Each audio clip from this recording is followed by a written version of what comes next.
Lazy Dungeon Master, Volume 7. Supana Onikage. Prologue. There was a grand ivory villa located within the Lavirio Empire's capital city. Inside said villa was a garden. That was where Dungeon Core 89, also known as Haku Lavirio, was spending her lazy evening. She sat on an ivory chair in front of an ivory table, both spotless despite their location outside. There was a butler serving black tea with a mithril tea set. The scene could be described as that of a dignified painting. Haku took a sip from her cup of perfectly warm tea. A wonderful flavor spread through her mouth, befitting that of the Holy Kingdom's highest quality tea. That kingdom's Church of Light was quite the thorn in her side, but they had an obsession with luxury goods that paid off. With her sip completed, Haku let out a light sigh. Why must I work daily with no rest? I haven't had the time to go play with Rokyuko for quite a while. I believe you know the answer to that. Haku's murmur was answered immediately by her butler aide, the succubus Chloe. Yes, I suppose. Now that the dust has settled, I must question whether it was necessary to make not just Keima a B-rank adventurer, but his slaves as well. It all began several months ago, during the triple threat dungeon battle initiated by Father.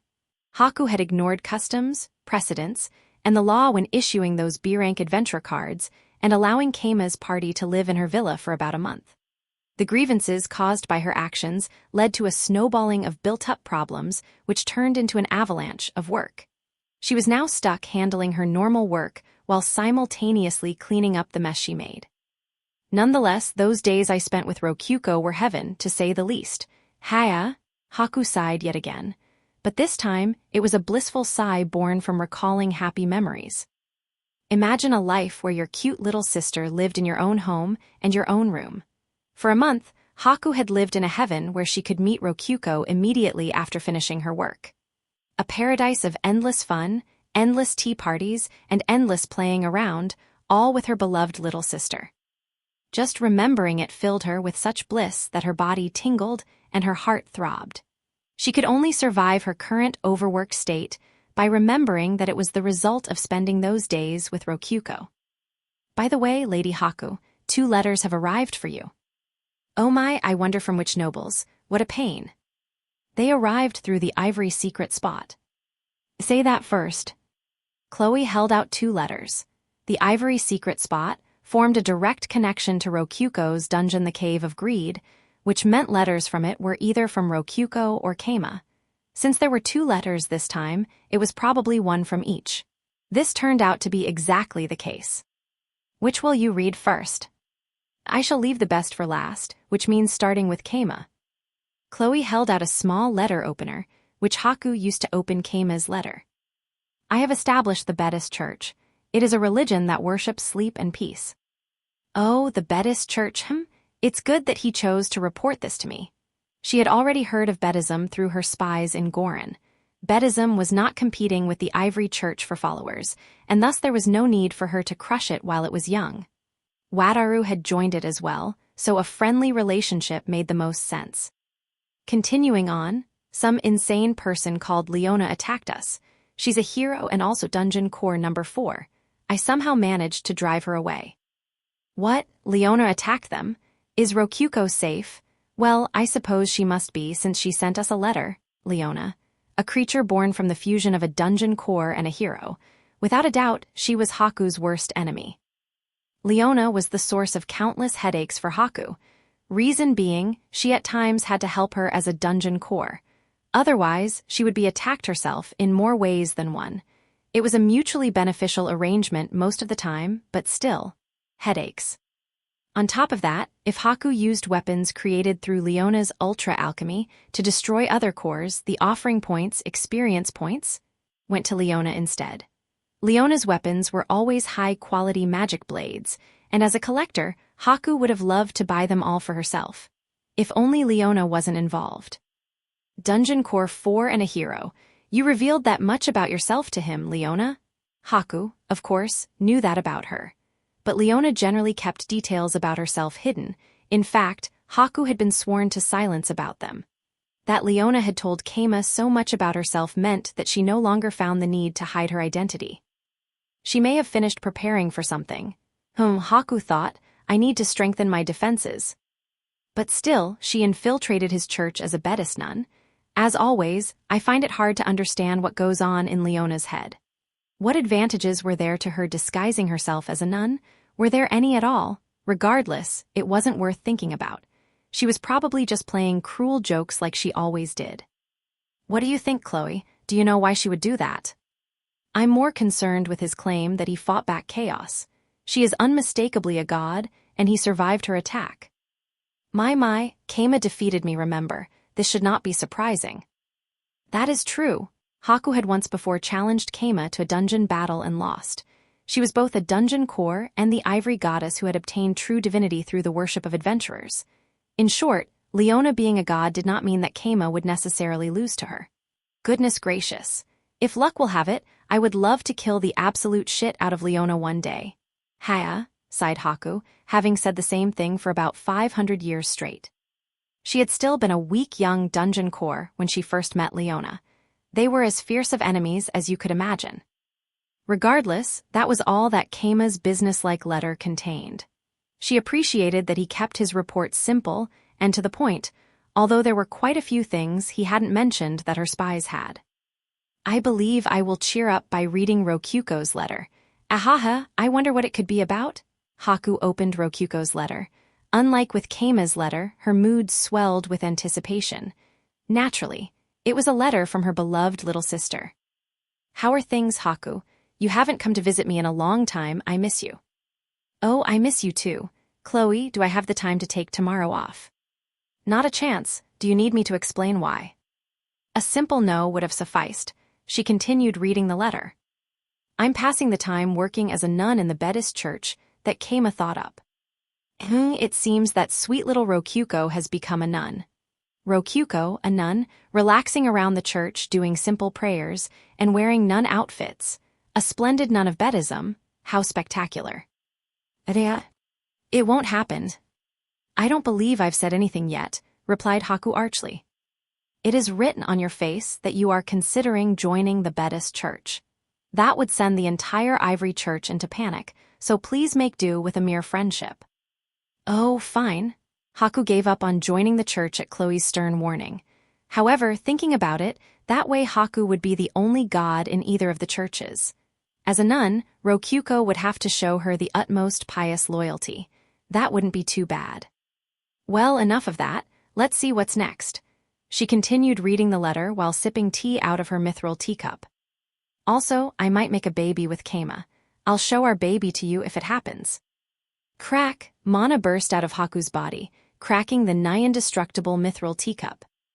What is that supposed to mean? Haku pored over the letter with eyes as big as saucers, but Rokyuko hadn't written anything else. She checked back to Keima's letter and confirmed it didn't mention anything about children. Chloe, does this mean what I think it means? Yes, my lady. I can only conclude it means their relationship has finally reached that level. Smash, the teacup burst into pieces, spilling tea onto Haku's hand and onto the white table.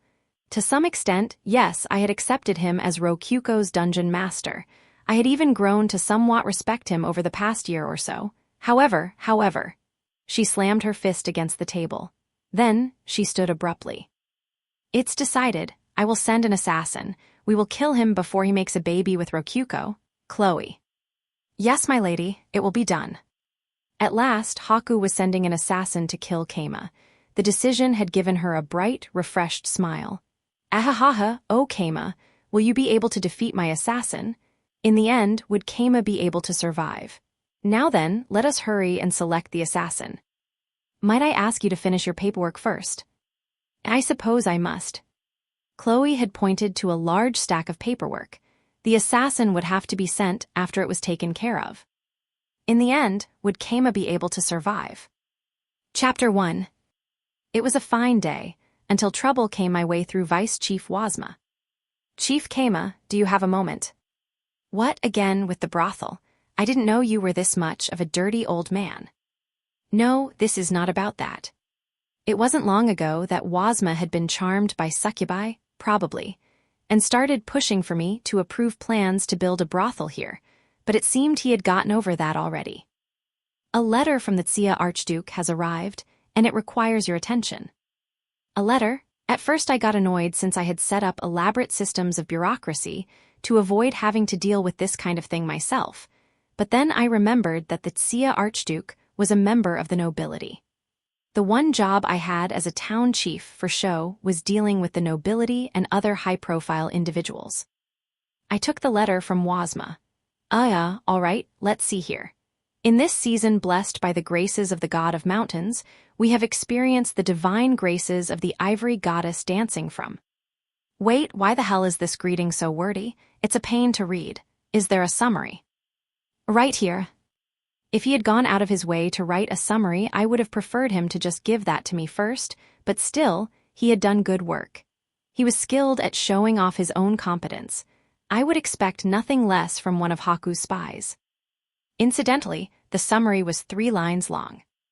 The Tsia family holds my skills as an adventurer in high regard and wishes to show their support. They have a quest for me, but they can't give details through a letter. They would like to discuss things further and request that I visit them at their home with one servant. Not optional. I asked Wazma about his thoughts on the letter. It seems the Tsia family wishes to give you an exclusive quest. Perhaps they are using the opportunity to meet you. Up until now, you've only done quests through the Adventurers Guild, and the opportunity has never arisen. It took me this long to realize that the city was named Tsia because the Archduke's family name was Tsia. But man, I'm impressed they managed to turn these 3 points into a huge letter. I've gotta respect the nobility, there's something else. They disguise hidden codes within the purple prose and use euphemisms to convey the true extent of their sincerity. Said euphemisms can also be used as a trap to see if the reader is too ill-mannered or ignorant to see through them. There were no hidden codes in this letter, however. Which means the euphemisms were used. Well, that's what Wazma's here for. But I believe that you are only a D-rank adventurer, Chief Kama. That can hardly be considered too skilled, so I must question how he discovered your true talents.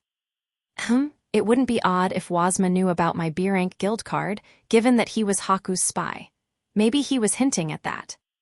By the way, it says not optional on the 3rd bit. Do I really have to go?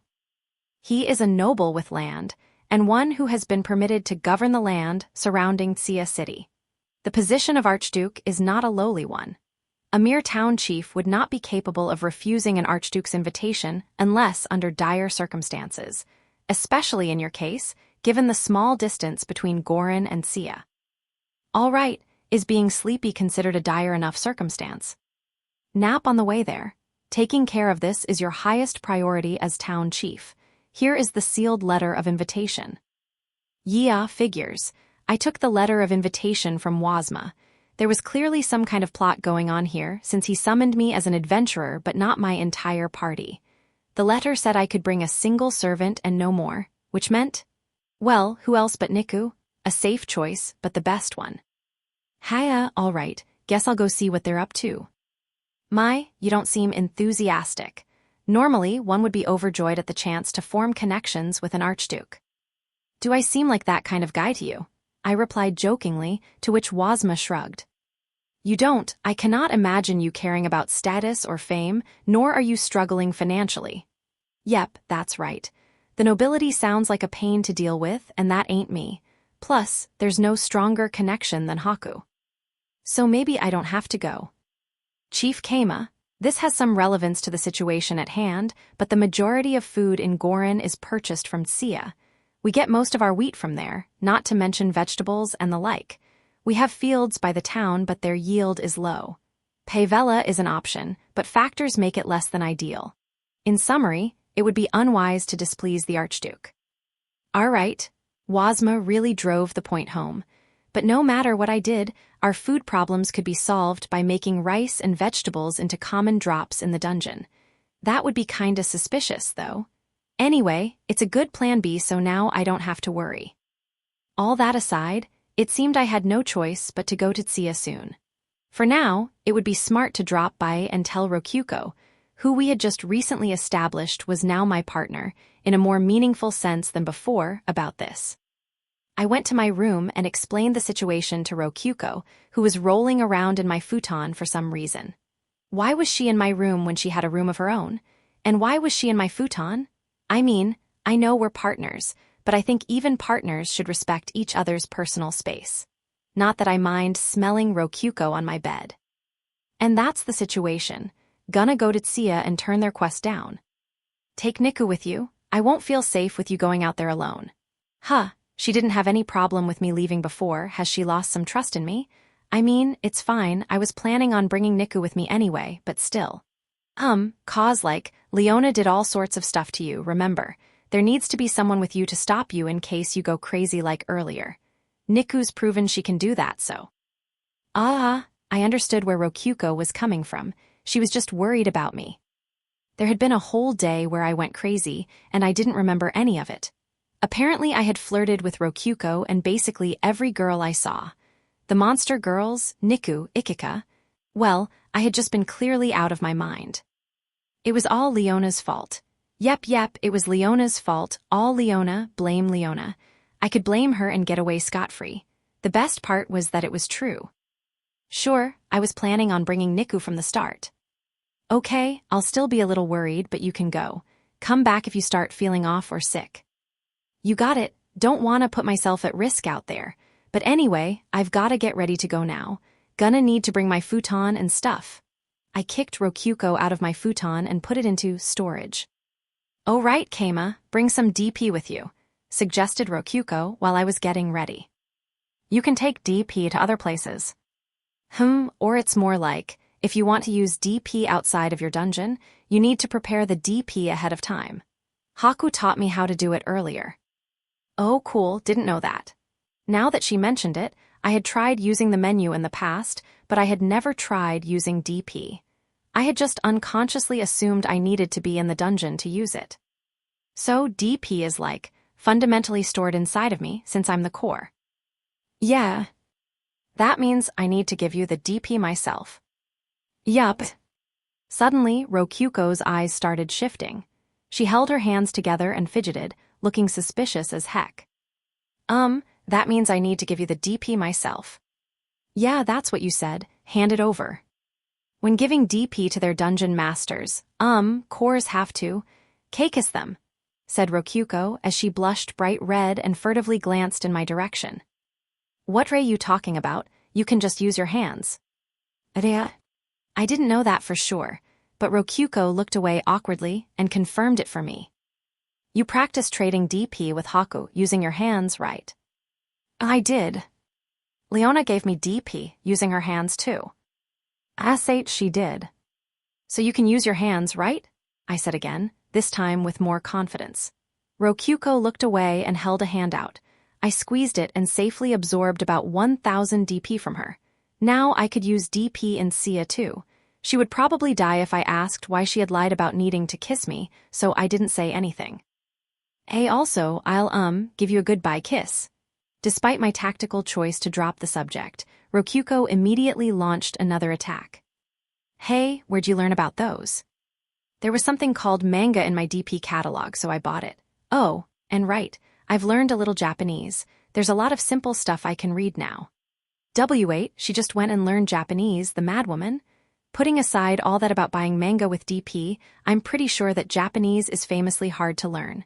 There was a skill scroll called Japanese language. It was only 5,000 DP. That's a weird skill.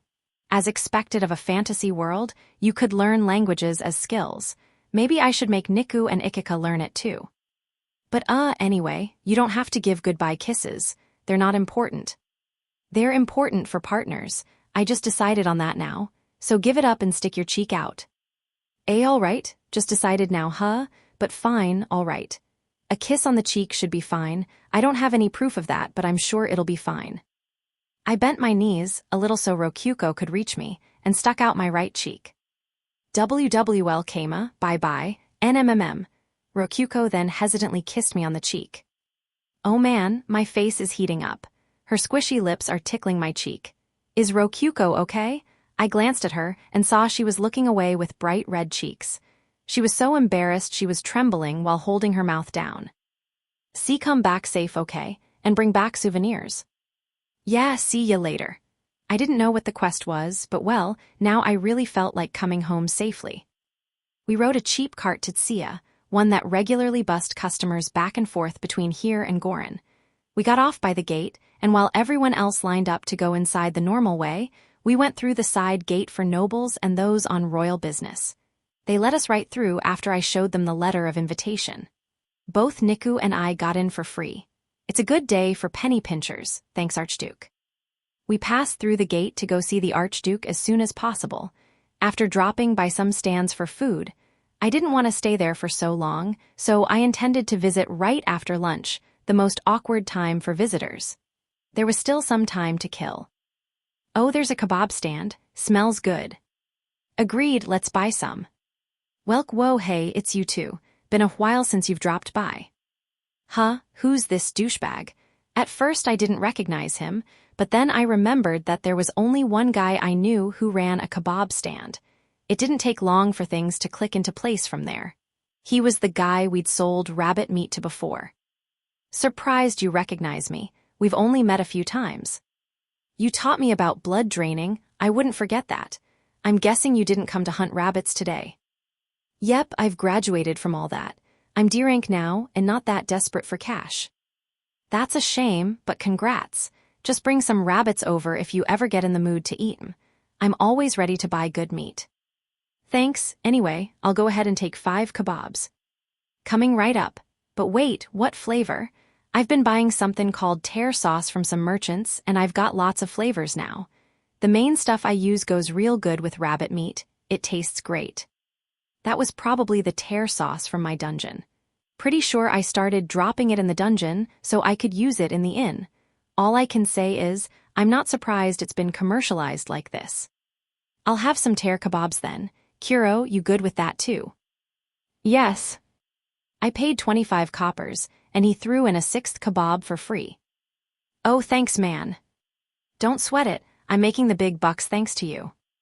I went ahead and gave a kebab to Niku. Yep, her tail's wagging like crazy, must be pretty good. I had one myself. You couldn't go wrong with tear sauce. The kebab tasted great. The meat was denser than chicken, though, so it was a heartier meal than what I was used to eating with tear sauce. Master. Ah, right, have another. You can have the rest, actually. I gave the remaining kebabs to Niku and her tail went crazy. She stuffed her face full of kebabs right away. Tear sauce got all over her face, so I wiped it for her. Wipe, wipe. Yep, what a cutie. I rubbed her head.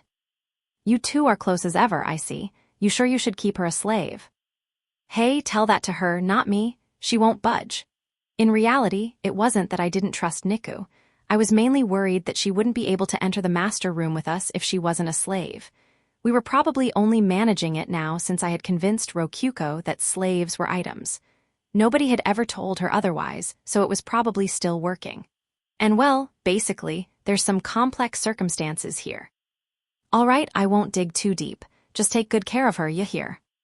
Yeah, I bought 20 more kebabs and stuck them into storage to give to Rokyuko and the others once I got back. There would probably be enough for the succubi too. We had filled up and the time was right. There was no reason not to go to the Archduke's manor.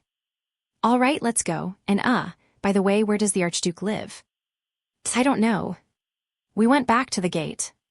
Naturally, the guards at the gate were also public officials who knew the way to the manor. The letter of summons worked its magic, and we were there in no time. I've marked it on the map so I can find it on my own next time. The Archduke's manor was in the rich northeast of the city, and it was large even compared to other fancy residences nearby. It was a white western manor, 3 stories tall, and despite the size of its garden behind the gate, it was well kept. It almost felt like an entire park. I handed the letter of summons to the guard by the gate, and he let us inside. We passed through the large garden, entered through the front doors, and were immediately taken to a parlor. The guard didn't start ranting about dirty adventurers or anything. He treated us politely. Looks like he trains his workers well. The sofa in the parlor was soft, although not as soft as the ones we used. The room in general had just enough vases, potted plants, and so on that it was neither bare nor too gaudy. The tapestry hanging on the wall was pretty nice too. It depicted Sia Mountain. I get it, he's kind of marketing the area here. After a bit of observing the parlor with Niku sitting beside me, there was a knock at the door. Ah, right. I reflexively stood up to greet the visitor, and in came a sharply dressed, handsome gentleman.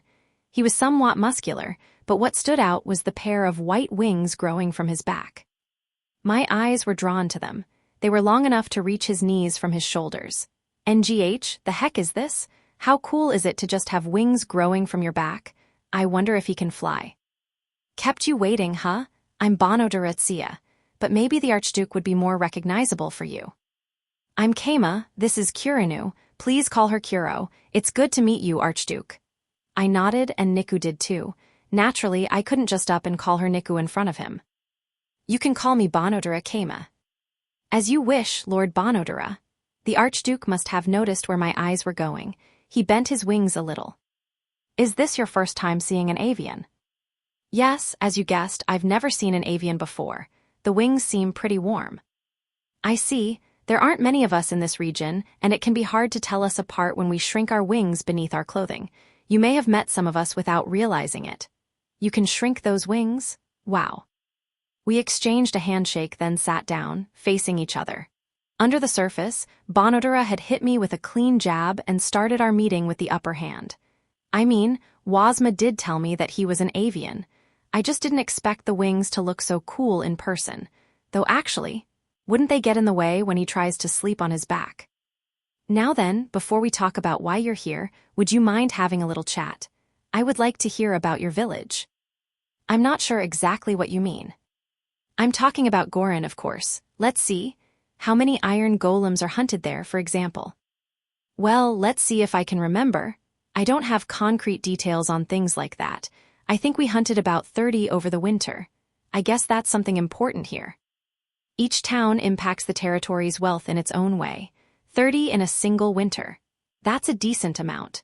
With 30 iron golems, you could make 200 sets of full armor, or otherwise around 10,000 swords. When he put it like that, the number seemed surprisingly big. He can really make that much from them? Well, I guess iron golems are just big clumps of iron, yeah. How many of those did you hunt yourself? I hunt with parties, but I think I've been involved with hunting about 6 of them. Wait, is he trying to fish out information about how skilled of an adventurer I am? He better not boost the difficulty of the quest or something. If possible, I would like to talk about the quest now. I tried changing the topic, and at that moment, someone knocked quietly on the door. That's my daughter. I called her ahead of time since this quest involves her. Let's talk about it with her. Come on in. Excuse me. A girl with blue hair walked into the room. The 2 bangs on either side of her head curled forward a bit, but everything else was perfectly straight. She wore chaste white clothing, and she was about 10 years old. When she turned to close the door, I saw that she had wings on her back as well. But they were much smaller than the Archduke's and looked about the size of a dove's. Maybe they were small because she was a child, or maybe because she was a girl. It could be both, or it could be neither. But either way, they were small enough that they probably didn't bother her when sleeping. I am Meodoratsia. She lifted her skirt slightly and gave an elegant bow while bending one knee. In other words, she curtsied, the greeting of dignified ladies. It is an honor to meet you, my lady. I am named Keima, and I am an adventurer. This is Kurinu. Please call her Kuro. I'm Kuro. Niku lowered her head in a small bow. With our introductions done, Meodora sat next to Bonodora. Cute, isn't she? I'm very proud of my daughter. Well, she certainly seems like a fine young lady. Oh my, what a gentleman. Father, this man will be my bodyguard. Indeed, I was just about to discuss that with him. Bodyguard? I'm pretty sure they could find a better bodyguard than me out there. But despite my doubts, I decided to hear him out. I can't give you all the details just yet, but right now my family is being targeted by a criminal organization. I want to take this opportunity to strengthen my daughter's guard. Right, but surely there are more skilled adventurers than me that you could hire. Why call me out specifically? I just went ahead and asked the question that came to mind a second ago. Bonodura gave a firm nod. You are correct. We are seeking more of a supporting role from you. Support? That could mean a lot of things, from helping her go shopping to buying her enough time to flee from an army. I'm not gonna say yes to that without some more specifics. The quest consists of 2 stages. 1, gather information on the organization. 2, protect my daughter, Mai. Can you elaborate? The organization is based in the southern slums. The skilled adventurers and soldiers here are well known enough that infiltration is impossible. That's where you come in, Keima. Okay, that makes more sense. I'm famous in Gorin, but I don't travel enough to be well known in Sia. Once you've finished that, I want you to protect my daughter while I send my men to raid the organization. And that's the quest.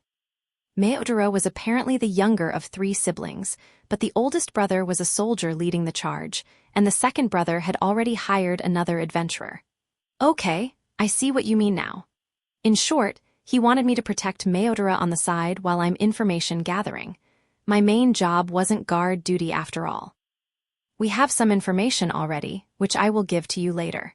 But we need a lot more information than that. We know enough to raid the organization now, but we think that they still have a lot of escape routes left. I want to close off as many of them as possible. The organization was originally a bunch of smaller ones, but recently there was a shift and they ended up fused into one large organization. Their leader made one mistake. They let themselves get big enough for us to notice. Our citizens are already being negatively impacted by their presence. As the Archduke, it was his duty to destroy the organization and protect his innocent citizens. Mai, this is relevant to you too. Be ready when it's time for him to guard you. Understood, father. My life is in your hands, Keima Kuro. Meodoro sure is a sweet girl, huh? Wait, crap, they're just moving forward like I've already said yes. Hold up. We'll need to discuss my payment before I accept this quest. Oh yes, I forgot about that. You can leave now, Mai. Keima, when it is time for you to guard me, please tell me tales of your time adventuring. I am ever so looking forward to it, said Mai before standing up and leaving the room. Once she was gone, I looked back at Bonodora. Now then, about your payment. I'm warning you now. If I don't think the pay is worth it, I will absolutely turn this quest down. Yes, naturally. However, I don't think you'll want to pass up on this opportunity. He must be pretty confident in his payment, but let's make it clear. I'll turn down an average payment. Money, titles, women, I don't want any of those, I have enough. What can you offer me? I readied myself on the inside, but in the end, I wasn't ready for him. Your payment will be information on the divine pillow. How'd he know exactly what I want most? The divine bedding. 7 pieces of a bedding set that if collected will turn the owner into an immortal demigod. He was offering me information on 1 piece of that set. Why would you give that information as a reward? Because I heard you were interested in it. If you don't want to know, I can prepare another payment. The Archduke's information network is far stronger than I could have imagined. I hate it, but he knows what I want. Actually, wait. After deciding to gather the divine bedding set, I submitted an information gathering quest to the Adventurers Guild, under the Bedis Church's name. Yeah, okay, I made it easy for him. What kind of information? How much I tell you will be determined by how well you do, but for example, I could tell you where it is. Where it is? Okay, yeah, that's exactly what I want to know. Crap, I lose. Unsatisfied. No, that payment is enough. I will accept the quest. Good, glad that we're on the same page here, said Bonodoro with a smile. Naturally, I have a monetary reward prepared as well, 10 silvers as an advance payment. The rest depends on how much information you gather. If you fail and cause collateral damage, the fees will be subtracted from your reward, but I'm sure you're skilled enough for that not to happen. I guess it could be bad if the fees end up too high. Additionally, I will not question what methods you use to gather information. You won't question my methods, really. Do show some restraint. I don't want you damaging the town.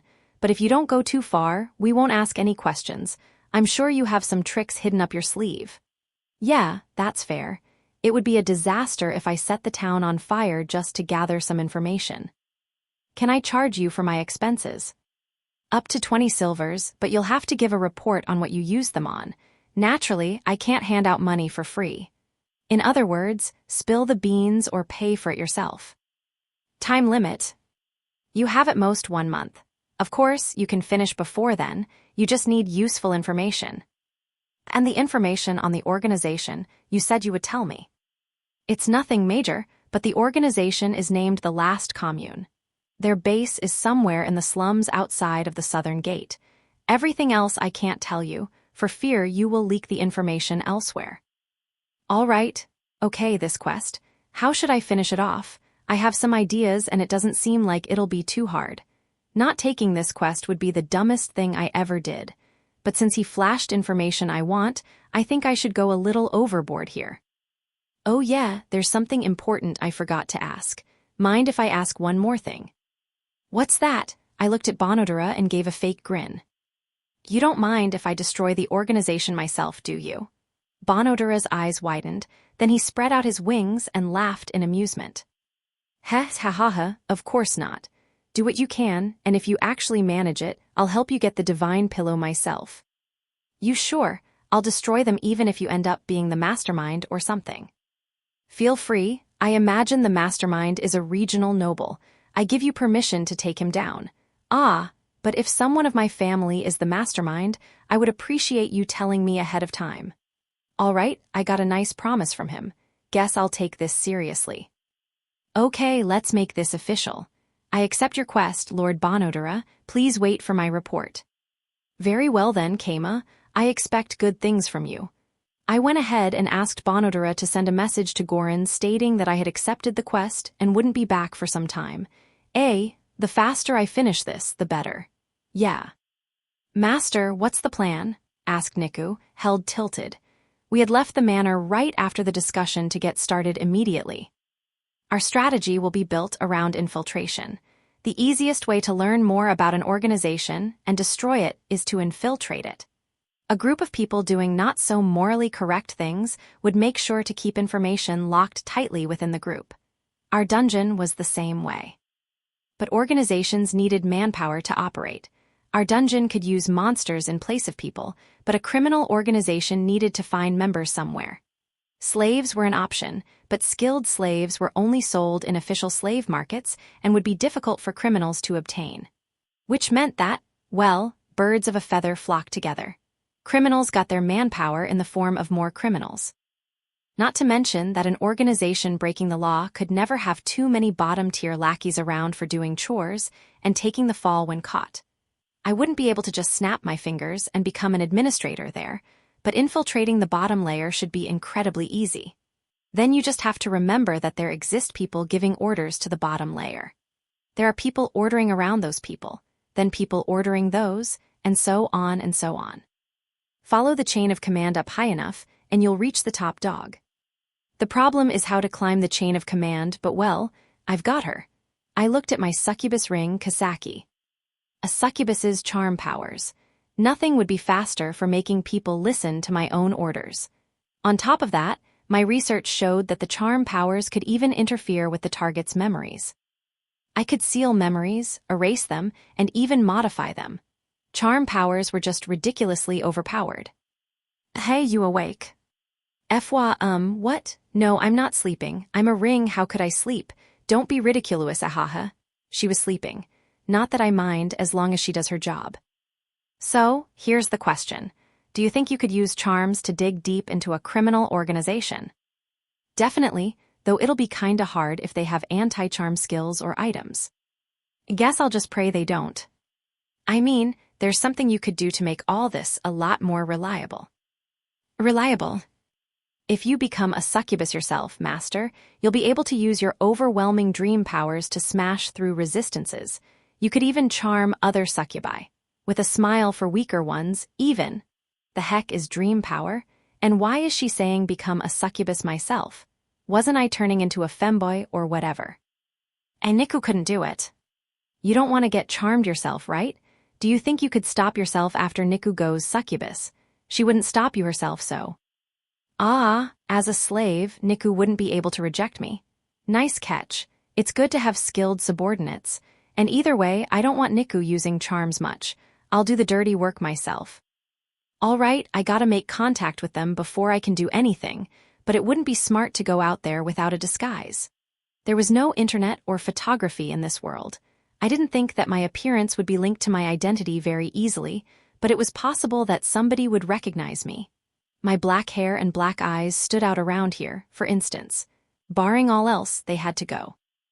Oh, understood, said Niku. What? Asked Kasaki. You want to hide your face. Are you gonna sleep some more to get rid of the bags under your eyes or something? She hadn't guessed what I was thinking, but Niku had. I could change my appearance easily and completely with my ultra transformation skill. Let's go somewhere outside of the public view. We left the main street and went to a back alley. I found a random building and hid in its shadows, out of sight, then looked around. Nobody was nearby. This should be good, I guess. No, master, I can sense people watching us. They followed us here. Seriously, I didn't notice them at all, holy crap. Did Niku learn a skill that detects people staring at her or something like that? Either way, I went further down the alley. Before long, we ended up in the shopping district. Well, here we are. I remember doing a toilet cleaning quest here at some point. Did we lose them? Several presences united and are still following us. They're persistent. Spies from the Archduke, maybe? Makes sense they're fast, this is their home base. I didn't want spies to see me using ultra transformation under any circumstances, which meant I had to suck it up and start plan B. Let's just think of this as, a little experiment. Things could get real bad real fast if this fails, but Bonodura said he wouldn't question my methods. I could just ignore any complaints he throws at me. Niku, are they all looking at us? Yes, the alley is narrow enough that I believe they are all looking in our direction. All right, I don't see anyone around us. That means the only people looking at us are the people following us. Here we go. Kasaki, you have my permission. Possess me. No fancy special effects. For reals? Alrighty then, here I go. I immediately felt a heat rushing from the ring to the core of my body. I visualized making gates within the walls of my spirit to allow her inside, and with a thump of my heart, my line of vision shrunk closer to the ground. It felt similar to when I transformed into Rokuko earlier. It seemed that my femboy succubus self was smaller than my normal self. The heat within flowed throughout my body like blood in the form of pure power. This is what it feels like to be possessed, huh? Looks like you managed to hold in the special effects this time. Good, and also, dang my voice is high-pitched. FYI, hueli fucking succuballs. This is some shit, bro. We could conquer a whole friggin' kingdom like this. Oh no way, I can't even move a single one of your fingers. Yo, but still, this power feels so ooed. Kasaki was tripping the heck out. Anyway, I looked at my chest. Nothing, I touched my crotch. Something, alright, I'm shorter but I'm still a guy. Feeling some relief, I went ahead and tried giving orders to our pursuers.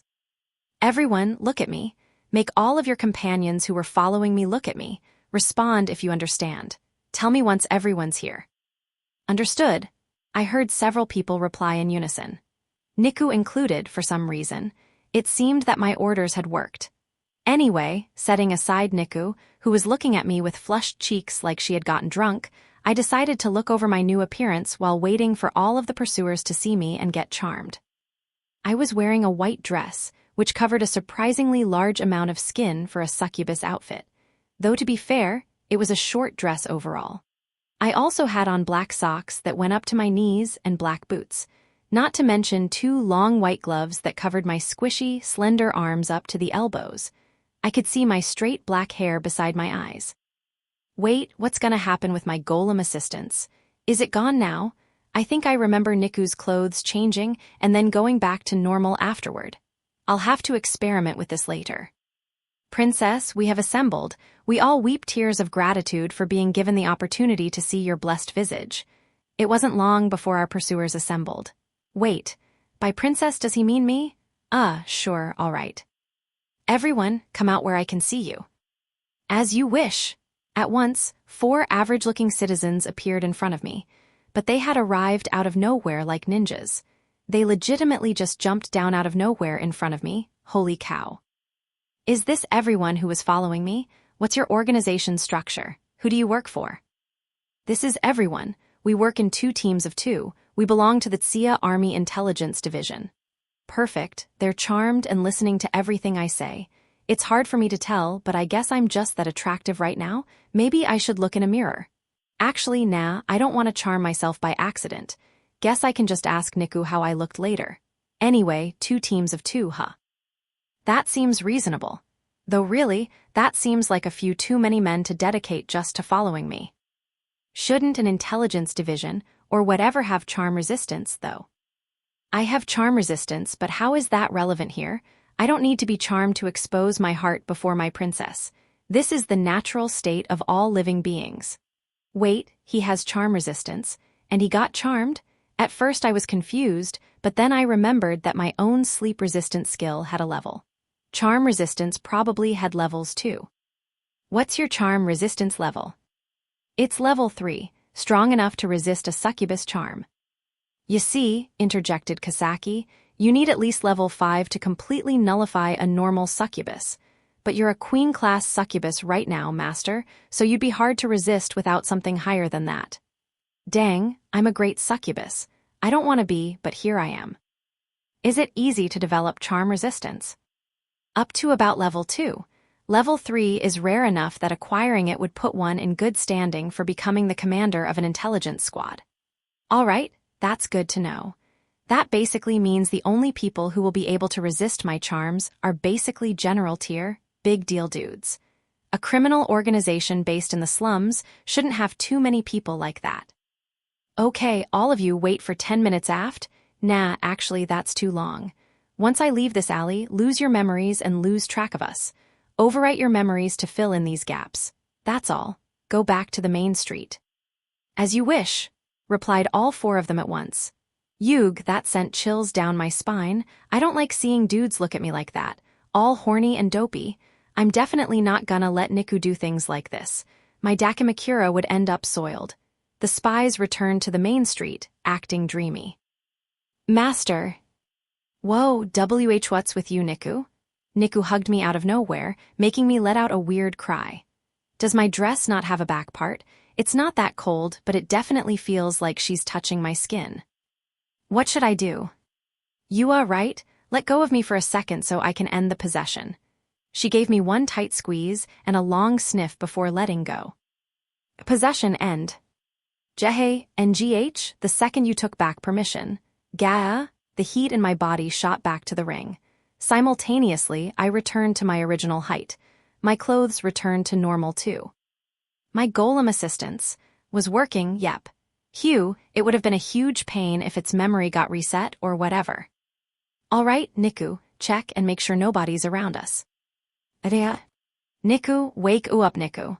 I poked her on the cheek and she snapped back to her senses. I am okay, there's nobody around us. Perfect.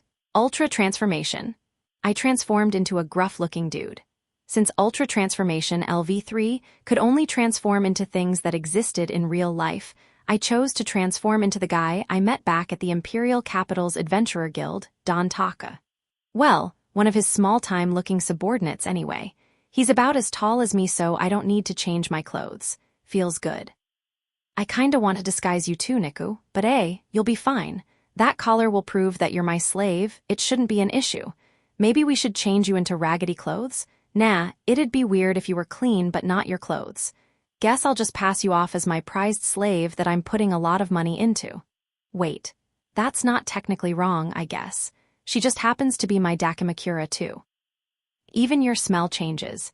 It feels like someone else is wearing your clothes, master. Well, it'll be fine. Let's go to the slums outside the southern gate. Understood. I took Niku and headed for the southern gate.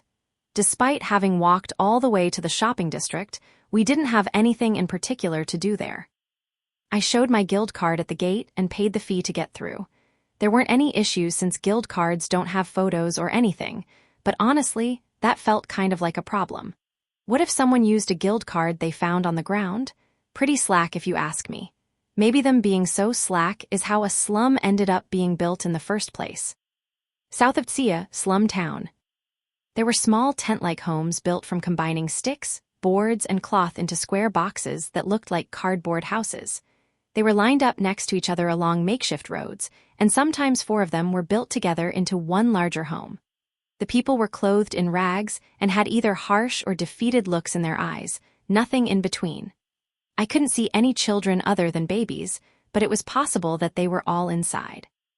The slum was indeed a slum no matter how you painted it. At best, it had a lot of personality. At worst, it was like a hotbed for crime. My first impression after stepping into it was that it didn't stink as bad as I expected. Everyone could use purification, so it was probably a lot cleaner than any slum on Earth. Let's go, Niku. Niku, can you hear me? Sorry. It's just really hard for me to remember that you're master when you look like that. No helping that. The fact that Ultra Transformation was powerful enough to trick even Niku was actually incredible, no way around it. That's a hero skill for you. In any case, I tried talking to a guy nearby. One with a defeated expression, rather than a hostile one. Hey, I want to talk to whoever's in charge here. Know where I should go? I asked, holding out a sandwich. The guy snatched it away in less than a second. Go down that street and there's a bigger shack. Ask there. All right. The guy pointed at a street that was so small I kinda had to question if it was a street at all, but either way, I walked down it. There was a wood shack at the end of it. It wasn't a makeshift tent like what I had seen, it was an actual shack. Looking closer, I could see there were other fairly normal shacks in the general area.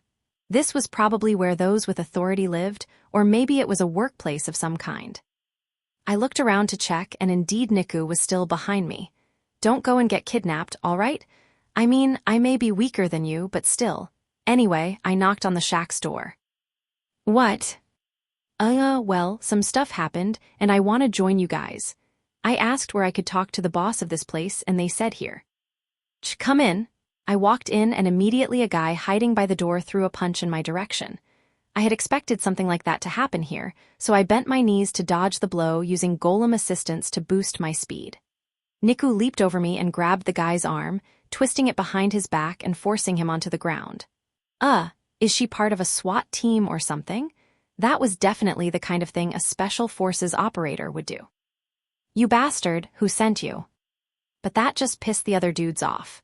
Some of them drew knives. Oh crap, we came here to infiltrate them, not to fight. But I mean, there's only 4 people here, including the guy Niku's holding down, so this wouldn't be a hard fight to win. Especially since they seem to be at the bottom of this organization. Can't imagine these guys are anything but low-ranking thugs. Sorry, I just thought you guys liked to haze newbies like this. Let 'em go, Niku. Yes, master. Niku let go of the guy she was holding down. He stood up awkwardly and rejoined the other 3, whereupon he got smacked on the head. Didn't seem like too hard of a smack, though. You friggin' idiot. Everyone looks down on you 'cause you can't even beat kids like that. Sorry bro, she's so strong. Enough with the excuses. Anyway, hooray you? The thug glared at me. Yeah, I don't feel any pressure from him. He's afraid. Not surprising for someone who just saw a little girl beat the crap out of his pal. Hey, I'd be on my guard too if that happened. I'd be scared as heck. I can't blame him. Thus, I answered him calmly. I'm Kama, or at least that's the name on this guild card I found. I said, showing them my Adventurer's Guild card. It had D-rank Adventurer, Kama written clearly on it, and there was no mistaking that it was a legitimate card. How'd you get your hands on that? You really want to make me say it? Hey, I can reenact what happened if I gotta. I said, looking at the thug's neck meaningfully and touching the hilt of my beloved siesta. Thankfully, the thug picked up on my implication without me having to lie. He put a hand on his neck and stepped back. Nah, no need for that, I get ya. What business do you have with us? Business? Nah, I heard that last call, some group here runs the place. I want money, so yeah, need some extra muscle or whatever. Last commune, don't make that mistake again if you want to work for us. The guy corrected me with the exact name of the organization I was looking for. No doubt this was the place then. I guess you're not the boss of the last commune. Course not. All I manage is this shack and the tents around it. We're basically like the guards of this spot. It seemed that the last commune had established their territory and were basically governing the areas they controlled. Did that mean the slum would become a lawless wasteland after I took the organization down? Probably, but that wasn't my problem. Wait, why don't you just take some quests from the Adventurers Guild? Especially if you're confident in your skills. He had a point, but that was one point I had expected him to make. Let's just say I have a history. I don't want to take quests if I can help it. Yep, because I'd rather be sleeping. I'm only doing all this 'cause I want the divine pillow. All right, guess working here would be the fastest way to make money for ya, huh? The boss thug signaled to one of his lackeys, who then went to some other room in the shack. So, what's happening? You gonna hire me? I'm gonna be more useful than that idiot over there at least. Vogue, he's talking shit to you. NGH, he couldn't talk back since he had indeed just been beaten by a little girl. Basically, just gimme a job and watch for a week. You can pay me and her together as one person. I patted Niku's head. May as well then. I'll give my boss the heads up about you. Yeah, thanks. And what's with that Niku of yours anyway? She's some kinda monster. She belonged to the owner of this card. Pretty nice pickup, huh? She's pretty cute, but don't think about touching her. And so, I successfully infiltrated the criminal organization known as the Last Commune. I was being started off as a guard at the bottom of the bottom. Time to get serious and see how far I can go. 1 week later, I sincerely regretted my decision to get serious. Abu, mamaya, pat my head. Okay, did you hear that? I bet you would think that's coming from a 3-year-old kid or something. But no, it came from a muscular, battle-scarred mercenary named Hugo, 32 years old. Even when being generous, he was pretty clearly an older dude. A macho man who had clearly spent his life on the battlefield. But Hugo here, 32 years old, was using my lap as a pillow and spitting out lines fit for a 3-year-old. To be clear, I was in my succubus femboy form, but still. Good boy, good boy, you're a very, very good boy, Hugo. And in turn, I spat out that empty line while gently patting his head. I used to hate touching these people at all, but I had gotten used to it. Mamaya aya mama smell, you smell so nice, Abu. Yug, and no teasing, okay? Good boys don't tease their mothers.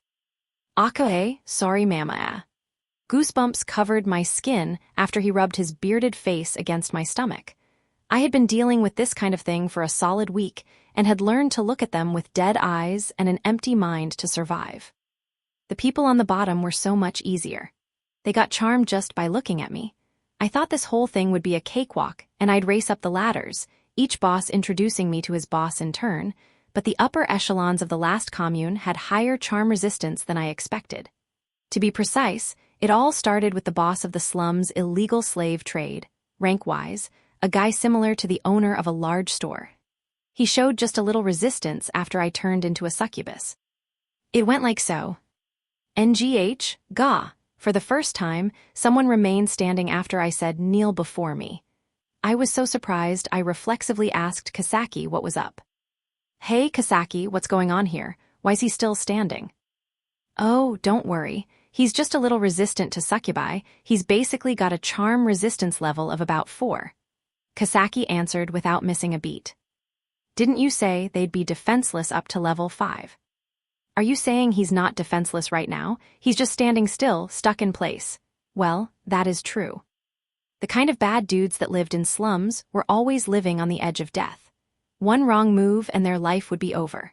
That kind of lifestyle subconsciously built up self-restraint in them, which in turn resulted in a surprisingly high level of charm resistance.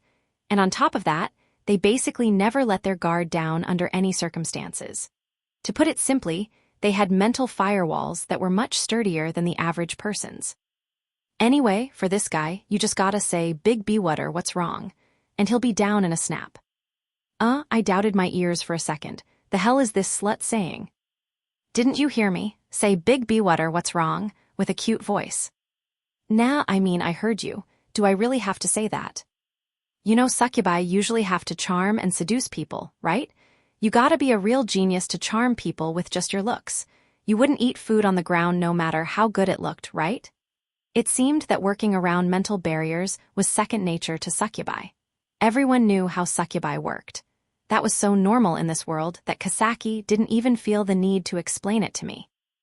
Indeed, seduction. You could crack mental barriers through seduction. Those cracks could then be exploited to charm them, which reminded me that Narine hadn't really affected me much when she turned into a succubus. That wasn't because I had resisted her, it was because Narine simply hadn't tried seducing me. You are still technically a dude, master, so that's probably holding him back a little. Technically? I'm not just technically a guy, I am a guy. Anyway, skilled succubi can just instinctively tell what kind of things peeps are into. I only know what this guy's into since I'm possessing you right now, so I'm figuring you can figure it out on your own too. I took another look at the guy struggling in front of me. This guy likes little sisters, yeah, there's no doubting that. All right, I get it, that's why you mentioned that line. Yup, exactly. But well, you just need to tease him a bit and he'll be done for. I love easy jobs. Seduction could be accomplished with simple words. Okay, let's give it a shot.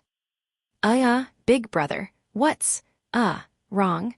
I said the line in a flat monotone, and the struggling man immediately fell to his knees as if he hadn't just been resisting me at all.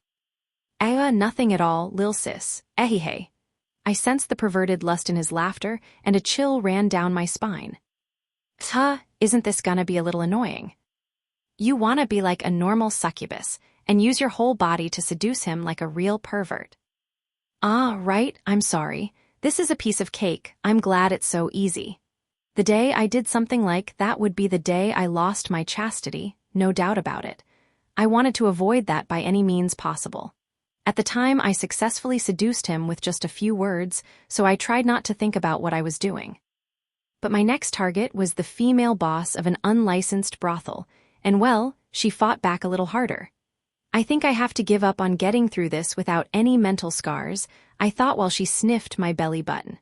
What kind of fetish was a fetish for belly button smells?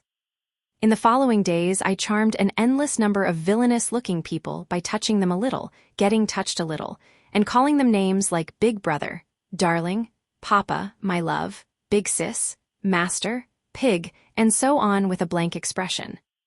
Luckily, my charm powers were strong enough that they would ignore me cutting corners or acting off. Just like Rokyuko had seen the succubus Niku as me, people were looking at me with a mental filter.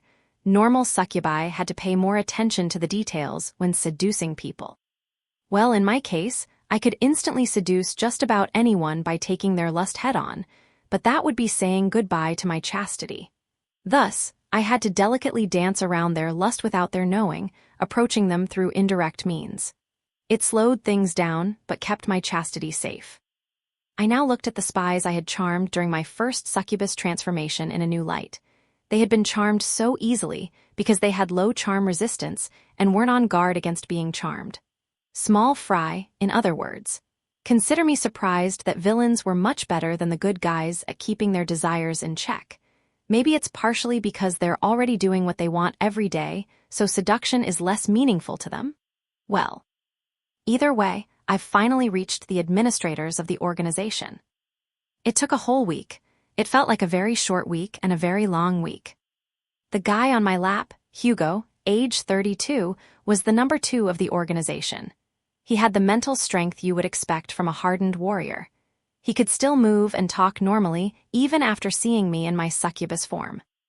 But naturally, I sensed his incredibly perverted desire to have a young girl pat his head like a mother. I sat on a couch in his dirty room and patted my lap, saying it's okay. Come here, little boy. To seduce him. Judging by the stupid grin on his face, he was about ready. All I had to do was get him to spit out the location of the organization's top dog. Hugo, there's something I want you to tell me. What is it, Mama? Ask anything. The older dude looked up at me with wide, round eyes. Yuck. Well, do you know where the top of this organization is? I'll tell you if you kiss my forehead. It was already hard to pat the head of an older muscular dude as he babbled like a baby. Like, really hard. But through sheer determination, I managed to force a smile on my face. It looked like a compassionate smile to him. I howl at selfish kids. No, I'm a good boy, so I'll tell you.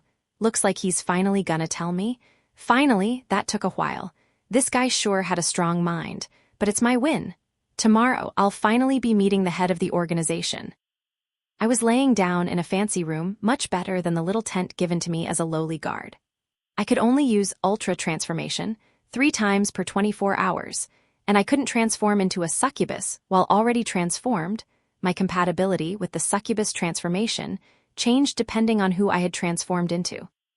I had thus asked the female boss of the unlicensed brothel to give me a room I could relax in untransformed. It was normally a room where the prostitutes worked, but it was at the same time the best place in all the slums to keep to myself out of sight. I added on a lock and key bought with DP just to be safe. Good work, master. Yeah, I'm exhausted, but this will all be over tomorrow. I healed my tired body, transformed into neither a thug nor a succubus. The first 2 days I had slept while transformed, but that really bothered Niku, so I stopped. Niku was my bodyguard, and I wanted her to always be at peak performance. That was partially why I had secured this room for us. I wonder what I should do once I have the whole organization charmed. And destroy it. Yeah, but how? Maybe I should just send all the administrators to the city guards. That would definitely end up destroying the organization. Yeah, sounds like a plan. Will you bring them there yourself? Nah, I'll have the last commune people have a moral awakening and turn themselves in. All I'll do is convince them a little. While I was at it, I would have them gather evidence on themselves. That would save me time. Okay, guess it's time to sleep. Niku. Right, Niku climbed into bed with me. She was a skilled dakimakura who made each night better. Suddenly, I remembered that I had given an older dude a lap pillow today. Aren't I basically forcing Niku to do the same thing here? Nah, it's different cause Niku actually enjoys it, right? Anyway, the next day went by smoother than I expected. Basically, the top of the organization was a noble living right in Sia City. He had a pretty nice villa and everything. The Archduke had basically been right about everything. Naturally, the top of the organization had charm resistance, but his right-hand man Hugo was a lot stronger than him. The top guy had a foot fetish and snapped the moment I stepped on him. I can sympathize with his fetish, I really can, but it's kinda gross seeing him go all out over it. To think a dude clinging to my feet would look this gross. Guess fetishes are stuff you should just keep to yourself. On that day, I swore to myself to show more self-restraint in the future. Also, between you and me, the second I did that, Kasaki murmured something about me developing charm resistance. After defeating the top, I summoned the administrators and got to work deconstructing the organization. Naturally, I hadn't charmed every single one of the administrators yet, so I summoned them into a different room, one by one, under the guise of the leader wanting to talk to them, and then charmed them. Once that was done, I had them gather again and convinced the perverts. Admittedly, they were people I had turned into perverts myself, that they were in the wrong and that they should all turn themselves in tomorrow. The next day, they each gathered as much evidence of their crimes as they could and proudly gathered before me. Everyone, I'll be waiting for you to come back as nice and good people, I said, making them all sob, but I wouldn't be waiting. I was going home as soon as I could. Really, I wanted to forget all this happened as soon as possible. Oh hey, I could ask Niku to seal my memories maybe. I'll ask once we get home. Criminal Organization, Administrator's Perspective. I'm Jondo, a high-ranking administrator of the last commune. Yeah, it's a common fake name. I may be living in the slums now, but I used to be a good-hearted merchant working inside the city. Sure, I ended up as a criminal slave after stealing some of my boss's profits to keep for myself, but still. Everyone was doing it. Only reason I got in trouble was because everyone else lied and said I was the one taking all the money. Not my fault I ended up in the slums. I only took 10% of the profits, you know. After fleeing to the slums, I used the skills I learned as a merchant to rise the ranks in the last commune. Ended up as the treasurer managing all of the organization's funds. Naturally, I was keeping some of it for myself, but not so much that I would get caught again. Today the head of the organization had called for me, apparently to thank me for my hard work himself. I had only ever heard of the top dog through Hugo, the second in command. He was supposedly a real monster, managing this whole organization that ruled the slums. What kind of guy was he? I couldn't wait to find out. He summoned me to the best brothel in the slums. Cheaper brothels used tents, which were the prostitutes' homes, but this place had actual rooms. We were gonna meet in one of those rooms. Go in. Hugo was waiting by the door and let me in. Inside was a beautiful girl who fit my tastes exactly. She had long black hair and a flat chest. She was the kind of chaste, pure girl that had no place in the slums, but her eyes had the sharp, merciless look of someone who could stand at the top of a criminal organization and keep it in order. There was no doubting it. She was the head of the last commune. I found myself so enraptured by her that I couldn't even move. She looked at me carefully as if ascertaining my worth, and I felt a tingling pleasure rush from my toes to my head. Her eyes were falling directly on me. Could there be anything more blissful in the world? I was so anxious my throat dried up. For real, am I a kid having his first crush? I swallowed hard. Kneel before me. I immediately knelt. I couldn't resist her, I didn't want to. I was so happy. Let's see, your name's John Doe, right? The treasurer. Yes, that's me. Okay, tell me what bad things you've been doing. Bad things? I haven't been doing anything bad. Going to play dumb too, huh? Come on. Why do all you criminals have to justify yourselves and pretend to be good people like that? The girl sighed. If I had done anything bad, it was frustrating her just now. There was no greater sin than hurting her mood for even a moment. It may not be a sin if you don't realize it's evil, but it's bad to hurt others for your own benefit. Even if you don't hurt people directly, you're impacting the world. You're hurting the people of Tsia, and that's bad. Now think back and tell me what you've done. Now that she mentioned it, I had been working for a store owned by a Tsia citizen. It was bad to steal his money for my own purpose. Indeed, I had done something wrong, something bad. People who do bad things are called bad people. What are you? I'm a bad person. Good, I could now accept that I was a bad person. She approved of my growth as a person. I couldn't help but smile. Now then, John Doe, what bad things have you done? Right, I took money from my store's profits, but not very much. Not very much? I'm not asking about quantity here. I'm just asking you what you did wrong. Right, forgive me, I committed the evil act of stealing money. That was close. I almost started giving excuses. She would just hate me if I did that. I couldn't say that everyone else was doing it, either. 2 wrongs did not make a right. It would just make all of us bad people. So in short, you did bad things and are a bad person. Well, I guess, basically. I hate bad people. I flinched so hard my entire body lurched. She hated bad people, which meant she hated me? No way, I didn't want her to hate me. I started to sweat and panic. That's right, I hate how you are right now. I wanted to cry. I hung my head depressed. However, yet, in all her glory she gave me hope. However, bad people can become good people by atoning for their crimes. Atoning for their crimes. It's simple to atone for your crimes. If you gather proof of your wrongdoings and turn yourself in to the guards, they will give you a punishment befitting your crimes. Apologize and accept the punishment.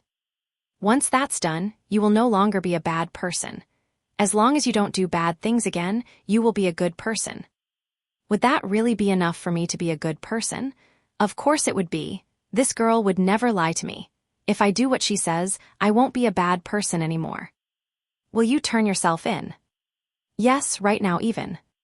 Hold on. Do it with everyone else tomorrow.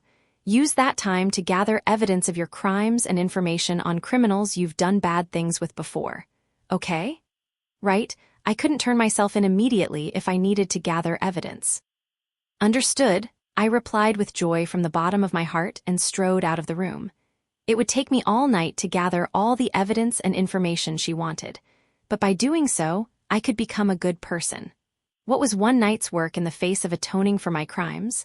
When I got home, I would need to stick all my ledgers into a bag. Also, there was a pig sleeping at that girl's feet. I didn't recognize them, but whoever it was, I was jealous of them. Seaguard's perspective. The sky was blue and the weather beautiful. The slum in front of me was as dirty as ever, but still. I could imagine that today would be yet another peaceful day where nothing happened. There was no doubt in my mind that absolutely nothing strange would happen today. It was about then that a large group of people came walking toward the gate. They were all striding forward confidently. Those at the front were better dressed than I would have expected from slum dwellers. The person in the front especially looked like a noble. Said noble-looking individual stepped forward and spoke to me, acting like the representative of the group. Excuse me, could you get your boss for me? What business do you have in Sia? We came to turn ourselves in.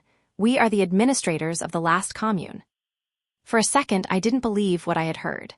The last commune was a criminal organization that controlled the slums and dragged Sia City down with crime. Any guard working at the southern gate knew who they were. Did you not hear me? We came to turn ourselves in. It was incomprehensible. The last commune had grown so powerful that we were ready to burn down the entire slums to get rid of them.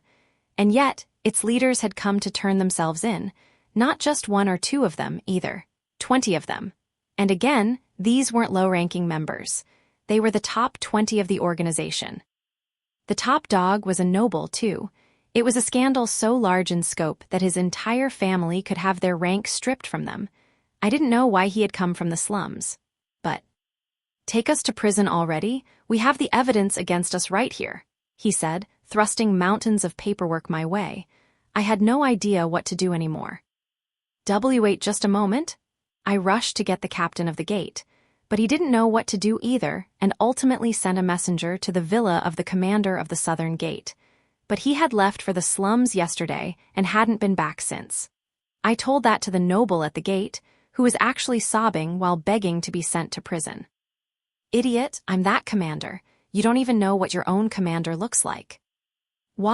Sorry. There was no way I would know what my commander looked like when he was the kind of guy to leave everything to other people without ever going to work himself. I had never seen him in the flesh before. So, what should we do then? For now, put us in prison, then go directly to the Archduke and tell him what happened. The commander gave orders on how to arrest him. Thus, all 20 administrators were taken to prison with satisfied expressions on their faces. They were all obedient, and some of them had blissful, madness-tinged grins on their faces. It took 30 minutes for Archduke Bonodera to hear of what happened. The evidence the administrators had brought with them was investigated and ultimately led to the capture of spies from other countries, criminals within the city itself, and even other nobles who had been partially funding the organization. The situation would come to be known as the last commune's change of heart. What had encouraged their sudden change of heart? Through interrogations, wherein they were surprisingly cooperative, each of the administrators spoke of various women who had helped them see the error of their ways. But the Archduke instructed us to dig no further, as there were more important things to do. No investigation was started to find those women, and in the end, their identities were never discovered. Came as perspective. It was the day after the last commune administrators all turned themselves in. I woke up in Itsuya Inn. It was solidly noon, and since I had only paid for one night, they kicked me out. But I still felt like the king of the world. Reason being, I didn't have to turn into a femboy succubus and seduce perverted weirdos anymore. If this isn't the top of the world, what is? Okay, Niku, let's go to the Archduke's manor. Understood. I figured that the buzz from yesterday would have probably calmed down by now. Or so I thought until I went to the manor and saw a bunch of people rushing in and out of the front gate. Maybe I should have waited longer? Yeah, I'll come back tomorrow. But just as I started to turn around, a guard at the gate called out to me. Hey you, you're the adventurer who came here earlier, right? Do you have business with the Archduke? You do, right? Yeah, I do, but it seems pretty busy here, so. Not at all, we've been waiting for you. In fact, I've been waiting since yesterday for you to come. After all, I'm the only guard who knows what you look like, so. The Archduke himself ordered me to stand guard here in case you came. Maybe waiting as long as I hadn't been so nice after all. Right, good work, and sorry. It's fine, just please let me finish my job. Follow me. The guard took me inside, and I was taken to the same parlor that I'd been to about a week prior. Just as I was starting to lay on the sofa to get some sleep, Bonodera came walking in. Keima, I'm glad you came. Hello again, Archduke Bonodera, how are you? Bonodera was wearing a full smile and looked very excited. No need for formal greetings. More importantly, all of the last commune administrators turned themselves in yesterday. It's safe to say that was your work, yes. I told him ahead of time that I would be taking down the entire organization. I had no reason to hide anything and thus replied with a nod. Immediately, Bonodura's wings spread out wide and he held out a hand. I reached out a hand to give him a handshake, but he went for a friendly hug instead. He must be pretty happy. You did great, Keima. So great we've been breaking our backs since yesterday. This is pain that feels fine, to be sure. What in the world did you do to them? You promised not to ask that, Archduke. Right, forgive me. Bonodura sat opposite me like before. Your work was unbelievable. I didn't expect that you would actually destroy the organization. In a single week, at that. To be fair, I definitely wouldn't want to do it again. Which means you could if you wanted to, huh? Dealing with those perverts really messes with your mind. The more perverted and degenerate they act, the more your succubus powers drain energy from them. It feels like eating the meat of a particularly nutritious animal. Between you and me, I expected at most that you would bring information that would at worst weaken a branch of their organization before our assault, or at best identify which of my subordinates were dealing with them. Nobody could have predicted that the head of the organization would come begging to be sent to jail. Was it a mistake to have them bring a bunch of evidence with them, then? Not at all, said Bonodura with a broad grin. Man, succubi really are overpowered when I think about it.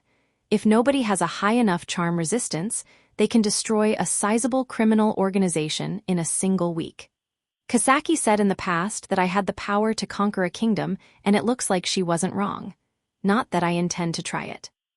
In any case, time for your payment. I'll send the money to you through the guild, so now, I will give you information on the Divine Pillow. Finally, this is the reason why I worked so hard to take the last commune out from the ground up. Information on the Divine Pillow. I tensed up and leaned forward, waiting for Bonodura to continue. The Divine Pillow is one part of the Divine Bedding set. They're all precious treasures to the Lavirio Empire, so keep what I say here between us. I nodded. I'll only say this once, so listen closely. I swallowed hard. The Divine Pillow is in the possession of my daughter, Meodora. At the direct request of the Ivory Goddess, the women of my house have taken care of it for generations. Therefore, Bonodura continued, the Divine Pillow is here in Sia. Chapter 2. Archduke Bonodura's Perspective. My name is Bonodura Sia. I'm the Archduke of Sia. On a day like any other, I was looking through the new edition of the Nobility Almanac. There I saw the name Gorin, from a town that had been established just last year. Keima Gorin? I do recall the town chief of Gorin being named Keima, but since when was he a noble? Curious, I immediately got to figuring it out.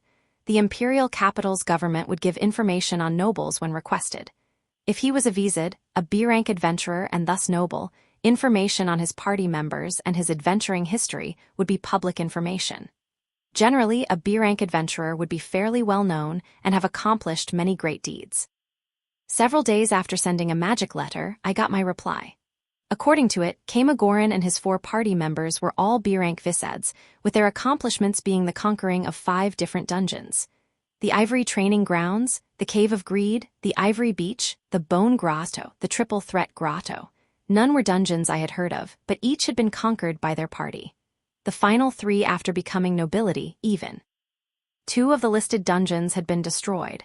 In this country, it was punishable by death to destroy a dungeon without permission.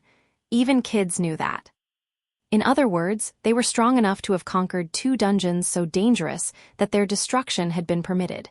And on top of that, the Ivory Goddess guarantees his skill. An extra line had been added to the end of the letter. Unbelievable. The moment I saw that, I froze and dropped my teacup, leading it to shatter on the ground. Right next to Sia, a man of this power is not only building a town, but growing its size rapidly. And he is backed by the Ivory Goddess, known to everyone in the Lavirio Empire. No matter how I thought about it, Keima was dangerous. But now that I knew about him, I had to act. NGH, my stomach hurts. This isn't going to help my balding. The reply also came with questions directed at us from the imperial capital. They wanted to know about Gorin Town and the Divine Pillow in Sia's care. Simple questions, to be sure, but I wasn't dumb enough to overlook the message hidden within them. They were telling me to use the Divine Pillow as a trump card when dealing with Keima. Now then, what was to be done? The town chief of Gorin was simply passing himself off as a mere commoner, hiding his rank and status. He was held in high regard by his citizens. They said he was a skilled town chief and a monster of an adventurer. They said he was an honest, holy man dedicated to saving others. They said he was a wise man blessed with intelligence and generosity. Judging by the rapid rate at which Goran was growing, it was likely that all of those assessments were true. He had taken an undeveloped area of nothing and within a single winter grown a minor town to one of a frightening size. He was utilizing the nearby mountain dungeon as a mine to its fullest, facilitating trade and profit. That couldn't happen without a lot of good luck and a lot of talent. Incidentally, I was a personal fan of the Buddhist church and had purchased not only a holy symbol but a futon as well. Regardless of the ivory goddess's backing, his accomplishments alone made him a man worth bringing into the fold. Well, there were rumors that he was a lolican, but that wasn't uncommon among the nobility. That would even be advantageous for me, considering how young my daughter was. I decided to meet Keima. When he visited my manor, I discovered that he was a polite young man with black hair and black eyes. He brought with him a well-kept dog beastkin slave. That must have been one of his party members, Nikukirinu. What a horrible name. There was no doubt she was the source of the rumor about Keima being a lolican, though it was hard to tell if he was considered a lolican because he kept her around or if he kept her around because he was a lolican. Kept you waiting, huh? I'm Bono de Razzia, but maybe the Archduke would be more recognizable for you. I'm Keima, this is Kirinu, please call her Kuro. It's good to meet you, Archduke. He knew proper manners. Well, he was making slight mistakes here and there, but he was showing proper respect for authority. He also didn't seem to be afraid of meeting me, the Archduke. Before giving him the quest which I had prepared for appearances, I made small talk with Keima. According to him, the town had hunted about 30 iron golems, but my information showed that 40 iron golems worth of iron had been exported from his town. The total amount probably exceeded 50, considering what iron probably went under the radar. Your average town chief would give exaggerated reports to try and look better than they are, but Keima spoke in a dry, uninterested tone that made it clear how little he cared for that kind of thing. While he was downplaying his accomplishments, too. That could be interpreted as him having accomplished so much that some iron golems didn't mean anything to him. Our conversation was interrupted by the arrival of my daughter Mai, so I began discussing the quest I had for him. On the surface, it was a quest to gather information on a criminal organization and guard Mai. In other words, it was a way to introduce the two of them. I wanted them to grow closer while he guarded her. We already had all the information we needed to deal a heavy blow to the organization. It would be difficult to destroy them entirely, but we would probably come closer to it depending on the information Keima managed to get. Mai left after being introduced to Keima, and we got back to discussing the quest. I'll warn you now, but if I don't think the pay is worth it, I will absolutely turn this quest down. It took a lot of guts to turn down a quest from the Archduke, doubly so to his face. Things would be different if it was an immensely challenging quest like defeating a dragon or what have you, but judging from Keima's reaction, he didn't consider the quest particularly hard. Yes, naturally, I believe this will be an offer you can't refuse, however. It was at that moment I had no doubt whatsoever that Keima was the same man that the ivory goddess herself vouched for. I dropped the divine pillow's name, and Keima's expression dramatically changed on the spot. That was all the confirmation I needed. Yep, he's easy to read. You've got a long way to go, Keima. Unsatisfied. No, that payment is enough. I will accept the quest. Good, glad that we're on the same page here, I said with a smile. Naturally, I have a monetary reward prepared as well, 10 silvers as an advance payment. The rest depends on how much information you gather. If you fail and cause collateral damage, the fees will be subtracted from your reward, but I'm sure you're skilled enough for that not to happen. With that out of the way, we talked about expenses and the time limit. How much information would Keima be able to gather in a month? It was a largely meaningless quest I had given him for appearances, but I was still looking forward to how far he would go. Oh yeah, there's something important I forgot to ask. Mind if I ask one more thing? What's that? I looked at Keima and gave a fake grin.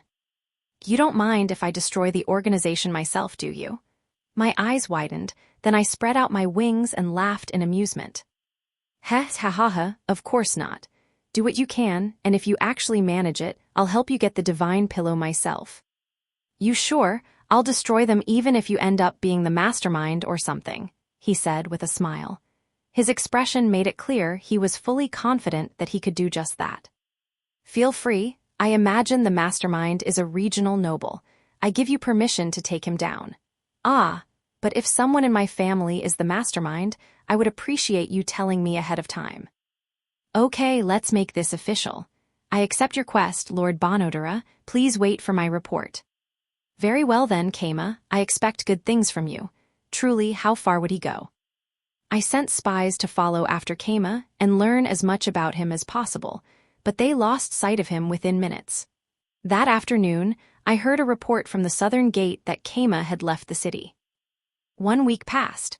Bizarrely enough, the administrators of the criminal organization I had sent Keima after all came and turned themselves in. It was unbelievable. The timing made it clear that Keima was responsible for it.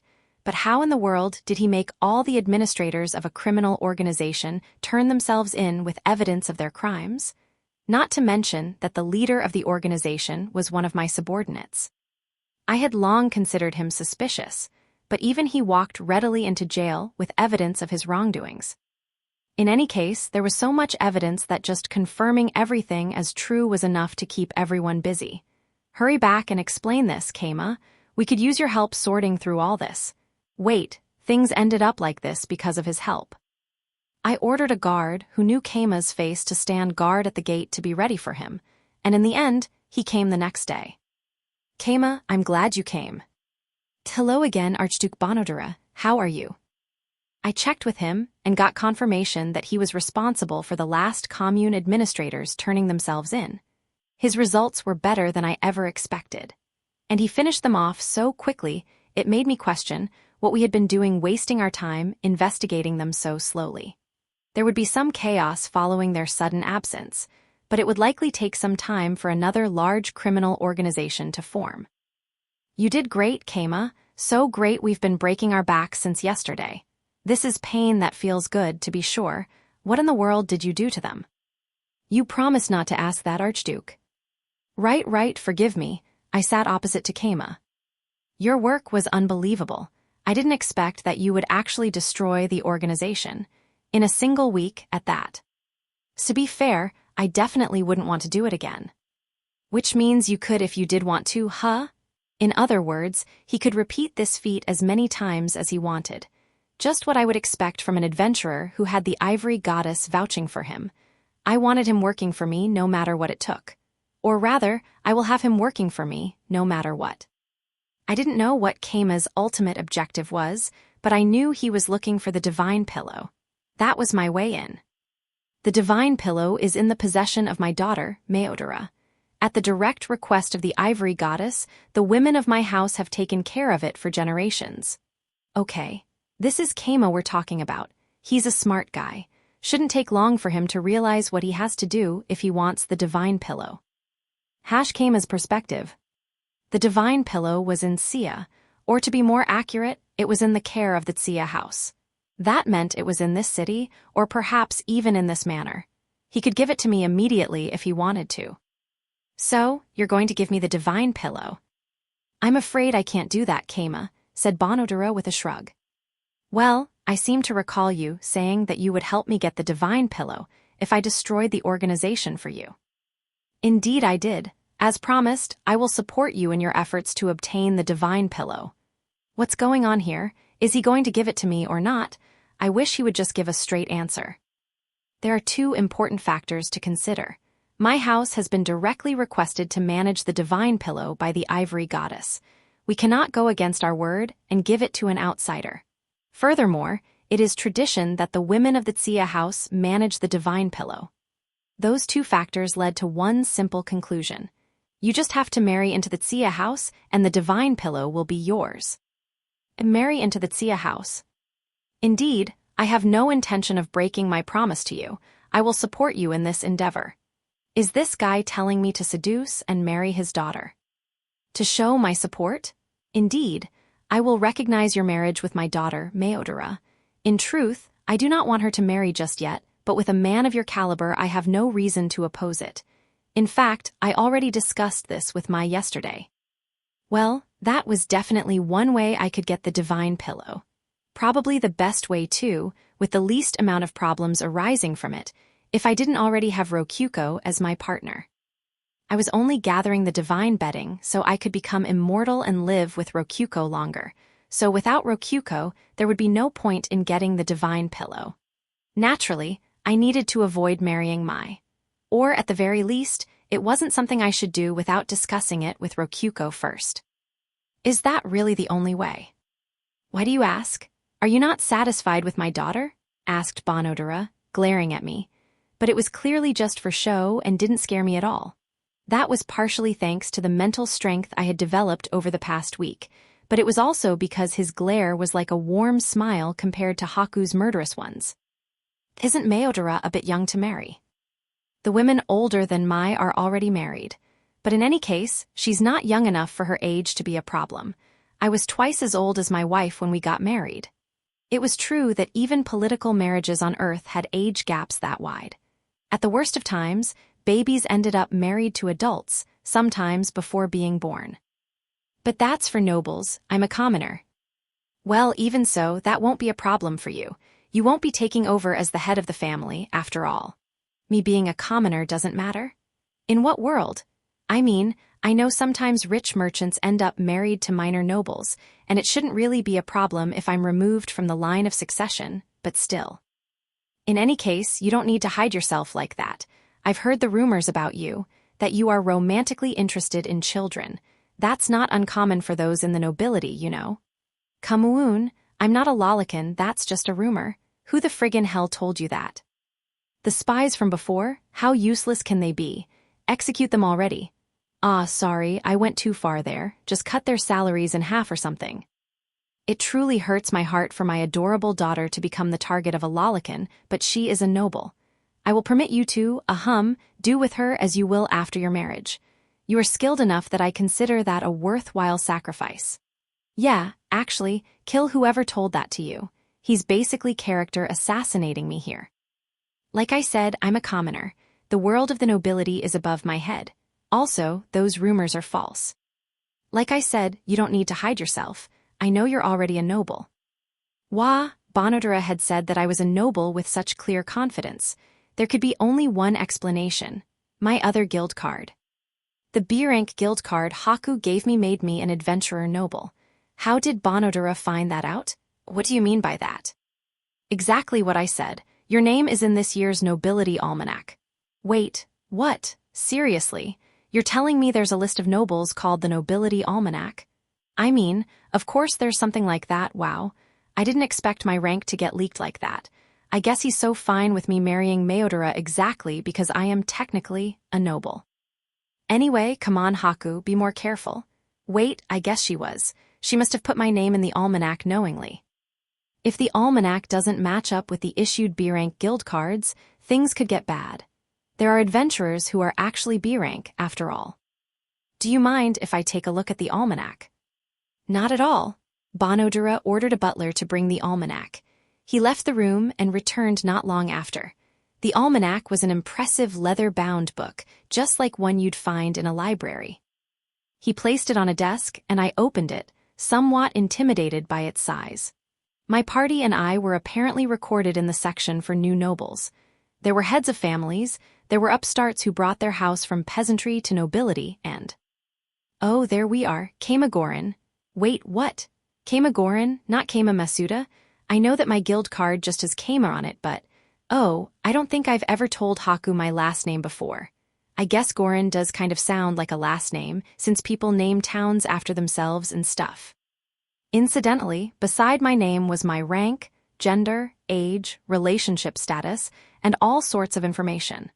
The almanac seemed like it existed entirely to facilitate marriage hunting, to be honest. Am I in it? Niku peered at the book.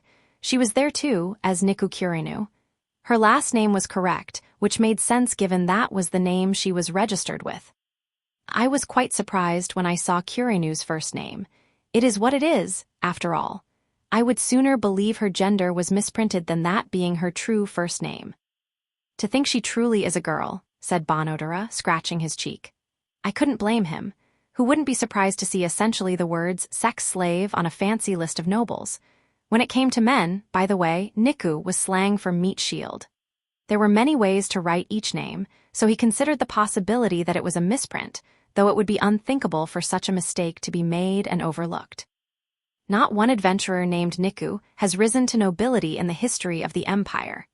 Almost everyone named Niku is a slave with no rank, and those who register with the guild change it to something else.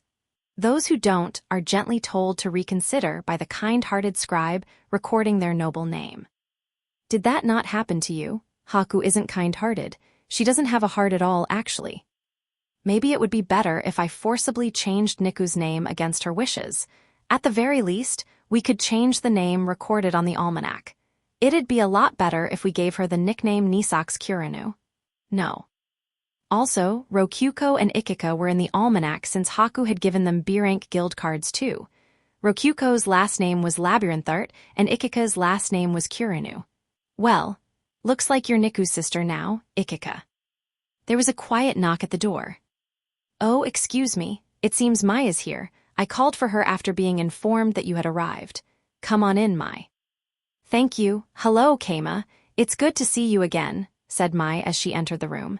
She looked just like she did a week ago, with wings and blue hair that curved somewhat into drills at the bottom. I closed the almanac and turned to greet her. Yes, it's been 1 week since we last met Meodora. I heard that you not only accepted our family's quest, but even exhibited results far beyond what my father expected. Please accept my sincerest words of gratitude. Thank you very much. She was just as polite as last time. There weren't many people this sincere and polite in my town. Children of nobility were something else. With our greetings finished, Meodora plopped onto the sofa next to Bonodera. We were just discussing your marriage with Keima, Mai. My, is it settled then? I suppose I should start addressing him as my fiancé. Hold it, Mai, you're not engaged yet, that's what we are discussing now. Right, Keima? Well, technically, but I'm still not on board with this engagement. Oh, you want to skip the engagement and marry her on the spot. Ha ha ha ha. My, aren't you a hasty one, Keima? Ahaha. No, I'm turning her down. Why are they both acting like I already said yes? I thought, just as Niku raised her hand. May I speak? Of course, what is it, Kurinu? He is rejecting the marriage in its entirety. She just went and said it. Niku smashed the flow of the conversation and said it straight up. I knew I could count on you, Niku. I love you so much. Sorry, I couldn't hear you. Would you mind saying that again? I said he is rejecting the marriage. She said it again, even THOUGH he played dumb. This is what I'm talking about. This is social competence personified. I thought I was more courageous now, but I see I have a long way to go. I was just being a garbage person focusing on self-preservation. I need to be more like Niku and just say what I mean, clearly and firmly. Keima, is she speaking for you here? He glared at me again, but as expected, it wasn't that scary. It was nothing compared to the looks Haku gave me when she actually felt the urge to kill me. It was like the full moon versus its reflection in a muddy puddle. A nightmarish hellscape versus an air-conditioned room in the summer. Yes, she said what's on my mind. I don't intend to marry your daughter, I said flatly, which made Bonodera break out into a grin. I like you. Very well, I will honor your position on the matter. To think you would be so courageous as to turn my father down. Keima, you're so wonderful. W8, what? Was turning them down the objectively best thing to do? I should expect nothing less, truly. Perhaps it would be different if you were of noble birth, but you are from a common birth. It is only natural that you would be opposed to marrying a woman you just met, especially one with as young and as small of a body as mine. Meodora was nodding repeatedly. I guess she's on my side here. I believe it will be best if you remain as a marriage candidate for now, so that we might become engaged later when you are more comfortable with my youth. Oh, good idea. You're as smart as ever, Mai. Does that sound good to you, Keima? I do. I would like to get to know you better, Keima. I would like to hear stories of your adventures ever so much. Please, oh please. Meodora leaned forward eagerly. Her eyes were sparkling with childish excitement and her wings were flapping. Bonodora had to hold her back. Do calm down, Mai. Now, Keima, do you remember your promise? My promise, yeah. The one you made with Mai, remember? You promised to tell her tales of your adventures while you serve as her bodyguard. That was just something Meodora said while leaving. I don't remember agreeing to it. I won't force you to do that, but you still have to work as her bodyguard. It's the second part of your quest. Right, the guard quest. We did talk about this ahead of time. They would be mopping up the remnants of the organization instead of destroying it, but that didn't change much for me when it came to this part of the quest. Your efforts have brought great change and, forgive my rude phrasing here, instability within Sia. The remnants of the organization cannot do much with so many of their administrators gone, but they will likely cause some problems. I want you to protect my daughter for the next 3 days. Understood, as you wish, Bonodora. So, you don't need to answer right away. Or rather, I would prefer you not answer right away. Spend the next 3 days considering a marriage with Mai. In the meanwhile, you will be a marriage candidate. That sounds fair for us both, doesn't it? He said with a grin. Just remember that I can't give you the divine pillow if you aren't engaged to her. Well, there's no doubt that this is my best chance to get the divine pillow for myself. This opportunity will vanish if I just turn them down and leave. I got the feeling that Bonodora was silently challenging me to find a way out of the engagement trap he had set for me. My guard duty with Meodora begins right now, correct? Keima, may I ask you something? Meodora slid back into the conversation. Certainly, Meodora. That's exactly it. Couldn't you, be a little more warm and call me just Mai? Asked Meodora, cheeks blushing and fidgeting shyly. I glanced at Bonodora and he didn't seem to have an issue with it. Her, if you do insist, Mai. You do not have to be so formal either. Forgive me, but around nobility I feel compelled to be more formal. It's just my personality. If you order me to stop, though, I can do my best. No, I quite understand. I am the same way myself. I won't force you. But just remember, if you ever wish to be more casual, know that I will always welcome it. Understood, Mai. I will remember that. Oh, and you may call me Mai as well, Kirinu. In that case, please call me Kuro Mai. I see you are just as strict about being formal as Keima. Very well, that's quite all right. You don't mind a slave addressing you like that? Of course, it is well known that you treat Kirinu very well and consider her precious to you, Keima. I mean, I'm using her as a dakimakura, but I guess I can't say that here. That would be actual suicide. Ha, well, Kuro is family to me, so we sleep in the same bed sometimes. She definitely is precious to me, but I haven't, laid my hands on her. I fiddled with the truth to the best of my ability without lying in a last-ditch effort to defend my honor. Family, but her name is. Yeah, the name Niku would throw anyone off. A lot happened that led to her name being what it is. She ended up with it before I could name her. All I could do was give her a last name I can use in public. I made it clear to Bonodora that I hadn't given Niku her name. It was entirely true. Nothing but the truth, not a lie in sight. Niku refused to change her name, not me. I see now. Forgive my prior rudeness, Keima. It seems I misunderstood you. Forgive me. Will you accept my apology? Although I spoke out of ignorance, I accused you of being a pedophile.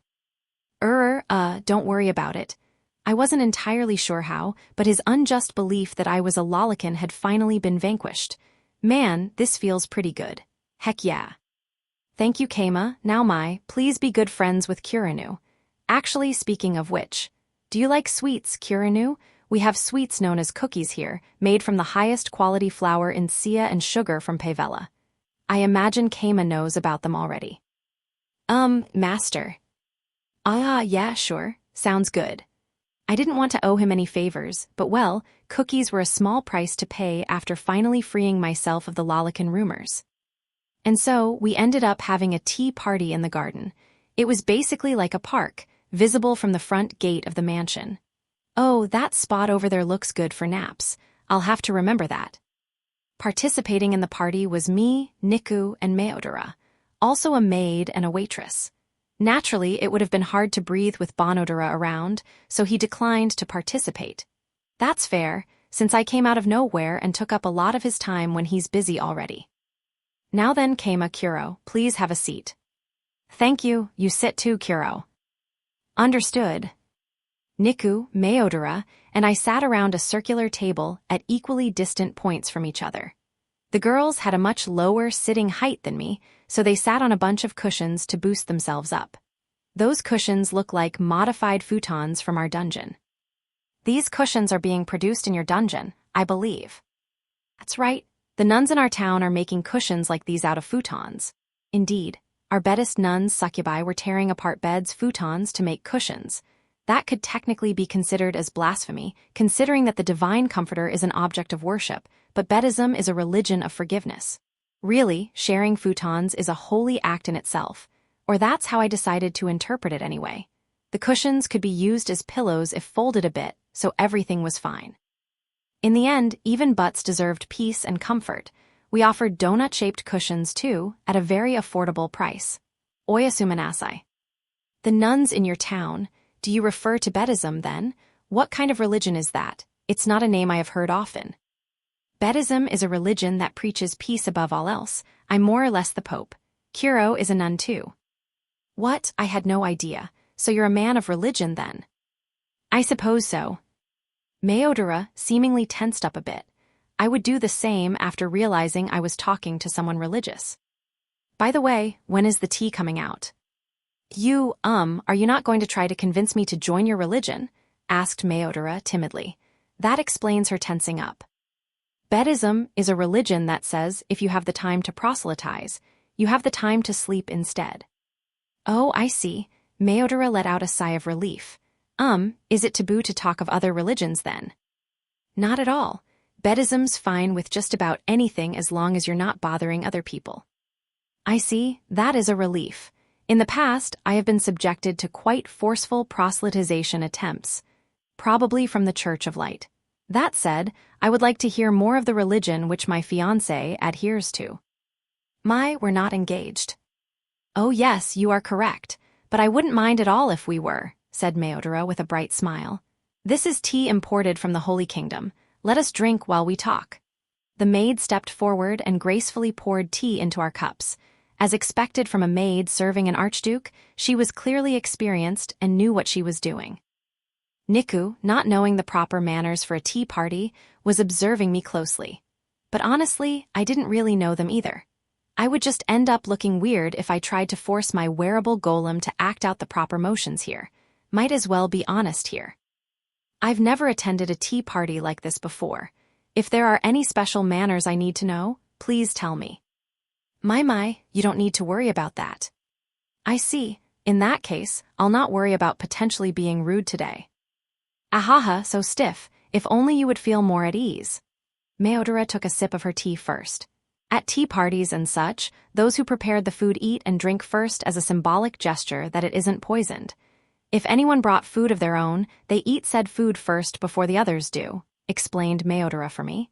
Makes sense, you shouldn't give food you can't eat yourself to other people. I took a sip of tea.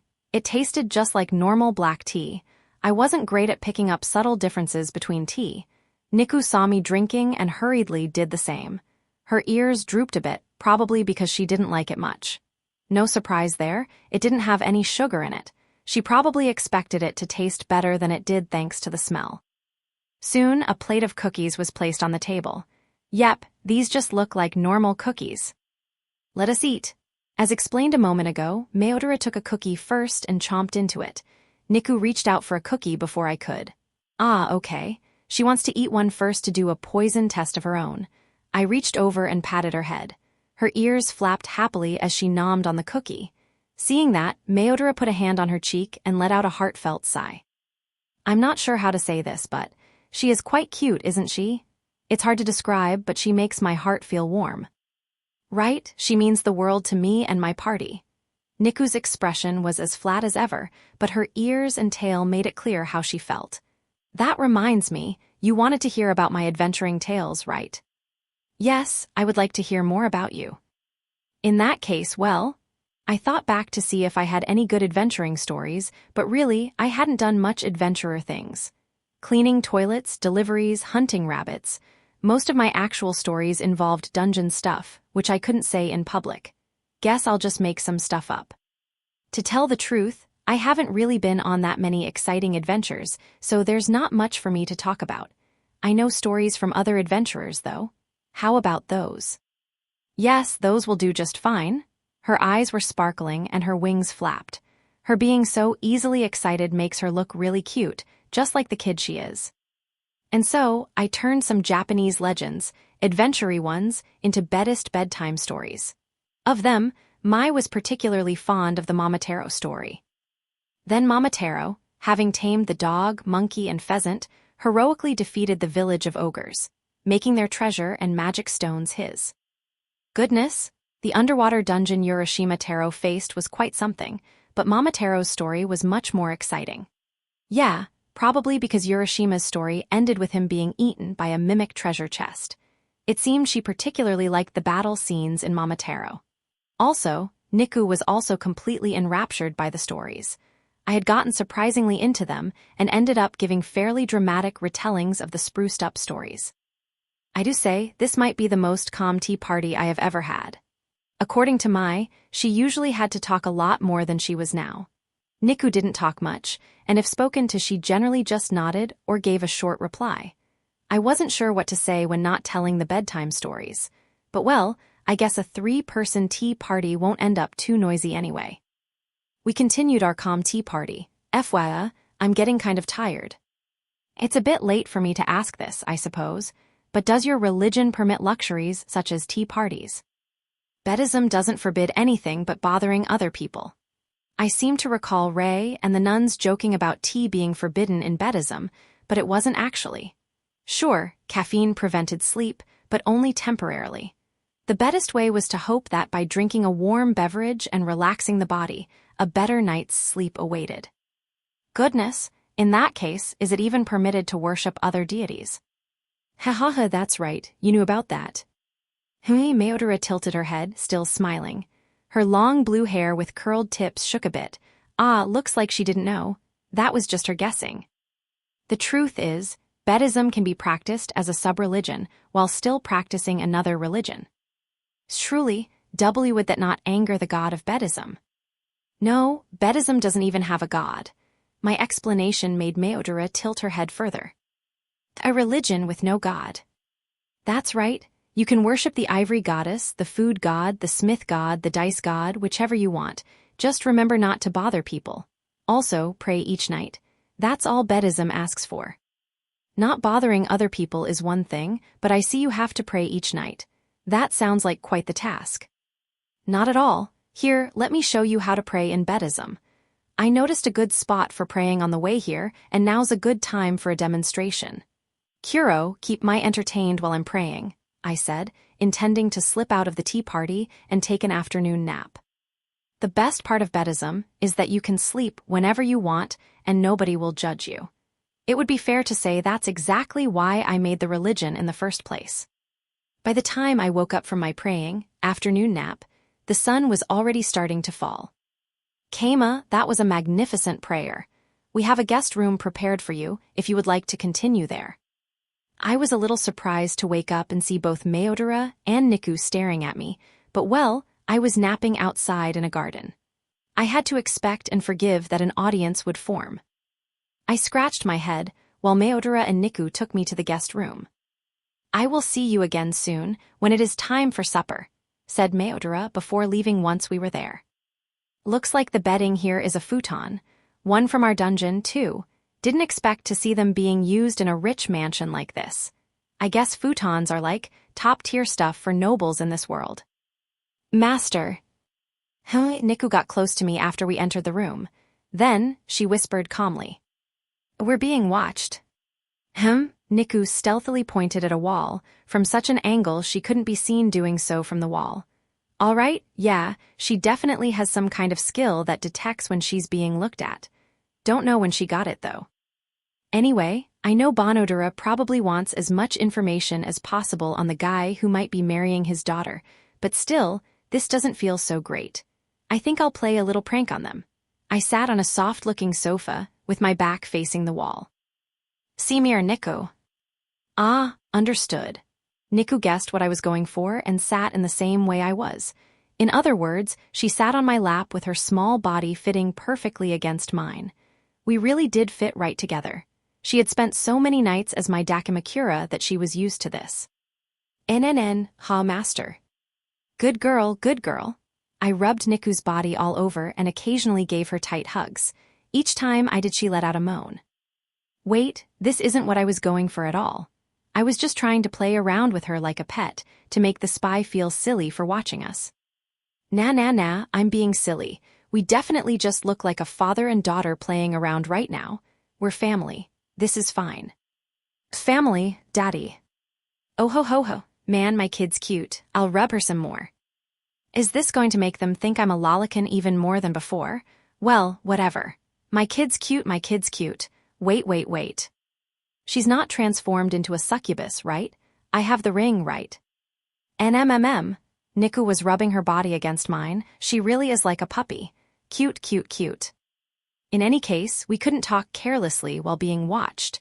Nothing better to do than play with Niku until someone came knocking. Or so I thought, moments before a loud bell rang out from somewhere. It was probably a bell signifying the time that could be heard throughout all of Tsuya. A knock came on our door soon after. Keima, it's me, Meodora. 1 second. Okay, come in. I sat Niku beside me before giving her the go-ahead. The door opened gracefully, then Meodora came inside with a maid. That was the same maid that was at the tea party. She was probably Meodora's servant in particular. It is time for supper. Shall we go to the dining room, Keima? Oh, it's that time already? Alrighty then. I think I'll take the Archduke up on his offer. I wonder what kind of food they eat here. May as well take note and pass the info on to the inn. We arrived at the dining room, where there was a long, narrow table. A ton of people could eat there all at once. Bonodura was already seated, along with 3 others. A young man, a woman, and a boy probably in the middle of puberty. Guess that's his family. Allow me to introduce my family, Keima. This is my eldest son Rondo, my wife Waltz, and my second son Jive. Nice to meet you all. I'm Keima, town chief of Gorin. Yeah, this is just like introducing your daughter's fiancé to the family first. Might as well be a job interview. Incidentally, the 3 of them didn't have wings. The color of their hair and their appearances made it clear they were the Archduke's children, but they inherited a lack of wings from their mother. It seemed that when beastkin and so on married between races and half-breeds were born, the children generally are the same race as just one of their parents. I went to sit down and a butler pulled my chair back for me. Meodora and Niku sat down in their chairs without blinking. It kind of threw me off, but I sat down too. Then the meal started. It wasn't as good as I expected. The bread was white, but the soup normal and salty. The meat inside was rabbit that had been blood-drained. There was also salad, but who cares? Overall, the meal was a lot more simple than I expected for an Archduke to eat. That said, whether due to the quality of the ingredients or the quality of the chef, the food had a very strong flavor that made all of the ingredients stand out. This food isn't as extravagant as what you serve in your inn, I'm sure. Disappointed. No, it's very well made and good food. The ingredients all taste great. The carrots in particular are very sweet. I see. That is the best praise you could have offered. The ingredients we use are almost all grown in Tsuya, replied Bonodura, his grin widening. It was there that his eldest son Rondo spoke to me.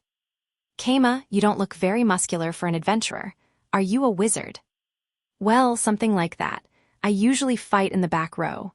I know a little swordplay, but just enough to buy time if something manages to get close to me. That a fact.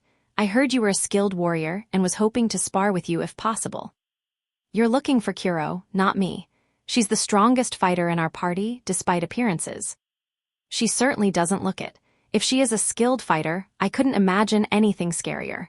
I wonder if she is just a good group fighter? The eldest son Rondo seemed all about fighting. I couldn't see his daily DP value since we were out of the dungeon, but he was probably a well-trained fighter. He definitely seemed confident. Rondo's interest shifted to Niku, which gave the second son Jive an opening. Hey Keima, how do you hunt iron golems? Normal swords can't cut through their iron bodies, right? There's lots of ways to kill them. Aim for their magic stone if it's exposed, if not, hit them with magic. Using hammers to take them down with force is an option too. I know a C-rank adventurer who uses a hammer on them. Magic, wow, what kind of magic do you use, Keima? Lots of long-range attack spells. Anything more than that is a business secret. The more an adventurer reveals their secrets, the easier it is for them to die, so please understand that I can't tell you much more. NGH, but I'm so curious. Oh well. The second son was more into magic. Kind of embarrassing for a kid to still believe in magic. Just kidding, it's totally normal since magic actually exists in this world.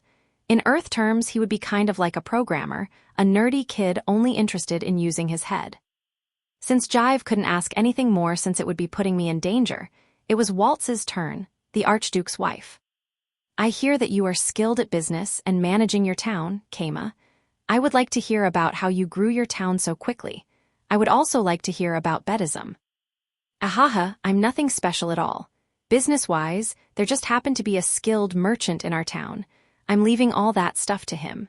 The town grew like it did because a nearby dungeon just happened to have iron golems that could hardly be called my own accomplishment. Even Buddhism was only founded thanks to a Bible discovered in the dungeon. Aha, so humble. It's all the truth. With his wife assuaged, next was Meodora. You have discovered many rare things within the dungeon, it seems. Yes, we've been quite lucky. What is the rarest thing you have ever discovered within it? Good question. Probably the Buddhist Bible. It's filled with bedtime stories and the like, so given your love of adventures, I imagine you would like it more than anything else. The conversations continued such that I was the last one to finish eating. Niku had finished eating as soon as possible and had been impatiently waiting for us to go back to our room. With the meal done, I left the room with Niku. I should probably send a letter to Rokyuko now. Let's see, I wonder if I should write about the divine pillow and all this engagement stuff. Well, she's my partner. I should discuss this stuff with her, yeah. That night I wrote a letter to Rokyuko before going to sleep. I decided to just send it when I woke up tomorrow. After casting purification on myself and Niku, we went to sleep. Bonodura's perspective. Despite trying to engineer a marriage between my daughter and Keima, he turned me down. He didn't budge an inch even when I glared at him with both the anger of a scorned father and mana for extra pressure. It was a glare of such intensity that a weak-willed individual would pass out, and even a skilled merchant would break out in a cold sweat, but Keima didn't even blink. Just what I would expect from a man who has the ivory goddess's backing. It would be more surprising if someone who could destroy an entire criminal organization in a single week didn't have an iron will like that. In talking with him, I pressed for details and discovered a shocking reality. Niku Kirinu, who was thought to be his sex slave, was in fact something else entirely.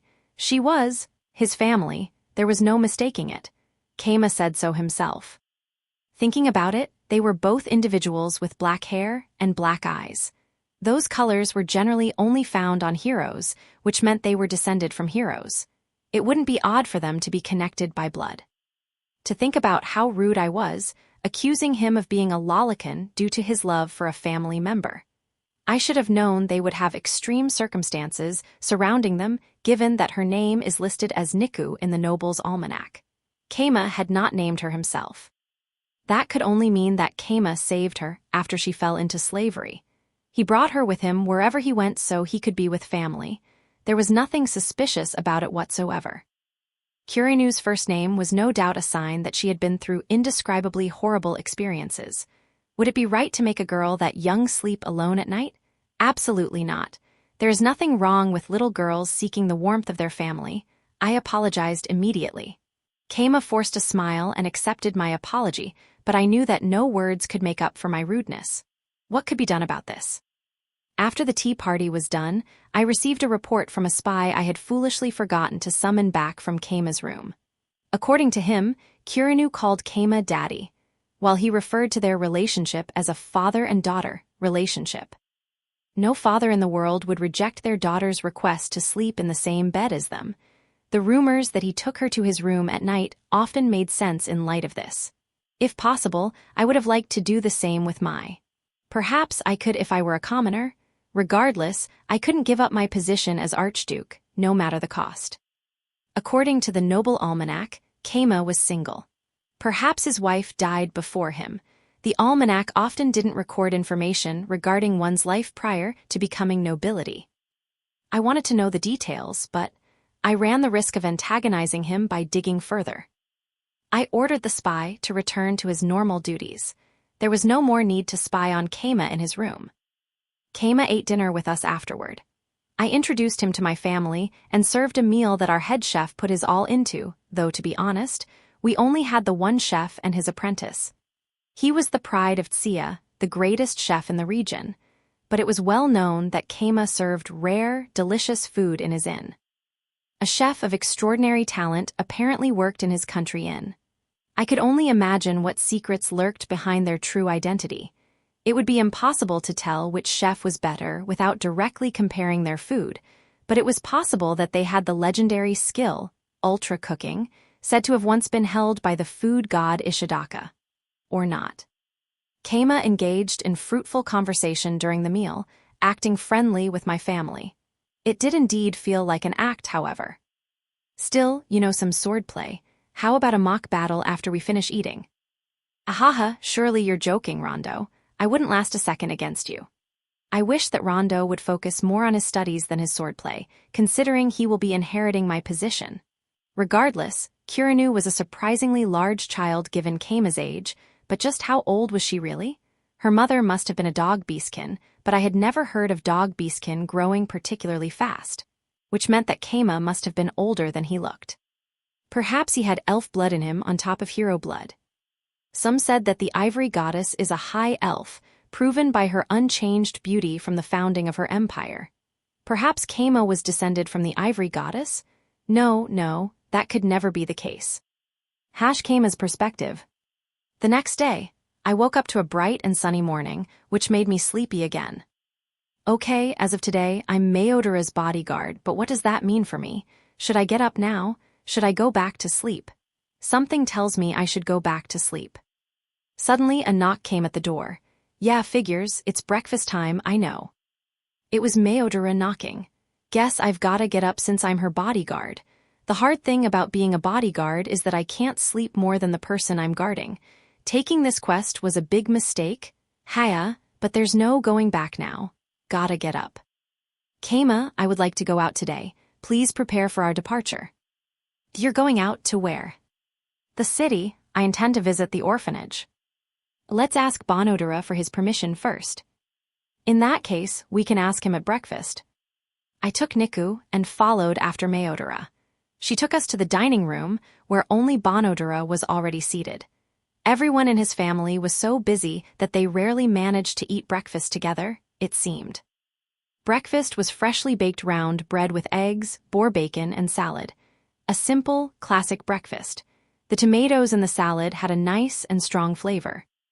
Now then, do you have any plans for today, Mai? Yes, I was planning to visit the orphanage with Keima. I see. That might be a good opportunity for you to better understand what duty we as nobles bear. As for your guards, I suppose you don't need any with Keima around.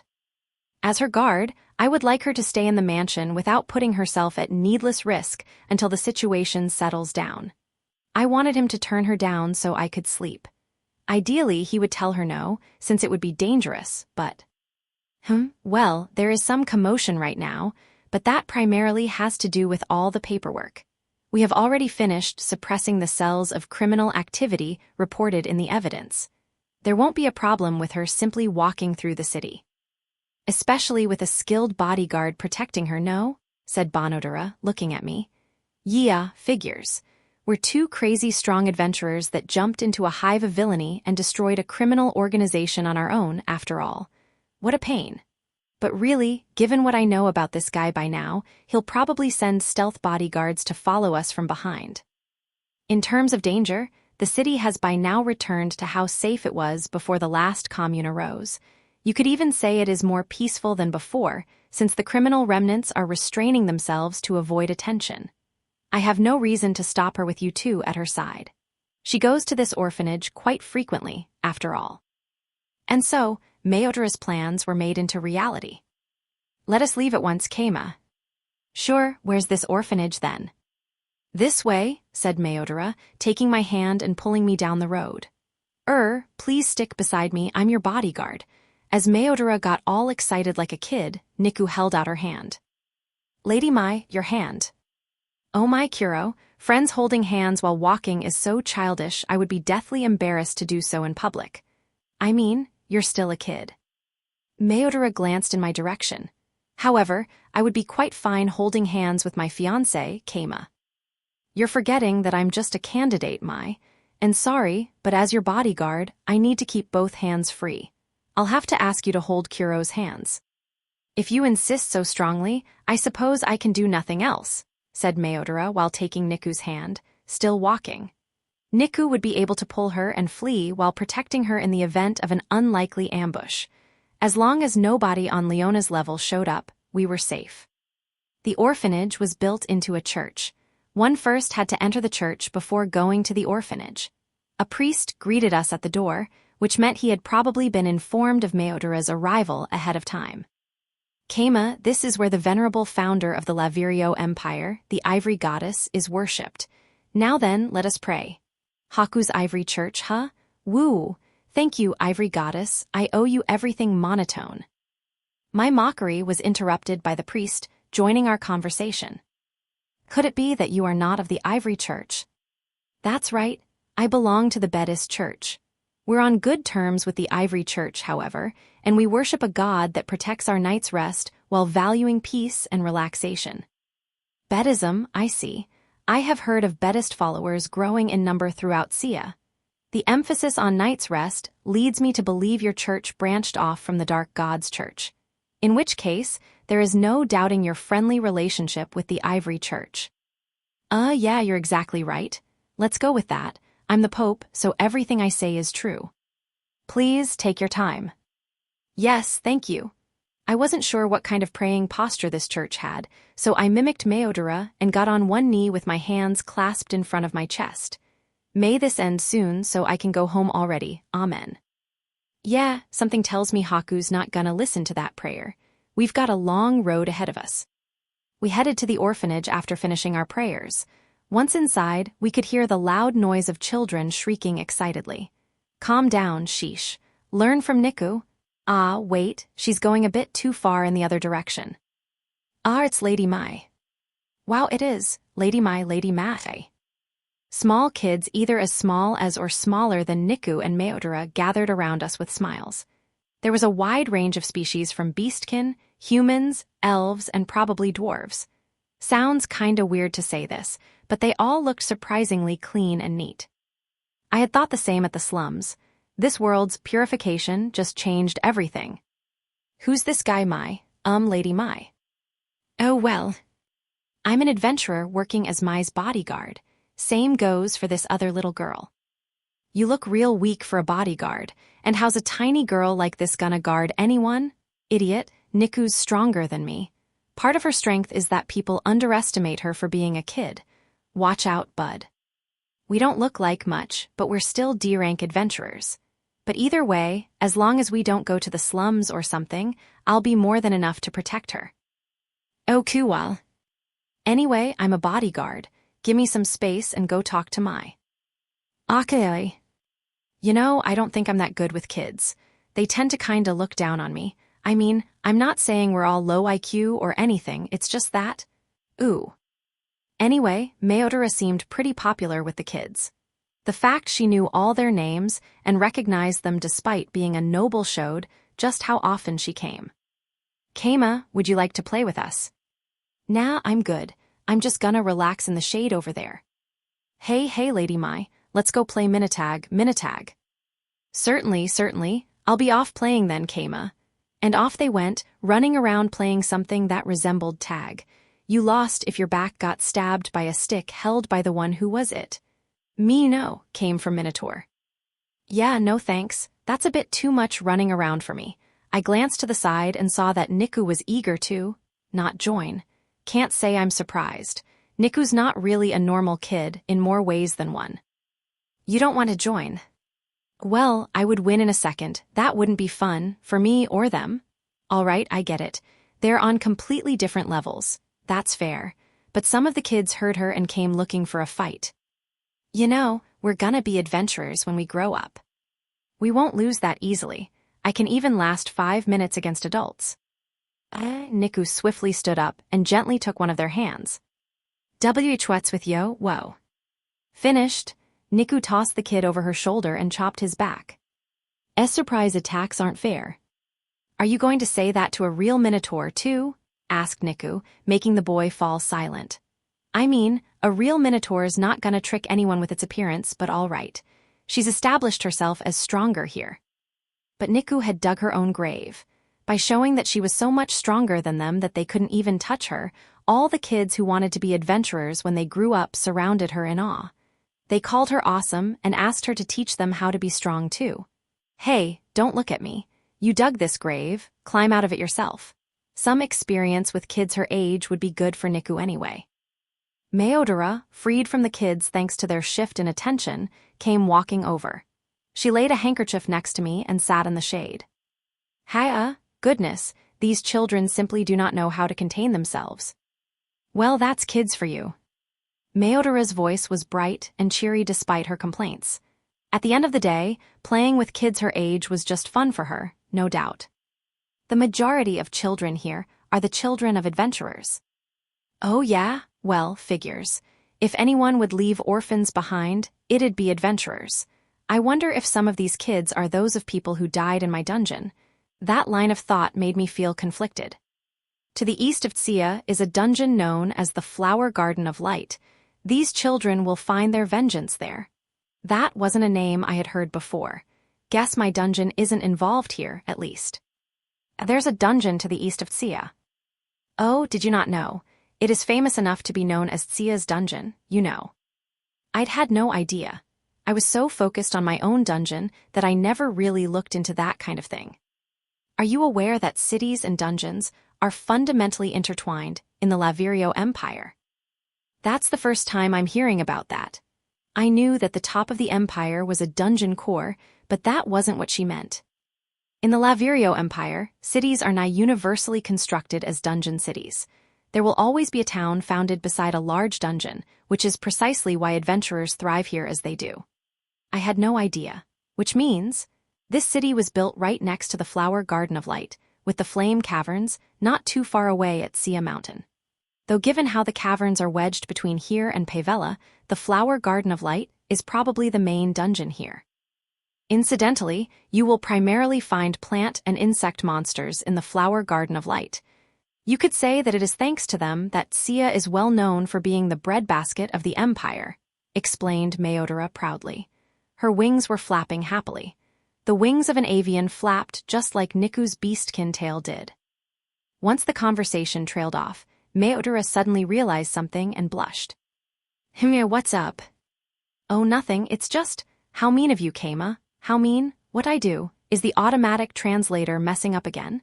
There's simply no way that a skilled adventurer such as yourself wouldn't know what dungeons exist in Tsia. Gracious, Keima, for a second I thought I knew something worth teaching to you. Oh, I'm so embarrassed. She hit her hands against my side. It didn't hurt at all. There's actually a lot I don't know. I really appreciate you telling me about that dungeon, Mai. Truly. Yep, I may be an adventurer, but I don't know everything. It's also important to hear information from multiple different sources before making a conclusion. I would like nothing more than for my words to be of use to you, so consider me relieved if that is the case. Well, I actually didn't know, so yeah. That's probably information the guild doesn't tell to D-ranks. Once our discussion about dungeons came to a close, Meodora looked at me and asked about something else. Keima, I am providing financial support to this orphanage myself. What do you think about it? Does it seem like I am merely funding it for propaganda reasons? Asked Meodora, looking uneasy. It wasn't hard to guess that someone had accused her of that in the past. Are you doing it for propaganda reasons? No, I wouldn't dream of exploiting children for that purpose, but some accuse me of such. Then why worry? Listen to what other people say, consider their ideas, and leave it at that. If they're wrong, that's that, I said, which seemed to relieve Meodora a bit. This orphanage has long been here, but the children happily say with smiles that my support has given them more food. Kids not starving is a pretty good thing. See, you're fine. True, Kama. I would like to continue supporting this orphanage even after getting married. Meodora was fidgeting, as if saying something she would rather not. What's the problem with that? Seems reasonable to me. It's about the money. At the moment I am receiving said money from my father, but once married, I will need to ask my husband instead. In short, Kay. I see, you're worried about relying on other people for money. I'm not gonna let you call me your husband. Actually, I should use this opportunity to act like greedy scum and make her hate me. I feel like she has so many love points for me somehow that she's going to overwhelm me with affection otherwise. That said, I'll need to hold back a little so she doesn't hate me too much. I still need that divine pillow. In that case, you'll just need to make money yourself, or better yet, use the orphanage to make the money in the first place.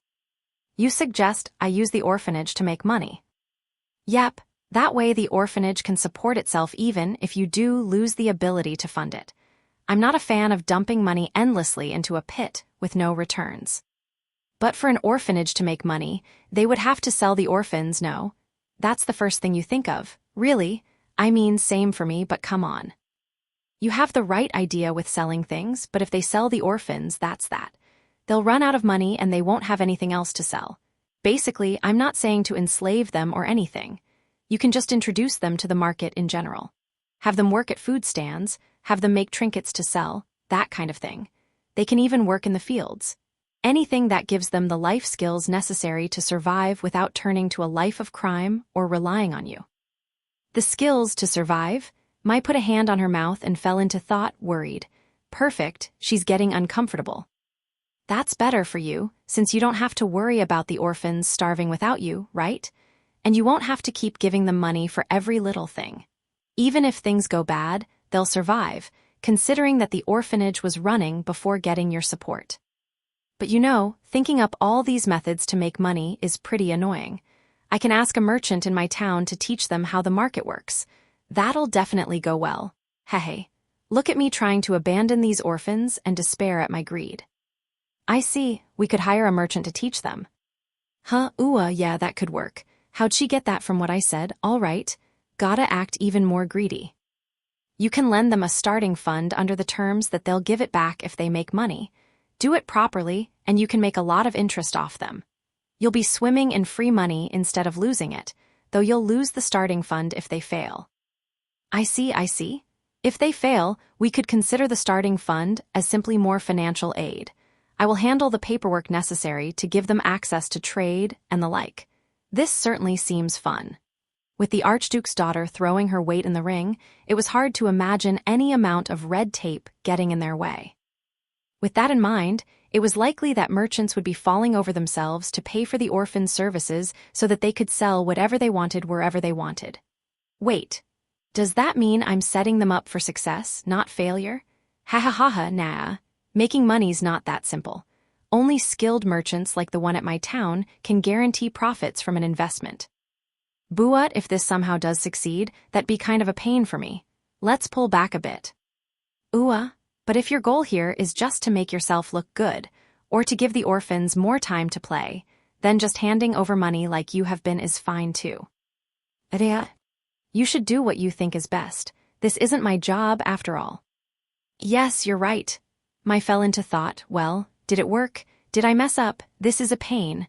Nothing will come from worrying about it though. Guess I'll go save Niku. Hey, back off, kid. That's my Dakimakura. Stop trying to stick boogers on her. We left the orphanage and began walking down a well-kept, peaceful-looking street. We weren't sneaking around, so we didn't need to hide. It felt good for a change. Kama, would you like to stop by that store? Oh, the greengrocer? Now that I look, I think that's the place I bought an apple at forever ago. It was pretty sour. Do you want an apple or something? Yes, excuse me, may I have a moment? Welcome, Lady Meodora. Welcome to my humble store. The store owner shot up straight the second he saw Meodora. That was probably reflective of how often Meodora went on walks throughout the city. May I have some of this fruit, as much as this much money will buy? Absolutely, thanks again. Meodora handed a silver to the store owner. He left the counter and went to the storage room in the back. Here you are, have mall. He came out carrying a barrel full of bananas. Is she going to hand those out or something? Maybe she should have bought those before going to the orphanage. And wait, I'm the only one with her right now. Is she gonna make me carry that barrel? I glanced to my side and saw Niku wagging her tail as if to say, leave it to me. But a second later my used storage to vanish the barrel away. She then looked at me with pride. Ahahaha, indeed, I know how to use storage. I eat these at home, but there are so many that I will donate them to the orphanage the next time I visit. That's a good idea.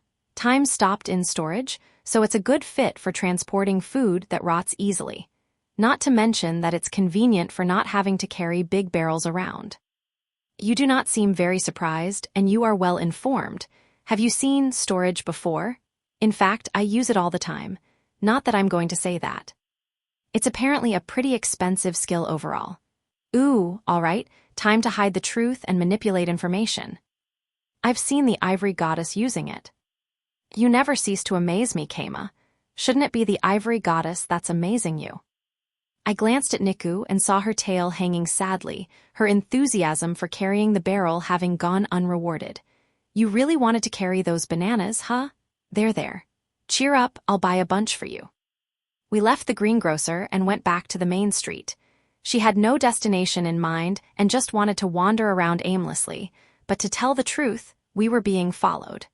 Niku was the one who noticed and warned me again. There was an adult man in a raggedy-looking outfit who looked like a thief, and beside him were two people who looked like normal citizens. They're probably bodyguards the Archduke sent to follow us. As proof of that, they hadn't messed with us at all. A true thief would have attempted to exploit one of the many opportunities for kidnapping Meodora that had surely presented themselves. But this was actually perfect for me. Meodora seemed like she still wanted to go all over the place, but I wanted to go back to the mansion and sleep. I woke up early today, after all. Let's go back to the mansion. But I don't want our date to end yet. Must we go home? Yes, also, I'm your bodyguard, not your date. Basically, take a stealthy look behind you. That thuggish-looking dude is watching us. What? Really? Is he a remnant of that criminal organization? Definitely not. In any case, the safest thing to do here is to go home. Don't you agree? You could just send them running in an instant, couldn't you, Keima? My job is to protect you from danger, not create danger. If necessary, you will be carried back to the mansion. With a princess carry, then, also known as a bridal carry. It seemed that both our worlds had a princess well known for being carried in a specific way. Meodora fidgeted in place for a bit, twisting a roll of her blue hair in her finger while thinking, then looked at me with steely determination. In that case, please do. Okay then, Kuro, please carry her for me. Just lift her right up with your arms like this. Understood. Why? I never said I'd carry you myself. Meodora's eyes widened in surprise as Niku hefted her up into a princess carry. Her wearable golem was finally doing what it had been originally made to do. Niku set Meodora down once we arrived at the mansion. We had easily shaken off the guards following us. They had to remain stealthy, whereas we could run straight forward with the assistance of our wearable golems giving us nigh infinite stamina. An easy and natural victory. Though, my hip joints hurt a little. Oh, quite the speedy one, I see, and I didn't shake in your arms at all. You are stronger than you look, Kuro. Hey, Niku puffed out her chest in pride, though her expression remained as flat as ever. I guess this is one of those things where she's expressive in every way except her actual expressions. I would have liked Keima to bridal carry me, though. Unfortunately, I'm not that strong. I leave all the heavy lifting to Kuro. Niku looked weaker than me, but even without golem assistance involved, I wasn't as strong as her. She was pretty strong, especially thanks to being a beastkin. Please bridal carry me yourself next time, Keima, if you would be so kind. If the opportunity arises, I will consider it. As time goes on, I will only be growing bigger. Now is your chance to carry me while I am still light. That won't be a problem. I may not be strong, but I won't have any issues carrying a full-grown woman. Ahate. Hahate. Meodora laughed with a hand over her mouth. This lowly's tiny, but she's a noble down to her bones. Now then, let's go report what happened to Bonodora. Would you be a dear and bridal carry me to father's room then? Emergencies are one thing, but far be it from me to touch a lady when the time does not demand it. MNN, but I don't mind. You should, anyway. I'm tired. Let's get this over with. I headed to Bonodora's office with Niku and Meodora in tow. I knocked, then entered after being told to do so. Inside was Bonodora sitting at a desk and doing paperwork. He set his pen down and looked at us with a smile. We have returned. Welcome back. That was quite fast. I would have expected you to play for a little longer. Well, some fishy-looking guy was watching us, so we cut it short. No doubting they were from the last commune. I think I'll need a description of those fellows. I had no reason not to tell him, so I gave a simple description of the group. Bonodora nodded without blinking. Yeah, they're definitely guards Bonodora sent, the perfect excuse for me. Surely you understood, Keima. Sorry, no clue what you're talking about. If you insist. In any case, that was it for my going outside today. I successfully managed to take a peaceful afternoon nap, for religious reasons. Once that was done, I had dinner with everyone, just like yesterday, and my bodyguard duties for the day were over. Incidentally, I went with bedist bedtime stories for that evening's dinner, but Bonodora had observed a bedist service before and knew the one I told. Time for bed. The sun rose. Once again the weather was great, which meant it was a good time to go back to bed. Or so I thought, right before Meodora came knocking once again. Don't tell me you want to go out again. Let us go out again today, Keima. Figures. Ideally, I would like to have an easy day of work here and there. We went home early last time, so today we will finish what we started. Long story short, we were going back to the city. Permission, Bonodora gave it in a second, of course. Clearly he's out of his mind. Doesn't he remember that some suspicious people were after us yesterday? Wiyu, this region's archduke, is one wild card. So, where do you want to go today? I believe there is a market being held today. I received my allowance, so let us go and buy plenty of things. Meodora skipped to the market, holding Niku's hand once again. But along the way, someone appeared to block our path. She had defiant, confident eyes, long blonde hair that reached down to the middle of her back. She was a girl that looked about 15 years old in a white dress. Indeed, it was Rokyuko. That's right, here I am, Keima. Rokyuko was standing in the middle of the street, head held high.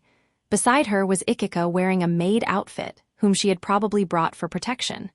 That was our inn's work uniform, but it stood out among the city scenery pretty hard. It was a bit too fashionable, and despite the knee socks covering the color of the skin, the skirt was just a bit too short. I asked Meodora to excuse me for a second, then walked up to Ikika, who was yawning. Why'd you come here? I mean, not like I could stop her, dude. The second she saw that letter, she was all out of there. Hey, why are you talking to Ikika and not me? Said Rokyuko with a pout. What, are you saying I shouldn't have come? Obviously I'm gonna come. You disappear for a week and then you're talking about some kind of marriage proposal. How could I talk about something that's serious through letters? Okay, fair. Guess we can have a serious talk about it now that you're here. I mean, we're partners, right? Said Rokyuko, blushing and looking the other way in a pout. Well, anyway, I'm glad to see you again. It's been too long, I missed you. The stuff I've been doing here really grinds down your soul. What have you even been doing, Keima? She asked, looking exasperated. To be honest, I didn't know why I had gone so far for them myself. Went ahead and destroyed a criminal organization called the Last Commune. Using charms. I'm guessing you didn't make Niku do that, which means you used Kasaki yourself, didn't you? When we get home, I want to see you in succubus form, okay? Whoa, I don't want her to see that. Well, whatever. So that blue little girl's, the one you might get engaged to. That's right. I summarized it in the letter, but she's managing the divine pillow.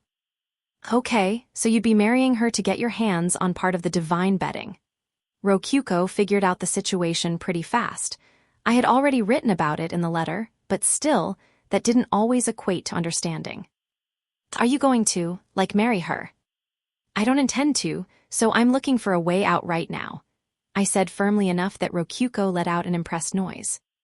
Well, anyway, introduce me to that blue squirt first. Sure. I returned to where Meodora had been waiting for a bit, with Rokyuko and Ikika right beside me. Who might these two be, Keima? My party members Rokyuko and Ikika. You two, this is the Archduke's daughter, Meodora. Hi, I'm Keima's partner, Rokyuko. Can I call you Mai? Feel free, Rokyuko. Same to you, Ikika. Rokyuko and Mai exchanged a handshake. Rokyuko was acting pretty smug for some reason. Ikika introduced herself, and that was that. By the way, where were you three heading? To the market. There will be no better way to keep an eye on the town than investigating the market. With Keima at my side, this even feels like a date. Oh, a date, huh? You wouldn't mind me joining you three, would you? My, Keima, won't it be more difficult to do your job with more people to protect? I can already see the sparks flying between them, but I'm on Rokyuko's side, though I'll hold back so that I won't be in danger of losing the divine pillow. Rokyuko, is one of my party members, so there would be absolutely no problem with us working together. If you insist, Keima, I will allow it. Just be sure to protect me, yes. And thus, we somehow ended up going to the market with Rokyuko. The market was near the center of Tsia's eastern district. 6 days of the week it was an empty plaza, but today there were stands, carts, and all manner of mobile stores displaying their wares. They sold food like fruit, wheat, and dried fish on top of accessories, small gems, cutlery, baskets, weapons, armor, and so on. It was like a combination of a market and a flea market divided by two. At some points the merchants had their wares spread on rugs on the ground. Wow, lots of stuff here.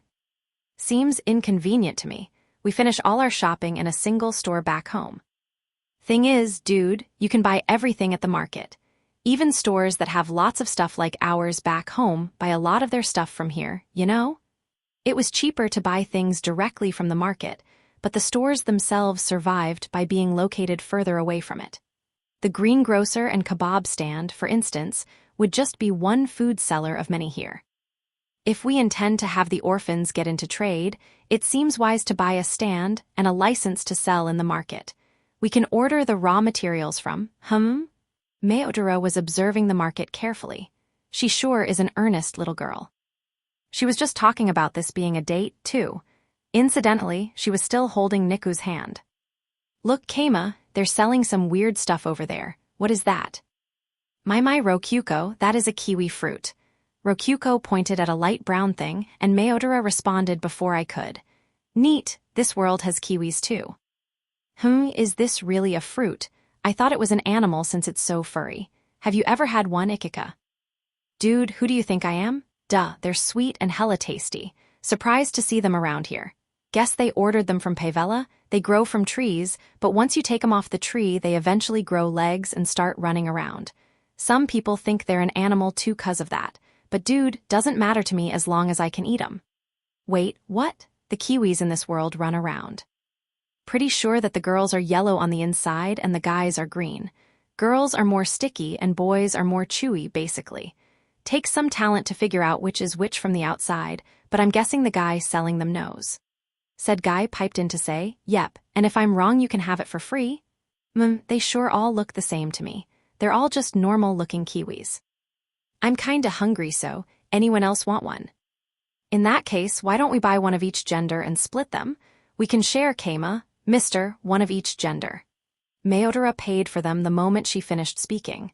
The guy picked out 2 kiwis seemingly at random and cut them in half with a knife. Indeed, one was yellow on the inside and the other was green. Same for us, please. Rokyuko paid for some, and the guy repeated the same steps, and once again, he was right. What a pro. He's kinda like the people who are paid to figure out which baby chickens are boys and which are girls. With that done, they both eagerly walked up to me. Now then, let us share Keima. Keima, you're going to eat my kiwis, right? Hiya, there's an odd number of us, so things won't add up if we all share. I'll just get some for myself. Mr., 1 girl kiwi, please. What was the point then? Figures, you're good. I played dumb, shocking Meodora. Rokyuko on the other had apparently predicted what I would do. Niku gently patted Mayotara's shoulders and split kiwis with her. Yep. Mayotara's the only girl Niku knows that's about the same age as her. I want them to be good friends. Whoops, messed up, have one for free. For real? I was surprised for a second, but judging by his smile, he messed up on purpose. Come on. Keima, I can't eat with both hands full. Hold one. Rokyuko pushed a kiwi slice onto me too. I took it. Okay, you eat that one. Ikika, you can have the other too. Wait. Do you'd really? Heck yeah, good idea. It ended up with me exchanging kiwis with Rokyuko, Mayotara exchanging kiwis with Niku, and Ikika getting 2 slices. Mayotara looked at me angrily, but I ignored her and took a bite of kiwi. Oh man, this is good. Tastes just like the kiwis I ate in Japan. We looked around at other stands and saw one that took up 2 spaces. Looks like he's selling wheat. The sacks of wheat were stacked higher than I was tall. This was where you could buy wheat in sack quantities. You a merchant, black hair? You gotta buy wheat from Sia if you've got a cart. It sells like crazy all over the place. That a fact? Indeed, Keima. Sia is the most prominent breadbasket in the Lavirio Empire. The merchant noticed Mayotara and bowed his head without looking too surprised. Didn't see you there, Lady Mai. Good to see you. Hello again, how goes your business? Can't complain. You could say I've found a good line of trade with Pavella, though over their vegetables and fruits sell better since they get their wheat by boat. Mayotara was having a business talk with the merchant. Smart girl, huh? As an aside, this guy apparently had an actual store north of Sia, and this was basically a form of marketing for him. Same price for his stuff here and there. The price of wheat is very important.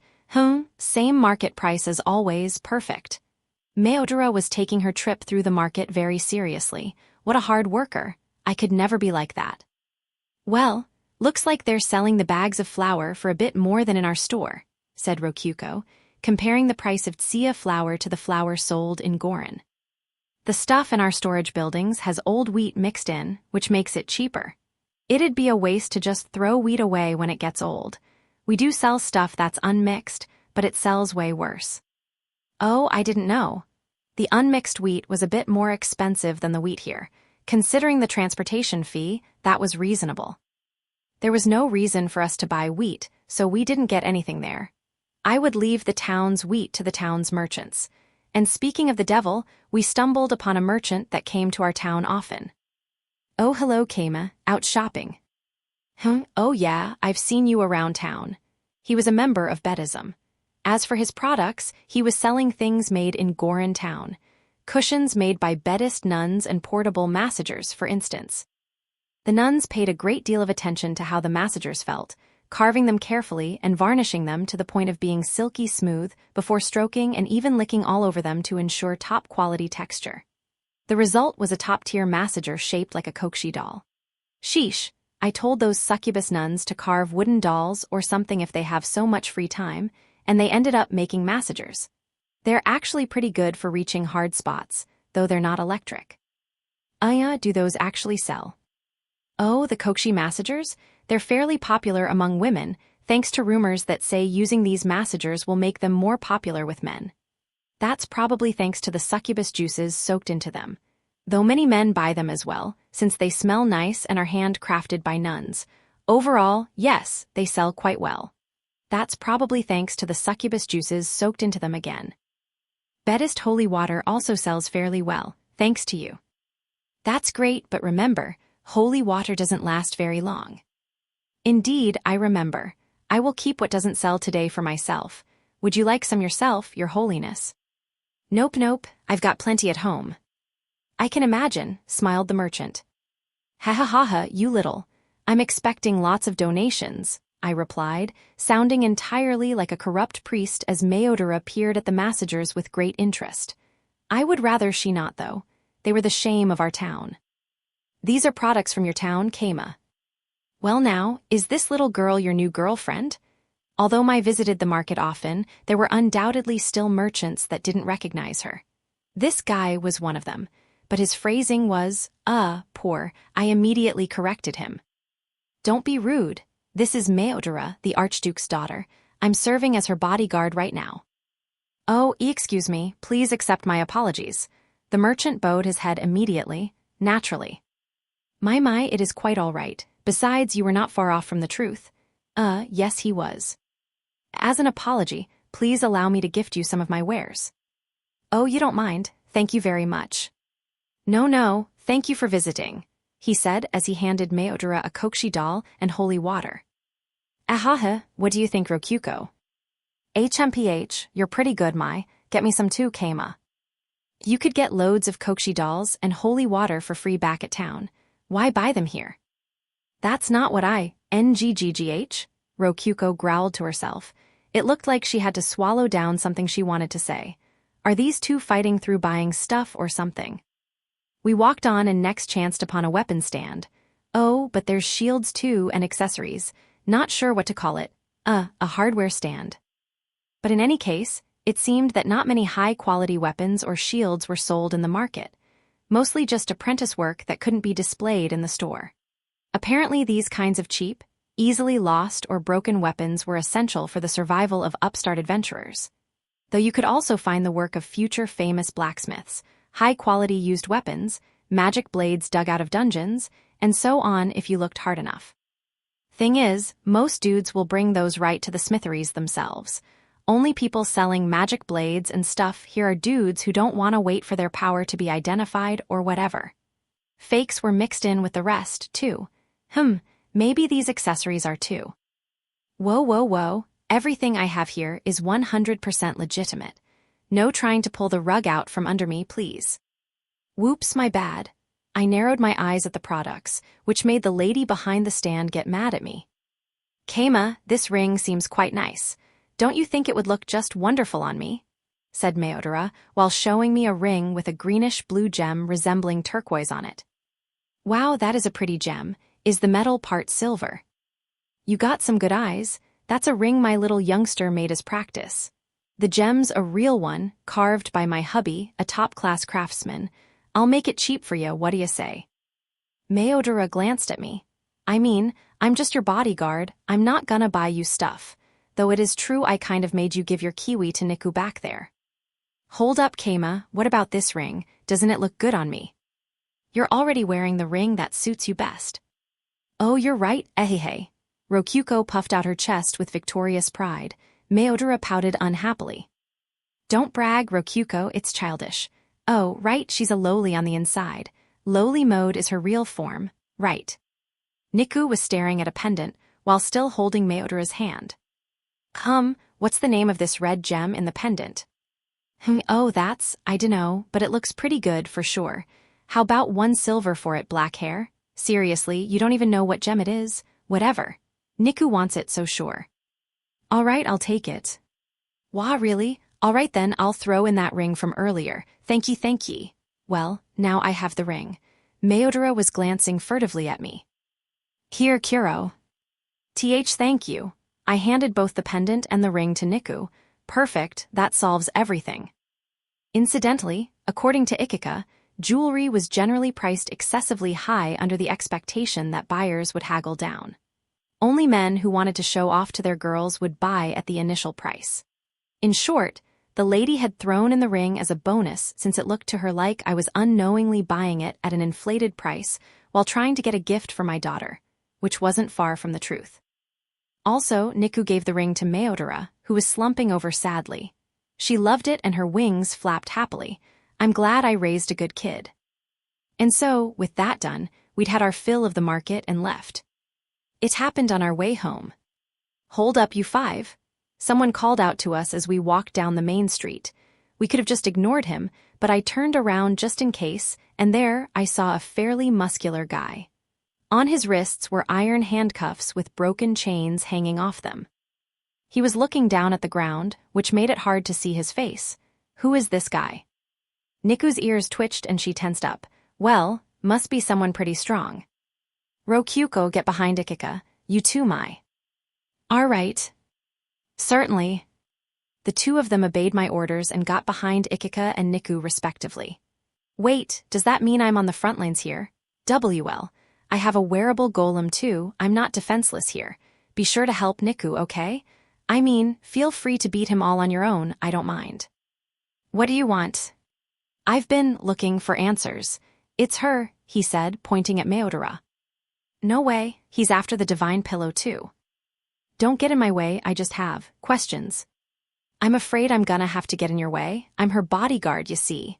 Seriously though, I feel like I remember him somehow. Wait, you're from the last commune. Yeah, I am, I'm Hugo. The last commune's number 2. It all came back to me. He was the greatest foe I had faced there, the owner of immense mental fortitude who only broke after I patted his head while giving him my lap as a pillow. Yuck. These are some memories I could have done without. Gives me goosebumps. Why are you here? Didn't you turn yourself in? Yeah, that's right, I did, which makes me a good boy. I'm a good boy, but they locked me up. Does that seem right to you? Asked Hugo, his eyes unfocused. Did this guy do some hard drugs or something? Interjected Kasaki. This guy's mind is totally broken. You can really mess someone up if you push them too far, charmed or not. Seriously, and you didn't tell me, I responded telepathically. Well, no worries, you just gotta charm him again and it'll be okie dokie. Go, let me possess you again. Not in the middle of town, can't we do anything else? Yeah, you can beat the crap out of him. All right, guess that's our only choice. Ikika, guard those two. Naya, Kuro, hold him D. Gah? I paused for a moment after mistaking Niku's name. Hugo charged forward as if exploiting that blunder. He roared like a beast and went to tackle me. And just like that, picked me up before spinning around and running in the opposite direction. Wait, hold on. Hugo was carrying me away in his arms. I could hear Rokuko and the others yelling from behind me. I'm not stopping. I've been looking so long and it's finally over. It's finally over. That sounds like you found what you were looking for. Yeah, I have. Don't have to ask that dog-eared girl anymore. Dog-eared girl? Does that mean he was pointing at Niku a second ago, not what I was looking for is now in my arms. Hugo's voice was so warm I got goosebumps of terror. His arms holding me were so gentle I wanted to throw up, and his eyes looking at me were so filled with love I nearly passed out. I can tell, I noticed right away. You're my mama, my beloved mama. That sealed it. There was no mistaking that this guy was after me, or more precisely, after me in my succubus form. If one were to describe Hugo's warm embrace in a single phrase, he was bridal carrying me. Holy fuck, I felt more terror than I ever had in my entire life. I had to get away somehow. Let go of me. Struggling makes you hard to carry. Don't struggle, mama. I flailed, fighting back against his muscular right arm pinning me to him, but my blows were weakened by my inability to kick off the ground to build up inertia. I wasn't damaging him at all. You know, mama, you hitting me doesn't feel bad. It feels good, actually. Hit me more, he said with a gleaming white smile as he continued running with me in his arms. This guy, did he just awaken to a masochist spirit? Right here, right now? He's enjoying me, a guy hitting him. God, I can't stop shaking. What the heck is happening? What can I do about this? Let go. Are you cold? Sorry, but deal with it for now. I'll warm you up once we get home.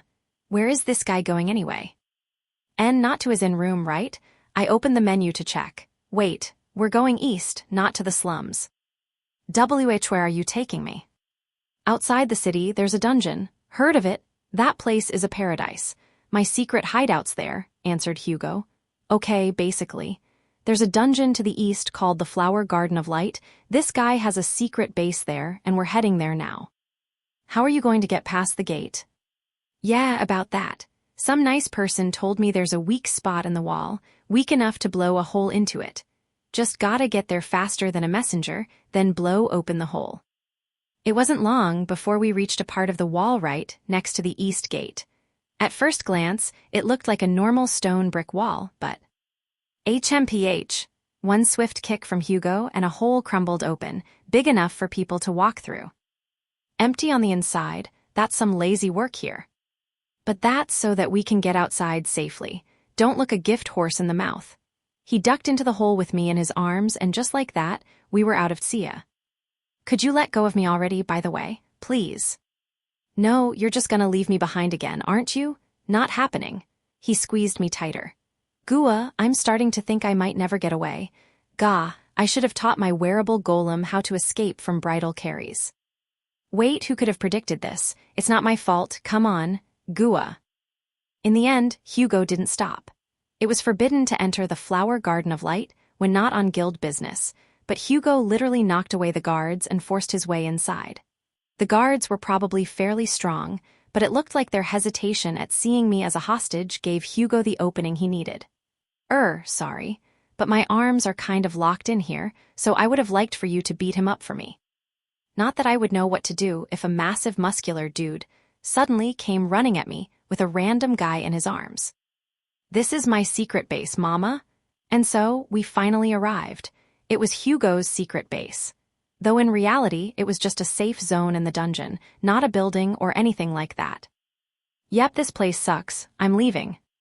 You'll be in danger out there alone, you know. You should just live here with me. Also, I'm a guy. Don't call me mama. Mama is mama. I know that you're actually nice on the inside, mama. It's no use. I'm not getting through to him. Actually, wait. We're in a dungeon right now. This may be a safe zone, but there's nobody around. That means I can transform into a succubus and make him listen to anything I say. All right, Kasaki, possess me. I key in to want to see what happens if I don't. Quit joking around, do your job. Okay, but if you mess up, things will get really bad really fast. Really bad? I blocked Kasaki's possession midway through. Ouch, come on, don't resist after telling me to possess you, that's like hitting my head. What head? Anyway, more importantly. What do you mean really bad? Details please.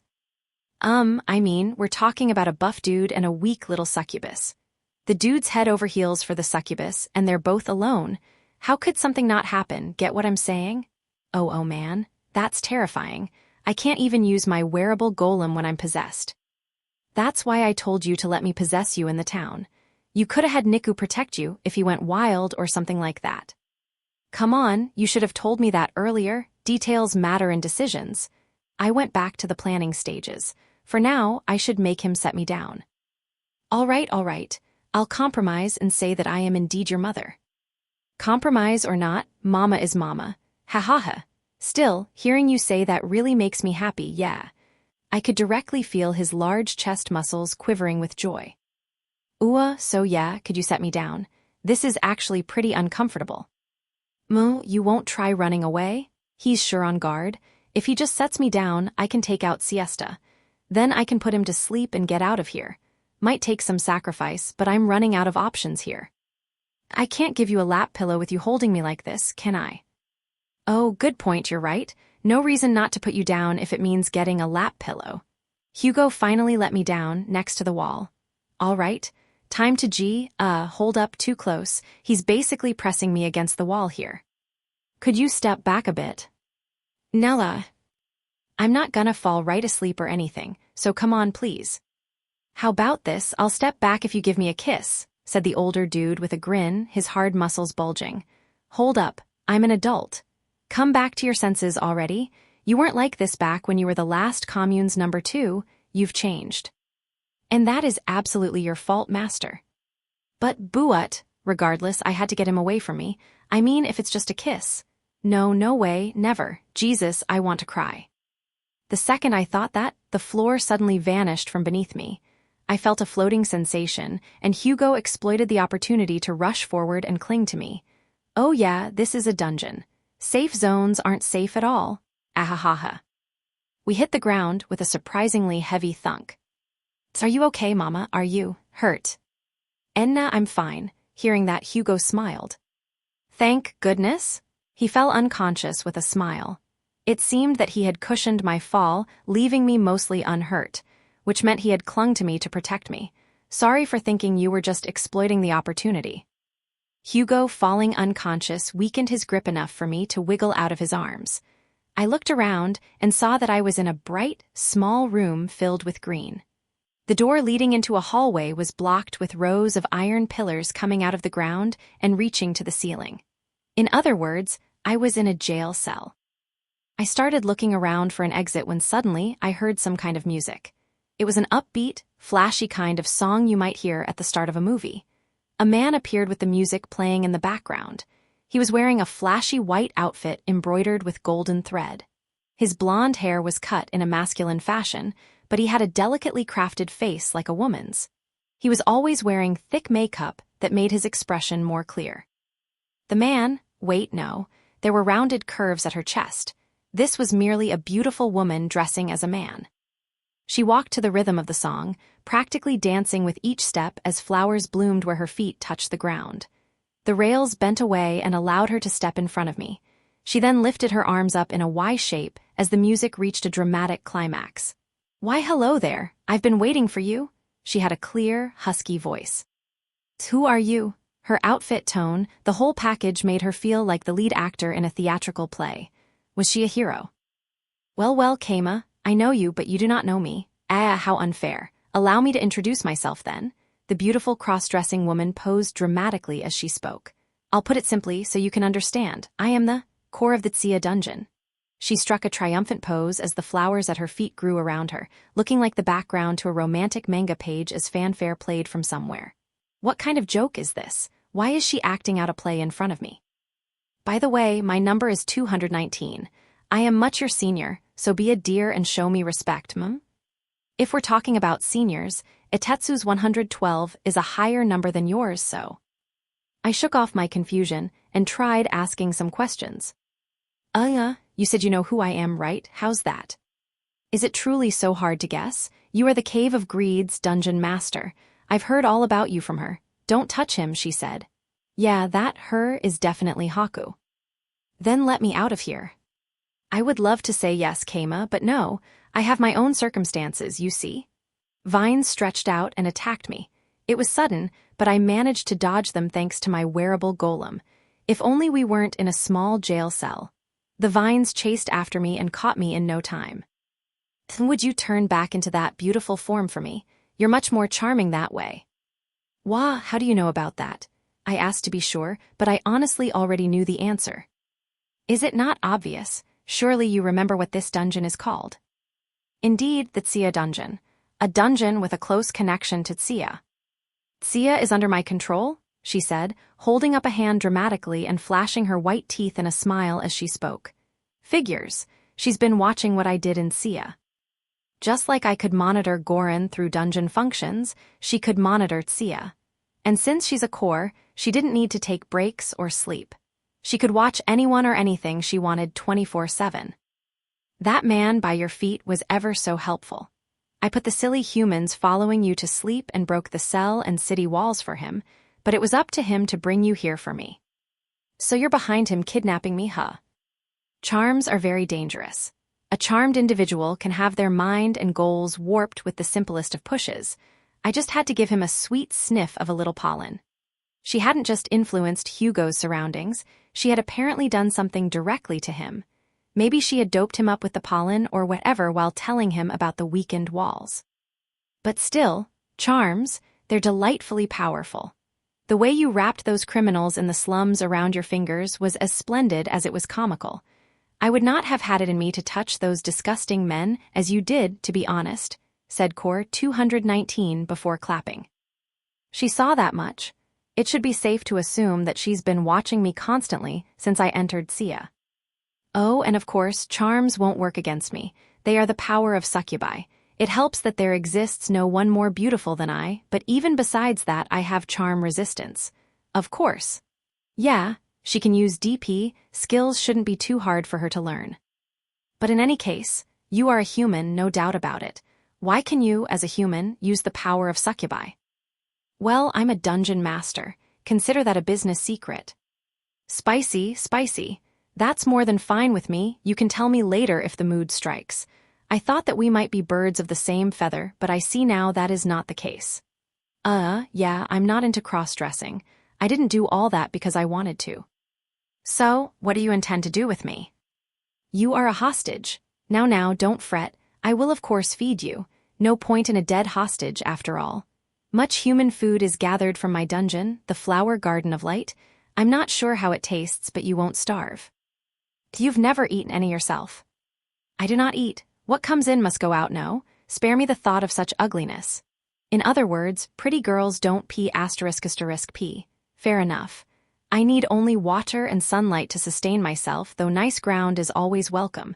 You humans need food to survive, no? Can't say I envy your inconvenient bodies. She must be a plant-type core. Flowers and vines grow from her footprints, and the Tsia dungeon's plant-based with bug monsters if I remember correctly, so this should be a safe assumption.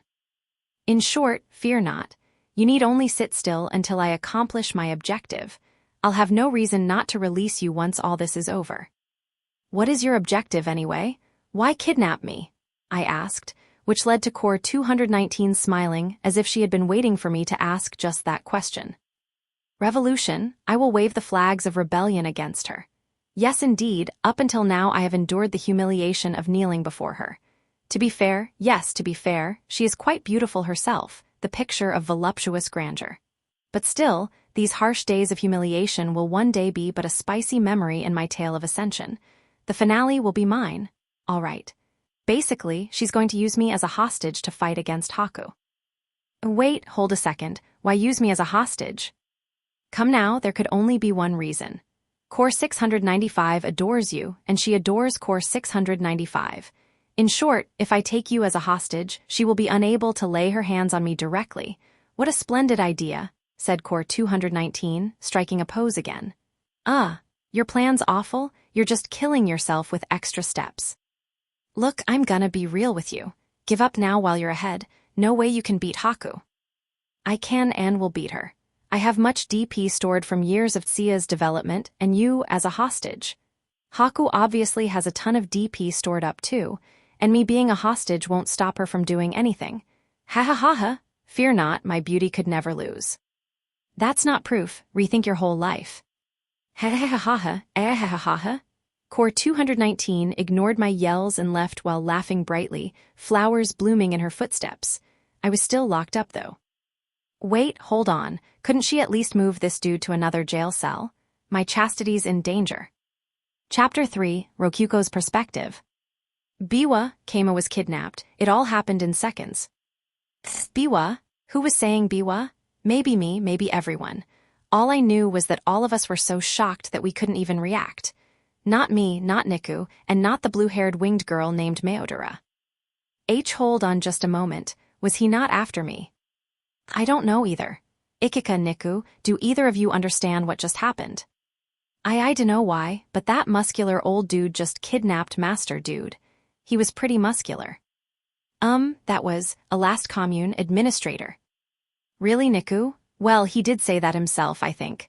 But why would he kidnap Keima? I need to think this through. Last commune, the organization Keima destroyed. Oh, wait. Are charms at fault? It's possible. In which case, this isn't something we should talk about in front of Meodora. Well, no matter what was up with that guy, we shouldn't just be standing around. Ikika, go report to the authorities that there's been a kidnapping. Don't forget to mention what direction he went in. Got it, be back in a sec. Ikika immediately ran off to follow my orders. Ikika and Niku can't use the menu. I'll go find her later, which reminded me of the map. I opened up the map from the menu and checked for Keima's location. The dot representing Keima and the dot representing the human who kidnapped him were both moving at an incredibly fast speed. But for some reason, the human's dot was green, like an ally's. I was outside of my dungeon territory, so enemies and neutral entities would only show up on the map if within view of an ally. But I could see allies from a reasonably far distance away. Even now, I could see the exact locations of Rei and the others in Gorin, not to mention the goblins in our dungeon. I thought that the kidnapper would be shown since Keima must be able to see him, but, feeling confused, I went to tag the dots so as to keep track of them, at which point I remembered I could check the specific status of my allies. I checked the man's dot and saw status, charmed deeply. Is Keima's succubus charm really that intense? I subconsciously gulped. But anyway, if the man was still charmed, he probably wouldn't be killing Keima for revenge. That was relieving, at least. By the way, Keima's status was confused. I would be confused in his situation, too. What do you want to do, Niku? You were guarding Meodora, right? Yes. Like, I'm pretty sure Keima won't die, but I'm worried in a lot of ways. We were talking about Keima here. If he wasn't in life-threatening danger, he would definitely find a way out on his own. Kasaki wasn't displayed on the map since she was treated as equipment, but with her on his finger he could use his charms again if necessary. Not to mention Ultra Transformation, his golems, and so on. He would be fine on his own, definitely. I mean right, he's Keima. You should keep guarding her for now, Niku. But shouldn't I chase after Master? Like, I want to do that myself, but I can see them on the map and they're going east super fast. Super fast. I can't catch them. Niku might be able to, but... Niku, you and Keima were in the middle of a bodyguard quest, right? Quests are jobs, jobs are promises. You have to keep your promises. Do you want to make Keima break a promise? If not, finish the job you promised to do. Okay, Niku nodded. She knows when she needs to listen. Oh right, Mayodora is here, and she's still stunned. I wonder if she's okay. Hello, I tapped her head, which finally snapped her back into reality. Okay, Mai, why don't we take you home now? You're the Archduke's daughter, your home must be well guarded. It's possible that your mansion could be attacked, but you'd be safer there than anywhere else. Why yes, you're right, and I need to report this to father. Oh, she's back in action. I'll go too. He needs someone there that can give a proper report. Mai, you let this throw you way too off. Sorry, Rokyuko. It's kind of like I managed to be so calm since they were so thrown off. I would have panicked more if I couldn't check up on him through the map, I think. Anyway, I'll think more about this on the way to her mansion. Archduke Bonodora's perspective. As I was busily working my way through the enormous amount of paperwork still left over from the last commune incident, a butler entered my room. Lord Bonodora, Lady Mai has just returned. She wishes to see you. That was faster than even yesterday. Something must have happened. I told him to let her in. He left and Mai took his place in no time. Excuse me, father. Something terrible has happened. Welcome back, Mai. I see Kuro is with you, and a pretty girl I'm not familiar with. Who is she? And where is Keima? There was a young girl beside Mai with long, flowing blonde hair and fierce eyes that went well with her calm smile. She was probably 15, a new adult. Hello, I am Keima's partner, Rokyuko. Rokyuko, that was a name familiar to me. She was one of Keima's party members, and one who, if treated lightly, would lead to my death. I swallowed hard. Might I ask for your family name as well? Oh, do I really have to say both? Noble greetings sure are annoying. It's Labyrinth Art. She said her family name without blinking, which was more than you could say for my reaction. In truth, long before I had consulted the capital for information on Keima, I had, frightfully enough, received a letter from the ivory goddess herself. In it was a message coded in noble euphemisms, but not to such an extent that the message was anything but perfectly clear. There is a girl named Rokyuko Labyrinthart in Gorin, and if she is harmed in any way whatsoever, you will pay with your life. Rokyuko, this might come off as a rude question, but might I ask what exactly your relationship with Keima is?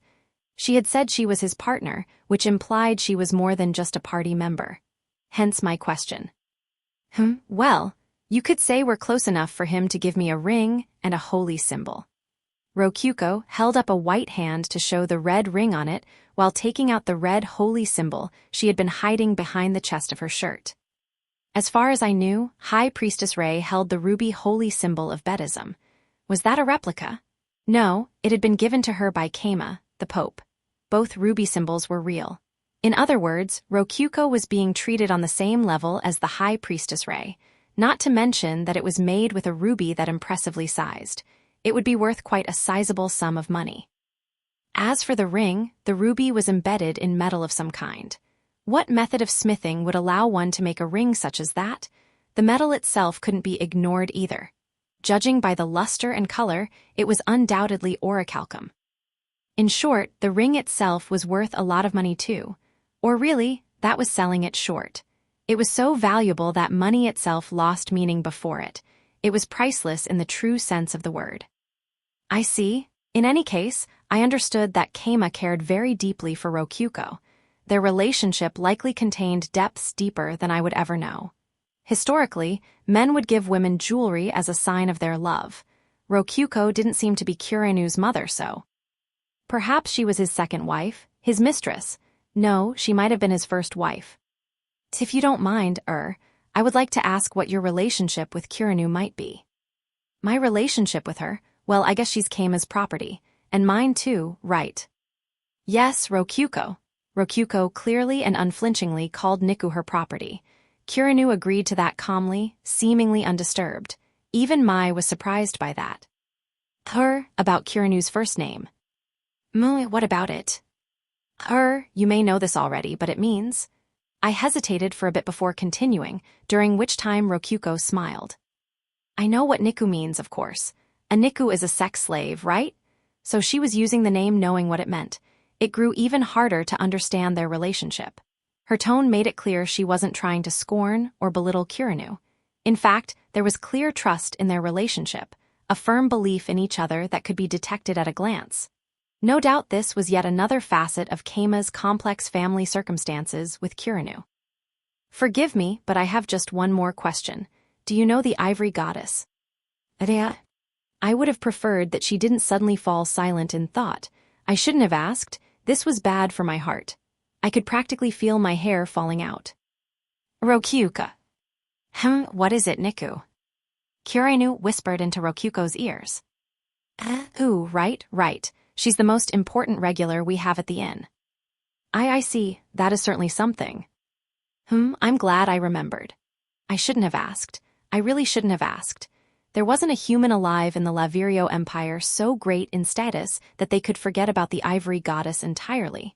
Her pause had merely been her pretending not to remember the goddess. By having Kirinu whisper a reminder into her ear, she was subtly telling me that both she and Kirinu were closely connected to the Ivory Goddess.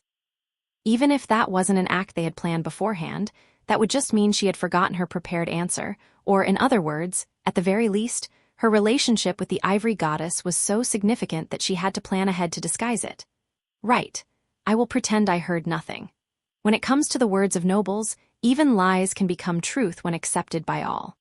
I will believe that Haku merely is just a regular at her inn and leave it at that. That would still mean that the Ivory Goddess owned an inn for unknown private reasons, but still, that was the best outcome for my heart. In any case, why did you return so quickly? I shifted the subject and directed my attention to Mai. Oh yes, that's what I'm here to report, Father. Keima's been kidnapped, she said, making me blink in confusion. Keima kidnapped? What do you mean? Exactly what she said, Bonodora. My partner, Keima, just got kidnapped by the former number 2 of the last commune. Rokyuko butted in and addressed me in quite a frank manner, but I couldn't demand she be more polite.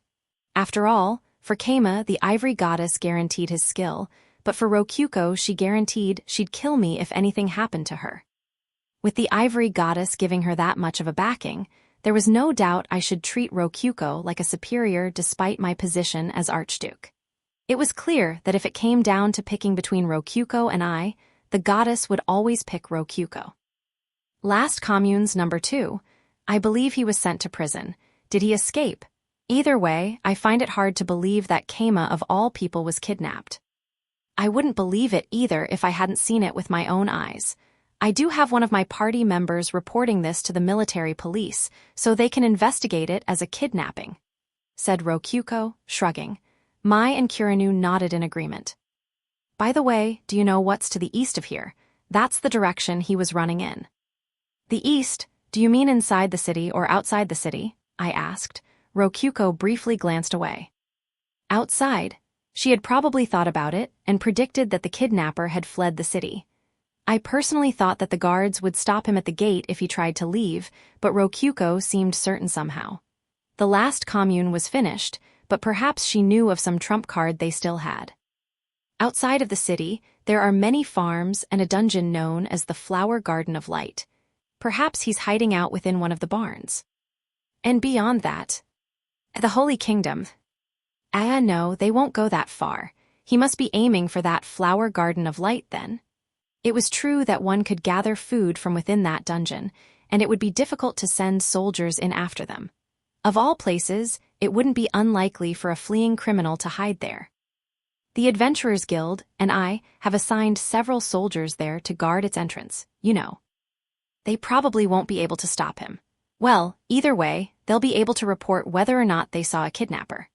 For a second, I wondered why she was so confident they would lose, but then I remembered we were talking about a man who had kidnapped Keima. It was safe to assume that the guards, used to spending days doing nothing at what basically amounted to a do-nothing post, would be caught off guard and beaten back. Now then, what exactly are you suggesting I should do about this? Father, we must send soldiers to rescue. Keima was with you as your bodyguard.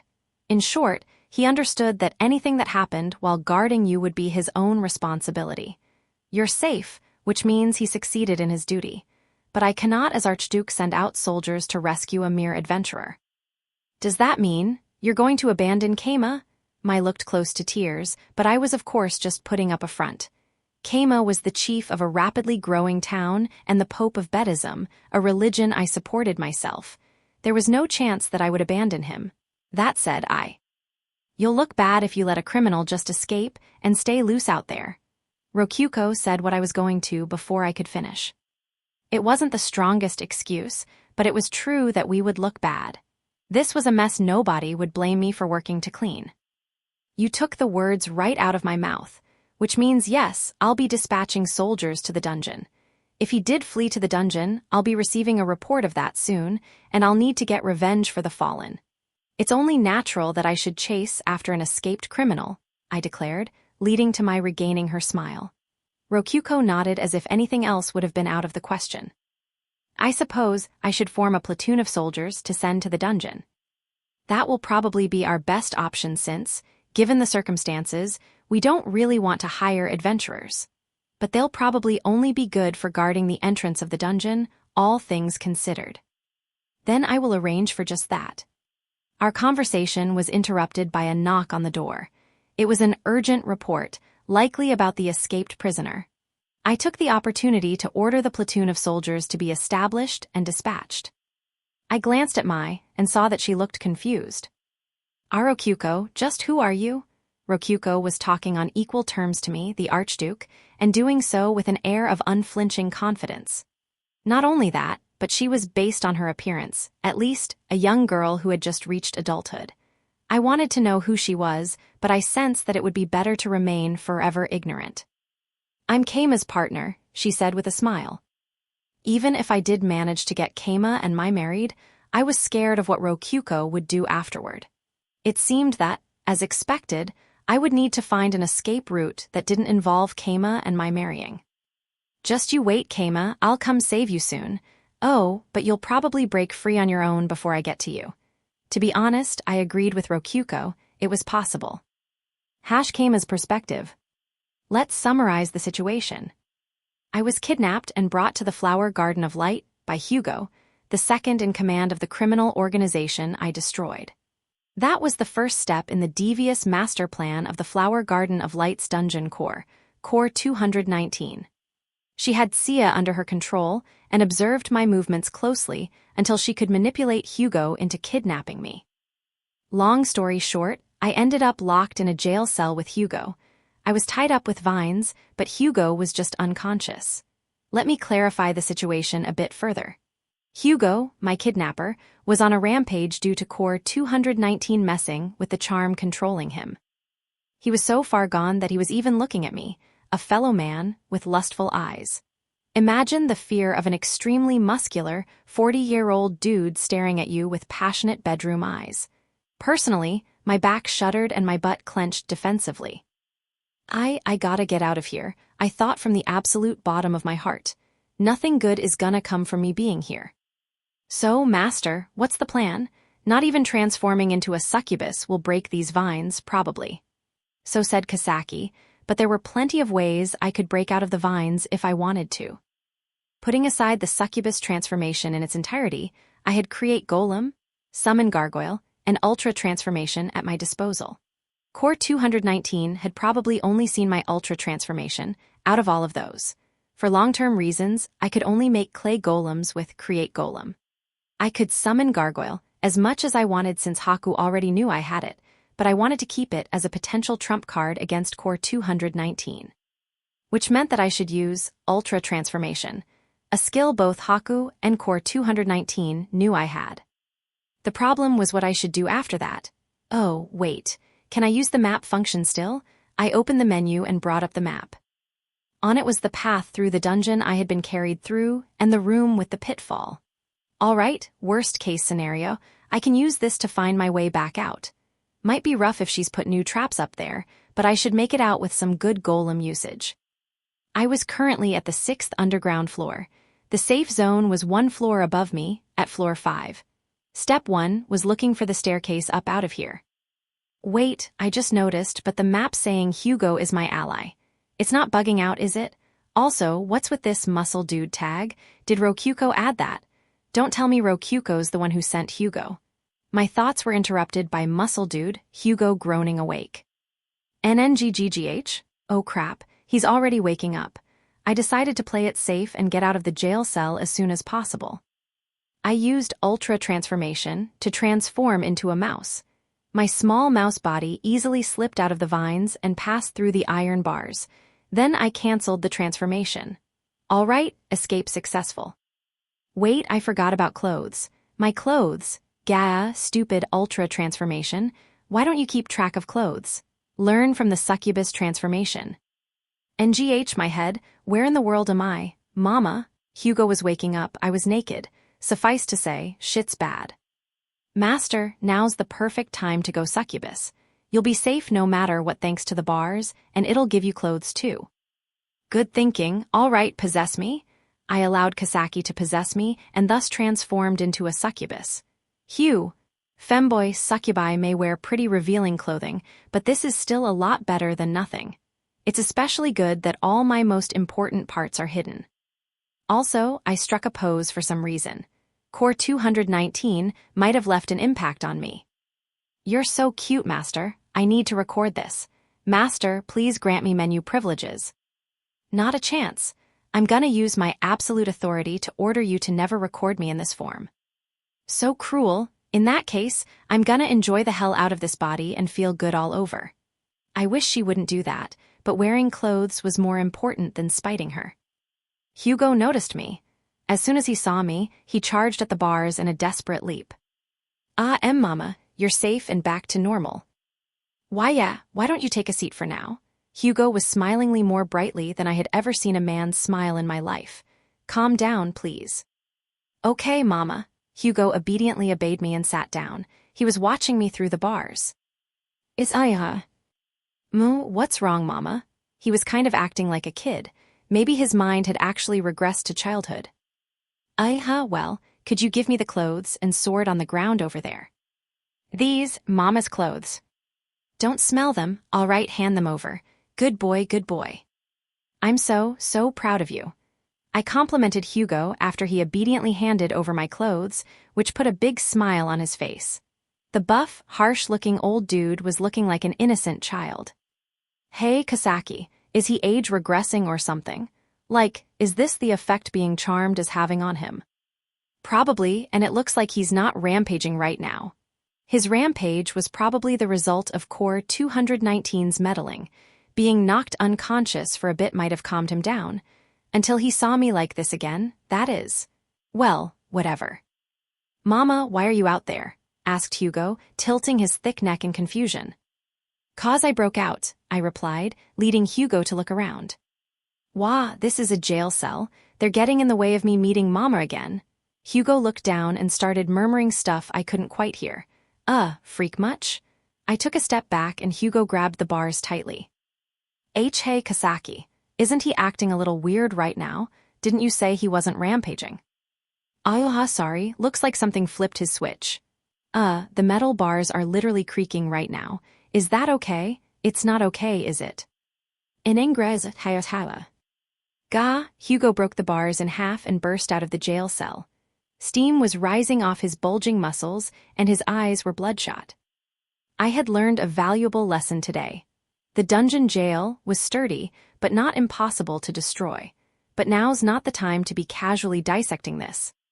Jay, just calm down, I'm right here, Mama's right here. HRRRGH, Ma. That's right, Mama's here, so be a good boy, stay. I consoled Hugo while talking to Kasaki telepathically. Hey Kasaki, should I end the succubus transformation? If you wanna be naked, sure. That's totally fine with me. That's obviously not fine with me. I never should have ever messed with this succubus transformation stuff. Hit by regret that came far too late to mean anything, I tried gently talking to the muscle dude. Okay, don't move. NGGGH, mama, pat, my head. Hugo was steadily calming down. I assented and nervously patted his head. There, I'm not scared. I felt like I was consoling an angry lion. After patting his head, Hugo came back to his senses, arguably. Mama, I thought I was in the jail cell. Well, you got out. Did you let me out? Thanks, Mama, he said before trying to cling happily to me. Don't rub your head against my stomach. Don't smell me. Don't push your face against my stomach. Could you step like 3 steps away from me, like a good boy would? Okay. Surprisingly enough, Hugo listened to my request and let go. That's weird. I thought he'd be more persistent. It's probably like, 'cause you're back to looking and sounding like his mama. You in your normal form without the succubus buff just looked like his mama. You weren't actually his mama. That sounds like made-up nonsense, but I'll believe it. To put it in fantasy terms, a hero would be a lot more motivated to go kill the demon king if ordered to by a charismatic king than some lazy-looking guy lazing on a couch. Same deal here. So basically, he'll listen to what I say when I'm in succubus form. Yup, I'm gonna suggest you stay transformed for a bit, especially since we just learned we can stop his rampaging like this. Yeah, seems fair. I'm glad this all worked out, especially since my chastity would have been in danger otherwise. By the way, unlike ultra transformation, being a succubus didn't lower my stats or anything. At worst it made my wearable golem disappear, but that was it. The silver lining was that the buff dude in front of me would be absolutely more useful in battle than a wearable golem. It wasn't ideal, but I would need to act like a princess and escape with his help. Listen up, always walk in front of me. Don't even think about getting behind me. Okay, Mama, I just need to stay where you can see me. Hugo and I advanced through the dungeon with him in front and me in back. The vine-covered walls of the corridors were probably made of stone or packed dirt, but the vines were so thick I couldn't even see them. It would be impossible to predict where Core 219 might launch a surprise attack. Naturally, she would have noticed our escape the moment it happened. It was safe to assume she would be sending monsters after us. And just as expected, a child-sized walking flower appeared out of the shadows in the corridor. The flower petals were speckled like tiger lilies, its roots were its feet, and its leaves were its hands. Just gonna toss out there that charms don't work on plant-type monsters. Yeah, figures, they're plants. Individual plants had their own stamen and pistil, after all, and they left their pollen to bugs and the wind. Though to be fair, these guys are using their roots and vines as feet and tentacles, so they have more options. Leave him to me, Mama. Hugo knocked aside the blade-like leaves, stomped on the tentacle vines wrapping around his feet, and ultimately killed the monster by ripping out its flower petals with his bare hands. Yeah, this guy's as strong as he looks. This is a dance flower. Their honey is really sweet, Mama. Hugo started sucking on the base of a flower petal. Oh yeah, I remember sucking honey out of plants when I was in elementary school. Nostalgic. Here, Mama, have some. Hugo tried handing me the flower petal he had just been sucking on. No thanks. I don't want to put my mouth on something an older dude's been sucking on. I thought about how to turn him down, then let it out. I don't want it, you can have the rest. Yay, thanks, Mama. He started sucking the honey down again with a full smile. Your honey tastes so good, Mama. Don't say it like that. At least say, the dance flower honey you gave me. We continued exploring. Soon, we came to a dead end with a vine-covered treasure chest. The Flower Garden of Light was a dungeon, and thus naturally had treasure hidden about. I mean, we don't really need any treasure since we're just trying to escape, but maybe it has food. Though that wouldn't matter, since my storage has days' worth of food, and worst-case scenario, I can buy more with my portable DP.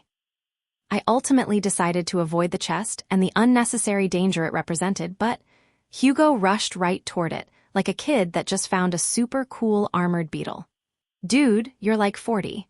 Try and contain yourself. Mama, a treasure chest. Let's open it. Stop, that's probably a tra. Hugo threw open the chest, and immediately several wooden spears shot toward him. For a second I thought he was done for, but then... HMPH? Snapped spears fell to the ground, as if they had slammed against metal and broken apart. Look, Mama, a mana potion. Here, you can have it. Th the spears. What's wrong, Mama? They were wooden spears, sure, but Hugo being able to block them with just a HMPH was weird. That kind of defensive power wasn't normal. Was he made of iron or something? Oh geez, he's even stronger than I thought. Are you okay? Yup, totally. Well, the spears kind of hurt. Rub my head, said Hugo, thrusting his unharmed head toward me. Aside from the old battle scars, there wasn't a scratch on him. That wasn't normal. Well, I'll comply here as thanks for the mana potion. That might help him stay calm. I hope it will. I really don't want to make this guy mad. What's wrong with getting some brownie points here? Next appeared another flower. No, a bug. It was a pink orchid mantis, bigger than a human. I read a comic about something like this before. What if bugs were as big as humans? Well, time to find out. The bug seemed like a deadly foe, and I swallowed hard at the sight of him. It lifted up its body high to be intimidating, raising its scythe-like arms up to the ceiling before swinging them down. But Hugo nonetheless stepped forward. Stay back, Mama. HRRRGH. SC Hugo took the swings on his left arm, then ripped the bug's sides right off. Wait. Holy crap, Hugo's own arm is like a quarter cut off. Is that bone I see? Yua, is your arm okay? Ahaha, it hurts, but I'm fine, Mama. I'm so happy I got to protect you.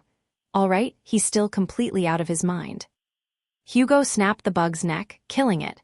He then snapped its spine to be safe and ripped off all its limbs. Bugs can move without a head, so you gotta be real thorough, he said with blood gushing out of his left arm and mixing with the bug's blue guts to form a purple pool on the ground. There's a lot of blood coming out of your arm. You really okay? Hugo responded to my question with a monstrous smile. Thanks for worrying about me. It'll be better if you put some spit on it, said Hugo, glancing my way. Wait, is he telling me to lick it? That gaping wound? Did he let himself get cut so this would happen? Oh, light, soothe the wounded sheep before you, healing. Naturally, I wasn't about to do that, so I just cast restoration magic. Wow, Mama, it's all fixed up. I can keep fighting now. Yep, that's restoration magic for you. Don't push yourself too hard though, alright. It's okay, Mama? Yeah, he's gonna do that again next time. I'm getting worried now. Though honestly, I wouldn't really mind if this guy died. That would actually be better for the sake of my chastity. By the way, Hugo, do you have any means of healing yourself? No hiding anything, say it all. It would take some time, but I could heal that wound I just got by casting healing meditation for about 10 minutes, answered Hugo honestly. 10 whole minutes? That's way too slow for a jailbreak, and more monsters would probably come before those 10 minutes were up anyway. Seems like we're gonna have to rely on my healing. As we progressed, we were attacked by war cacti, and even monsters known as claymores that shot out seeds which exploded like grenades. But Hugo faced them all and after protecting me, turned around with a smile. You okay, Mama? Thanks to you. Need any healing? It was basically that over and over again. So, I decided to join the fighting myself. And not because it hurt my heart to see Hugo getting beaten up for my sake. I just couldn't stand to see him blushing while asking for healing each time he got hurt. I wasn't getting emotional. My sanity stat was just being drained, definitely. But Hugo had gotten addicted to being healed by me, and if I let things stand, he would undoubtedly put himself in danger to get hurt. I needed to knock the enemies out before that happened. A pitcher plant big enough to swallow humans alive appeared. It was a plant-type monster that deftly used vines to move. Its pitcher was definitely big enough to trap a human and melt them alive for food. Oh fire, become a sphere and smite my enemy, fireball. The reason I was chanting despite not needing to wasn't to match Hugo's fighting pace. I just didn't want Core 219 to learn that I could cast magic without chanting. I had been keeping the same thing a secret from Haku for a long time too. The fireball hit the pitcher, but aside from some slight burning, it didn't seem very hurt. Aren't plant-type monsters weak to fire? Plants don't burn until they're dry and it's full of water. HMPH? Hugo slammed a fist against a burnt part of the plant, opening a large hole into the pitcher. Fluids gushed out and the pitcher collapsed. Putting aside that punch, it was true that wet plants didn't burn well. Given that these were all living plants, it should be safe to assume that most of them were pretty wet and healthy. Fire still burnt them a bit, but it was hard to call that a weak point. "Mama, wash me." Hugo thrust out his juices-covered hand toward me. He sure seems calm, considering those juices are literally melting the ground. You can neutralize the acid with the poison hand skill, so. Honestly, you just keep surprising me. Water cup. Here, have some water. Hehe, Mama complimented me. I used the survival magic, water cup, to fill a flask with water, then pour it onto his hands. It seemed the proper way to deal with this monster's acid was to wash it away with water. Naturally, I didn't know strong enough restoration magic to rebuild body parts, so it was lucky that his hands didn't melt. But still, fire doesn't work on them. Maybe electricity will? I dunno. Feels like it'll probably just get redirected to the ground. Do they have some kind of weak point, maybe? I murmured to myself in thought, and Hugo just dropped the answer right on me. The survival magic, dry, works good on plants, Mama. Survival magic's fine here? I replied, surprised by that. Dry was used mainly to dry out lumber and wet clothes. It only worked on things you were touching, but it could dry out a whole log in no time. When I used it, a soaked log would end up crackly dry in 3 seconds. The majority of plants were weak to being dried out. Even saboten, resistant to being dried out as they were, would die without water. You could call being dried out as deadly of a weak point to plants as minotaurs will die if they can't breathe is to mammals. They're weak to heat and chilling too, but dry works the best. So basically, I need to dry them out first. This might actually work out, if I could figure out how to turn that into an attack at least. Dry wasn't a ranged spell, and combining fire and wind spells to form a blast of dry air would be both ineffective and reveal my magic modification abilities. For now, I'll just provide support with fireballs and ice bolts and so on. Don't get hurt. You're worried about me? Mama, I knew you were nice. Yeah, let's go with that. I discovered a problem as we continued walking. The path leading out on the map was entirely gone. It was likely that Core 219 had destroyed walls and built that corridor specifically to speed up our arrival, then removed it later. The map wasn't entirely useless, since she probably hadn't moved the staircases, but... Well, she might have once I left the floor, actually. Or maybe she used a one-time secret passageway like the one from my dungeon battle with Itetsu. Hey, you went straight to the safe zone, right? Were you using something to guide you? The walls at intersections would shine and tell me where to go. Yeah, looks like Core 219 brought him here. He won't know how to get out on his own. Maybe we can stumble on some other adventurers and have them take us out. Or really, what's going on outside anyway? Is there a way for us to send a message out? The menu message functions are not working.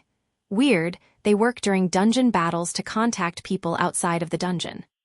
Suddenly, my eyes fell on the muscle dude tag marking Hugo. Can I use this? Rokuko attached the tag to Hugo.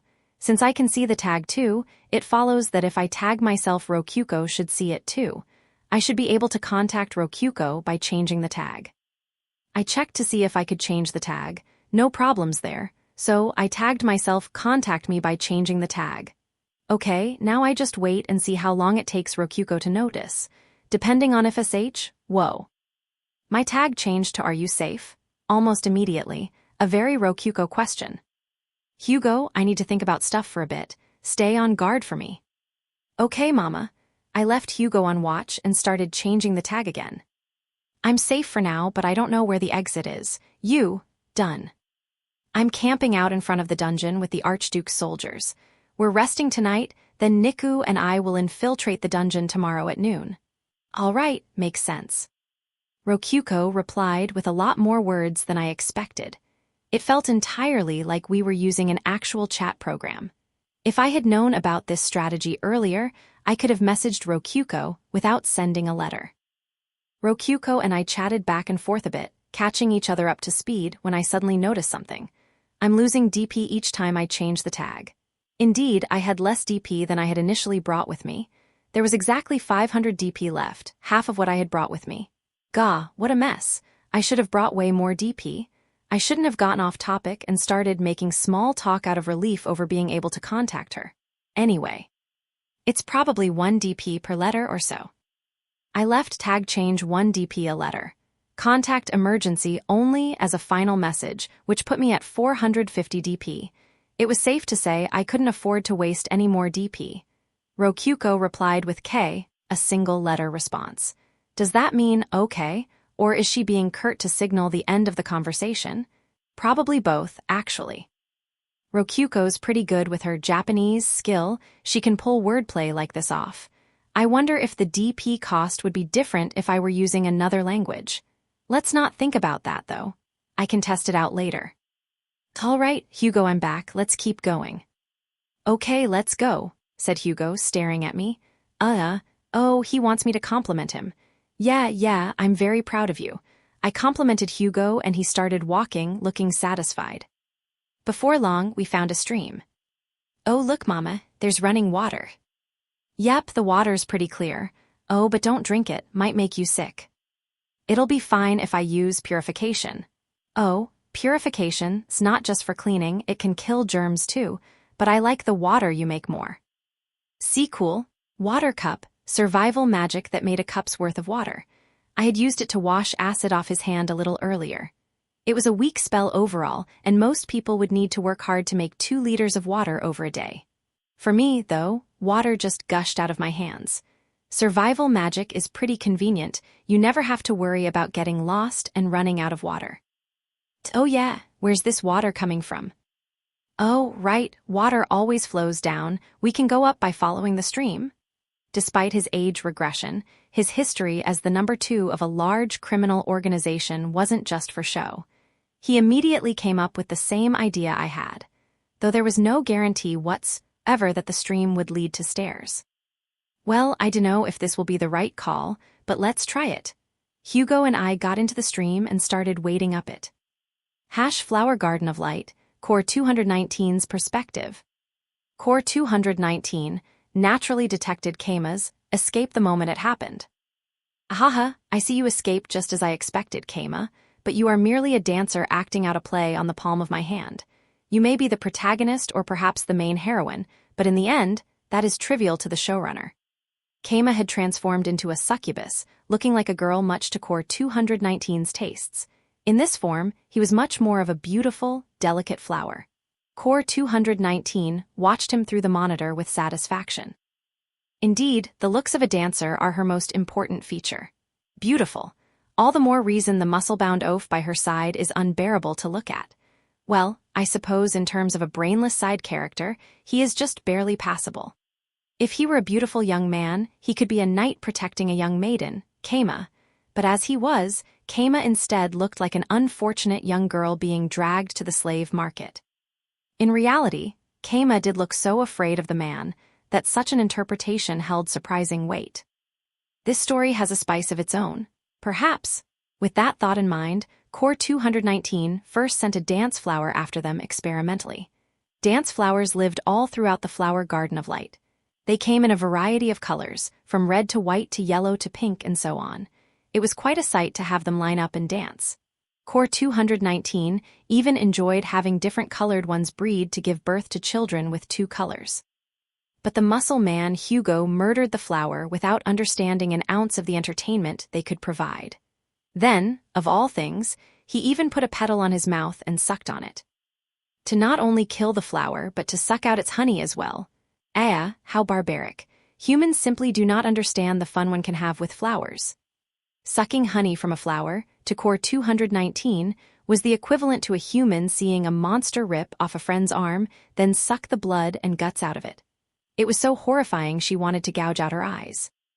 Naturally, eating other living beings as part of the food chain was just how nature worked, but Core 219 subsisted on water, light, and dirt. The food chain was as alien to her as it was horrifying. From that perspective, Keima came off as a quite moral person, since he rejected the honey. The only thing one should eat is fruit. In any case, far be it from Core 219 to idly watch her monsters be attacked. She decided to set up a trap to get revenge for the dance flower's death.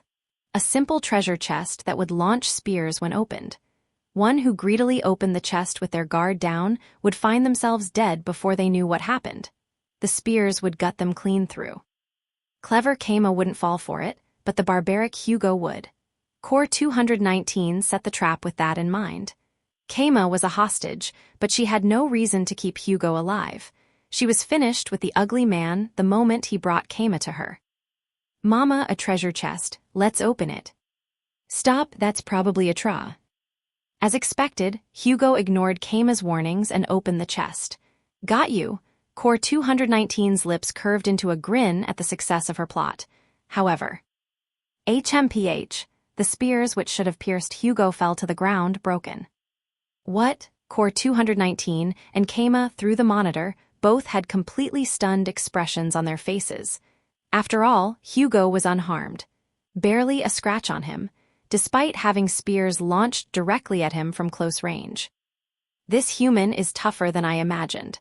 I suppose I will need to put real effort into disposing of him, then? Wooden spears didn't have enough attack power to harm him, at least. She would need to prepare something much stronger. And so she did. She sent an orchid mantis, a bug-type monster with high attack power. It was fair to say that flowers and bugs had an inseparable relationship with one another. Flowers in general could not move, and so they bred through bugs carrying their pollen. Even flowers that possessed the ability to move tended to lazily allow bugs to execute their breeding. Point being, the Flower Garden of Light had many bug-type monsters too. Among those bug-type monsters, she prepared an orchid mantis because they disguised themselves as flowers to deceive their enemies, and fake flowers or not, they looked beautiful. In short, Core 219 liked them as well. Now have him step off this stage. Core 219 ordered the orchid mantis to attack. As expected, its scythe dug deep into Hyugo's left arm. Perfect, continue on, orchid mantis, and cut it clean off. But unfortunately it stopped a quarter of the way into Hyugo's arms and could go no further. Stay back, Mama, HRRRGH. Not only that, but he ripped its scythes right off. What? Don't tell me he's unharmed. No, I see that he has taken damage. So why does he wear such a confident smile? Why can he smile despite being so hurt? Ahaha, it hurts, but I'm fine, Mama. I'm so happy I got to protect you. Hyugo then humiliated the disarmed orchid mantis further with a smile. He snapped its neck, kicked it over, and ripped off every limb from its body. Ooh, so cruel. This is too cruel. Humans truly are monstrous creatures. It was the work of a devil. From an adventurer's perspective, thoroughly disabling bug-type monsters was just common sense given their persistent resilience, but it was hard to say they weren't taking it too far. Though they really didn't have a choice, given that they would be risking their lives otherwise.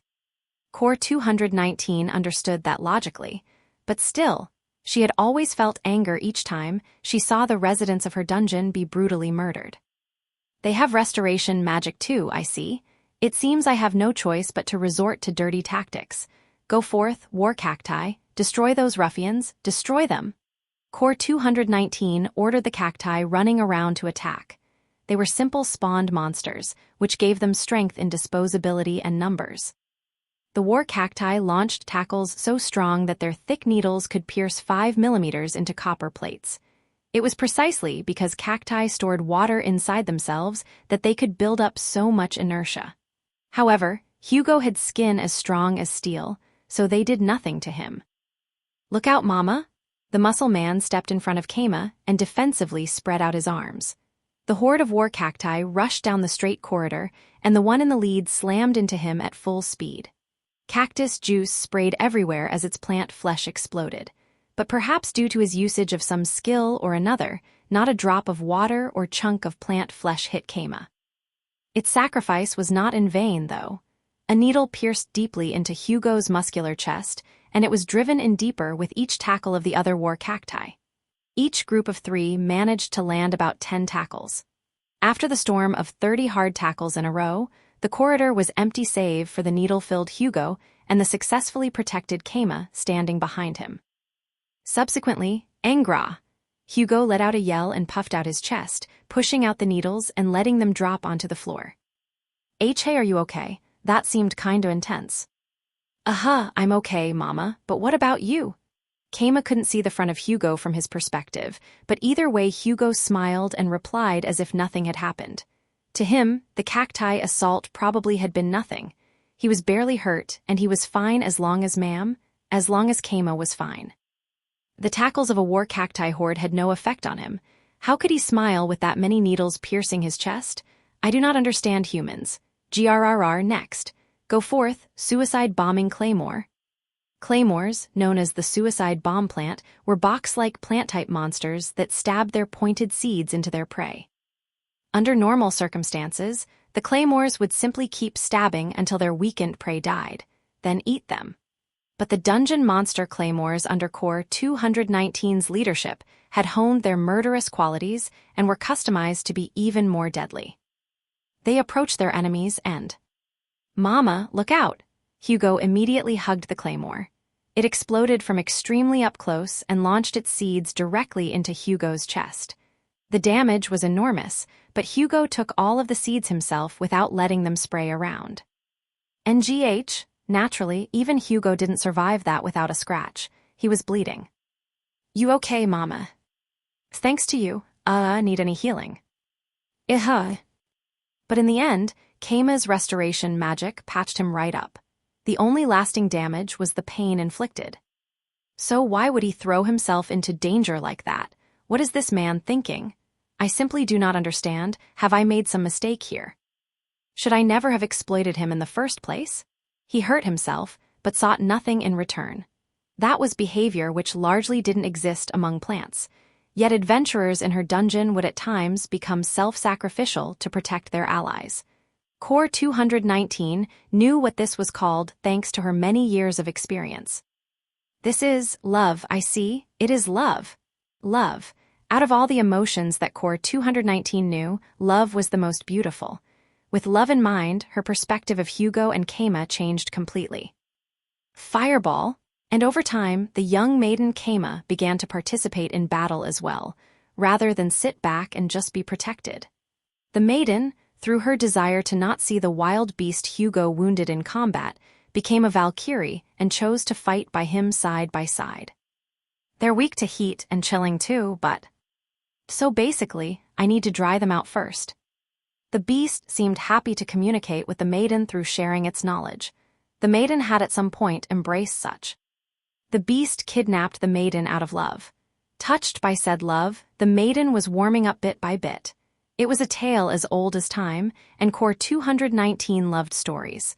That gave her no choice but to leave them together. Very well, out of respect for your love, I will cage you together. Such was Core 219's decision. She would imprison them together and raise them as a pair. But first came weakening them and locking them into a stronger cage that they could not escape from. They're following the stream. In that case, I can predict where they are going. Core 219 smiled and operated the menu. Keima's perspective. We followed the stream, and it took us to a wide, open room. This room has a door. Are we in a boss room, maybe? In which case? Watch out, Mama. I've got a bad feeling about this. I thought the same, regardless of Hugo's input. That said, if we were in the boss room, we'd need to beat the boss to advance further. That was an iron rule of dungeons. If we could pass through without doing so, it was merely a fake boss room meant to deceive. Suddenly, the room got dark. I readied myself, and Hugo stood in front of me protectively like a wall. A spotlight appeared in the center of the room. Ha ha ha ha ha! Loud laughter echoed throughout the room. Not mine or Hugo's.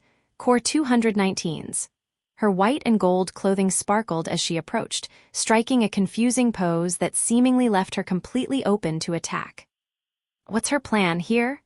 Despite Hugo being here, a human completely unaffiliated with the secret underside of dungeons, she was showing herself. Maybe she was one of those dungeon cores that were also their own final boss. You two are splendid, absolutely splendid, splendid. She said it 3 times, presumably for emphasis. And as she spoke, Hugo rushed forward to pound her face in. But thick vines sprouted from the floor to block him. They wiggled like tentacles. It is ever so boorish to interrupt a speech, but if you insist, allow me to begin. The room lightened up, and the ground that Core 219 was standing on started to... Wait, that wasn't ground, it was a massive bundle of vines. A huge something covered in vines emerged from the ground with Core 219 on top of it. It was like a bundle of snakes, yet still a single entity. A huge stem sprouted from its center, then bloomed into a massive flower with huge petals. It was a red flower that looked to be about 4 meters tall and wide. With its pistil sticking out, it looked entirely like a space antenna. Ha ha ha ha, let's see just how strong that love of yours is. That's a gigaplant, mama get back, gigaplant, it was indeed a gigantic plant. That better not be Core 219's true body. Like what? Is the human form on top just bait, basically? Will the dungeon collapse and bury us if we kill her? Actually, that soul pollution stuff Leona mentioned is still something I gotta watch out for. This would be a good opportunity to finish her off, but I might need to be more careful. Hey, is that your real body? Nay, fight to your heart's content and prevail if it is within your power. Unleash your love upon it. Oh, it's not her real body. No point holding back then. Oh boy, Mama, she said we're in love. Don't blush. Hugo and I stepped back from the rampaging vines. Guess I'll try attacking it from range. Shoot forth, ice, and pierce mine enemies. Ice bolt. Okay, I will too. Fighting skill, flying fist. My ice bolt and Hugo's flying fist, some kind of Kai blast, sped toward the gigaplant, but we weren't facing an idle foe. Go forth, artillery balsam. Several tube-shaped artillery balsam flowers sprouted from Gigaplant's body like cannons and shot seeds which blocked our attacks. Or really, the seeds overwhelmed our attacks and we had to roll to avoid them. Yes, yes, go forth.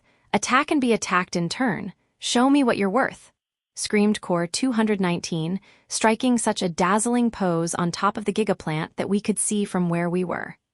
As she did so, claymores wiggled out of the gigaplant and came walking this way on their roots. W8 seriously, that thing has more plants inside of it. That's a baby-making mother-type monster, Mama. Alright, so it's like a factory for plants. A plant for plants, that's very clever. I wasn't sure if the plant, factory, / plant pun worked in the fantasy world's language, but in any case we launched more long-distance attacks while fleeing from the claymores and artillery balsams. Not that our attacks seemed to be doing any damage. Geez, can we even beat this thing? It would probably be easier to get caught and then escape again. A thought which probably gave me bad karma somehow. I suddenly felt my left leg getting pulled. I face-planted on the ground at full speed and then got lifted up by one of the gigaplant's tentacles. Angu. Mama, I'll come salve. NGH? The monsters all focused their attacks on Hugo, which forced him to go on the defensive. Vines wrapped around me as he continued the fight.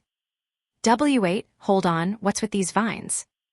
Ahaha, it is tradition for the maiden to be tied up.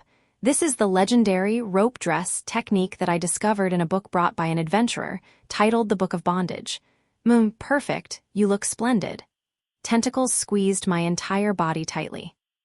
NGGGH. Ahaha, quite cute and pretty you are, yes indeed.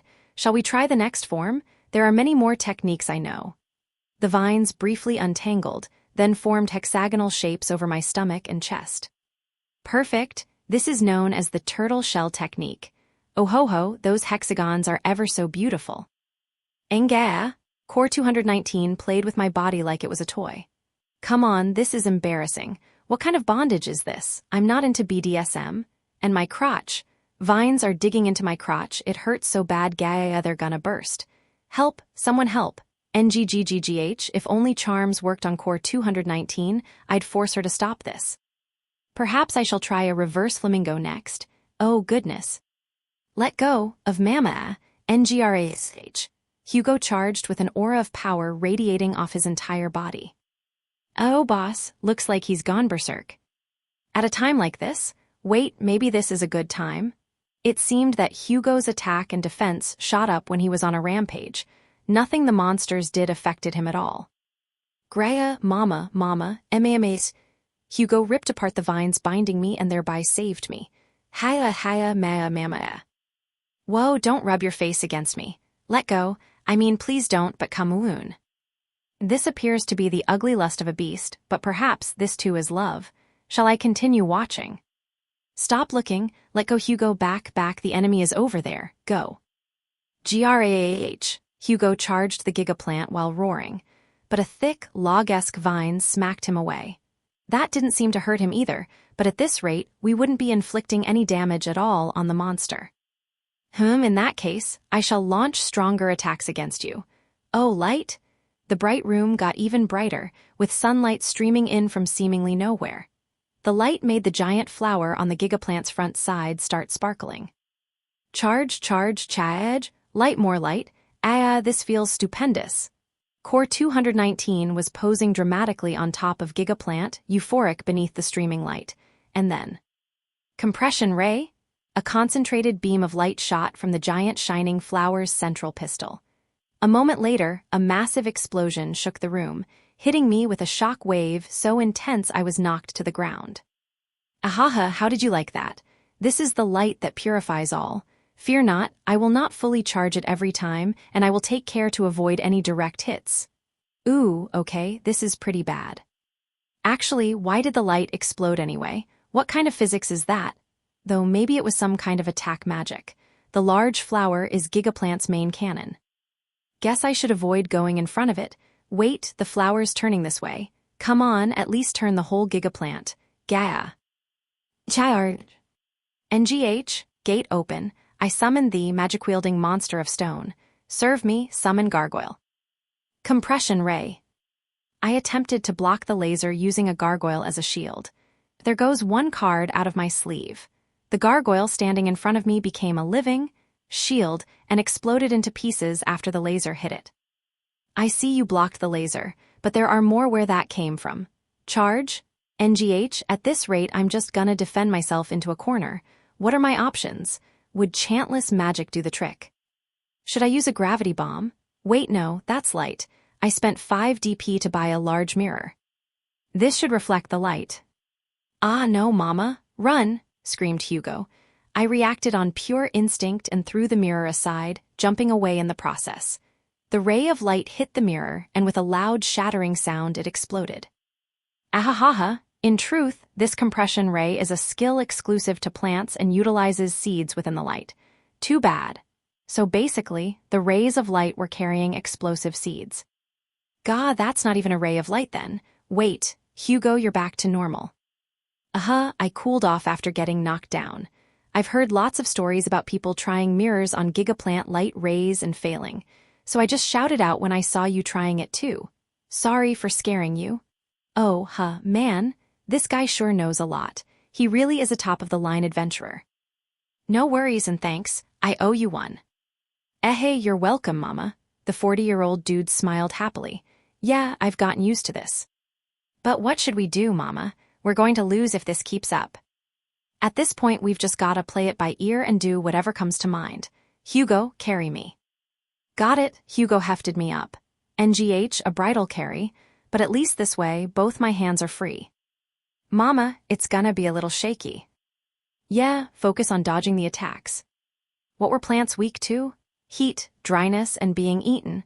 Maybe I should use Ultra Transformation to turn into a mouse and bite it. Nah, a single mouse wouldn't be able to do much. That said, even if I could summon a horde of them, they would be wiped out in seconds by the cannon. Not even splitting them up would work with those claymores around.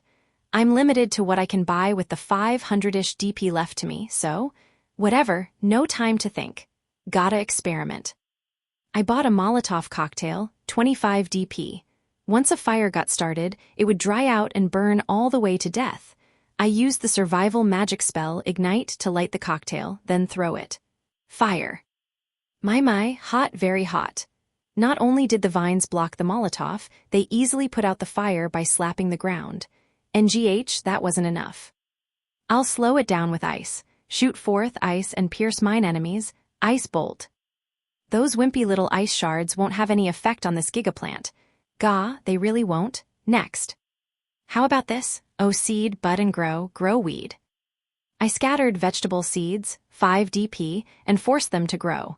I would suck all the nutrients out of the ground. What's this, a present for me? Goodness, these are some fine vegetables you've given me. Oh plant, change your being and become my servant. Create creature, plant. Did these tomatoes, cabbages, and eggplants really just grow mouths? Are they really attacking me? Come on, fairy tale horror magic like that is just too much. Look out, mama, Engraya. Hugo spun to block the attacking vegetables with his back. Another failure. I didn't expect her to use those against me. Hiya, HMPH. Ha! Hugo crushed the creature vegetables one after another with backward kicks. Man, why are you so competent? You sure would be a lady killer if you weren't obsessed with a cross-dressing dude. Wait, something about that seems important to me. But what's important? I closed my eyes to think. You would be a lady killer if you weren't obsessed with a cross-dressing dude? A lady killer, cross-dressing dude. Lady killer, cross-dressing, cute dressing lowly. No, wrong train of thought. Killer, that's it, but not lady, something else. Weed killer, that's it, I need weed killer. Hugo, there's one more thing I want to try. Got it in you for one last charge. For sure, I'll never give up as long as I'm with you, mama, now and forever. Not really sure why, but he's motivated. I went ahead and bought weed killer, 10 DP. It was liquid weed killer in a 2-liter plastic jug resembling a gas can. I popped open the lid. Hugo, run around, I'm gonna spray this stuff everywhere. All right. I sprayed the weed killer around, and every place the liquid touched changed form immediately.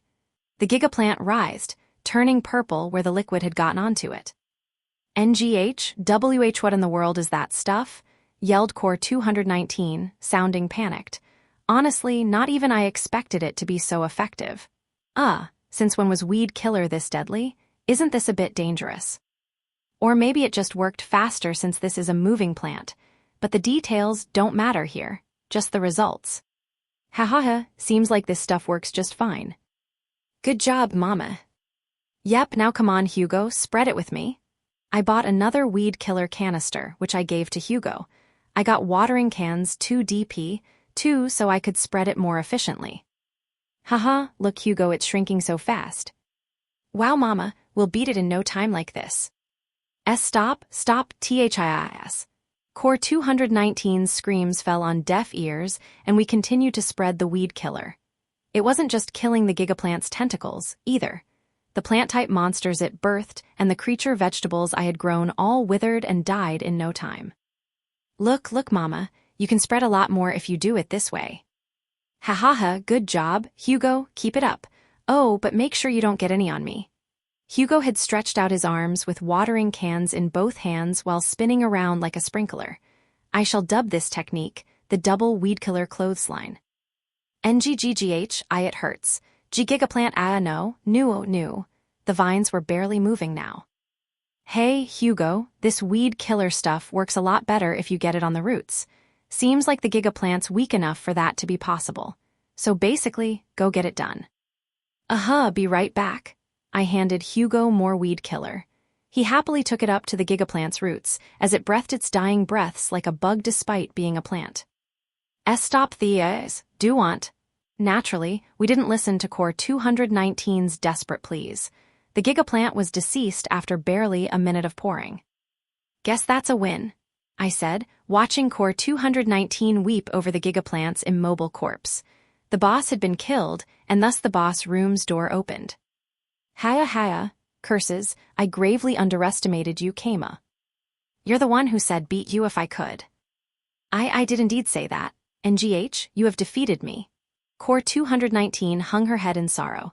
Hugo asked if we should kill her, but I didn't want my soul corrupted by the god of light or whatever.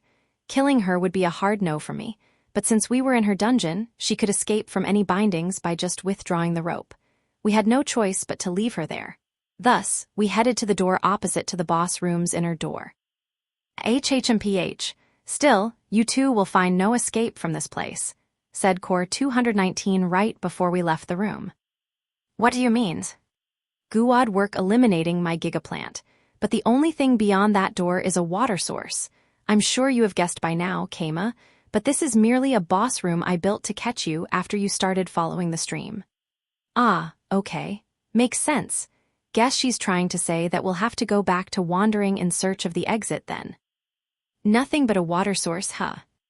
Indeed, nothing but a water source, though I can imagine no better place for a rest. Hugo, go grab her. I have something I want to talk with her about. Aka, mama. Hugo happily pinned Core 219's arms behind her back and made her stand up. NGH, you unhand me. Do not touch me with your disgusting hands, you human male. Whoa, don't call someone disgusting just because they're a human guy. No, I am referring to him being disgusting specifically. Not even I would call most of the normal human males living in Sia disgusting. Ah, okay, fair. That reminds me, I used to think Hugo was disgusting too. I kinda got used to him during that fight with the Gigaplant. Anyway, Core 219 was coming with us.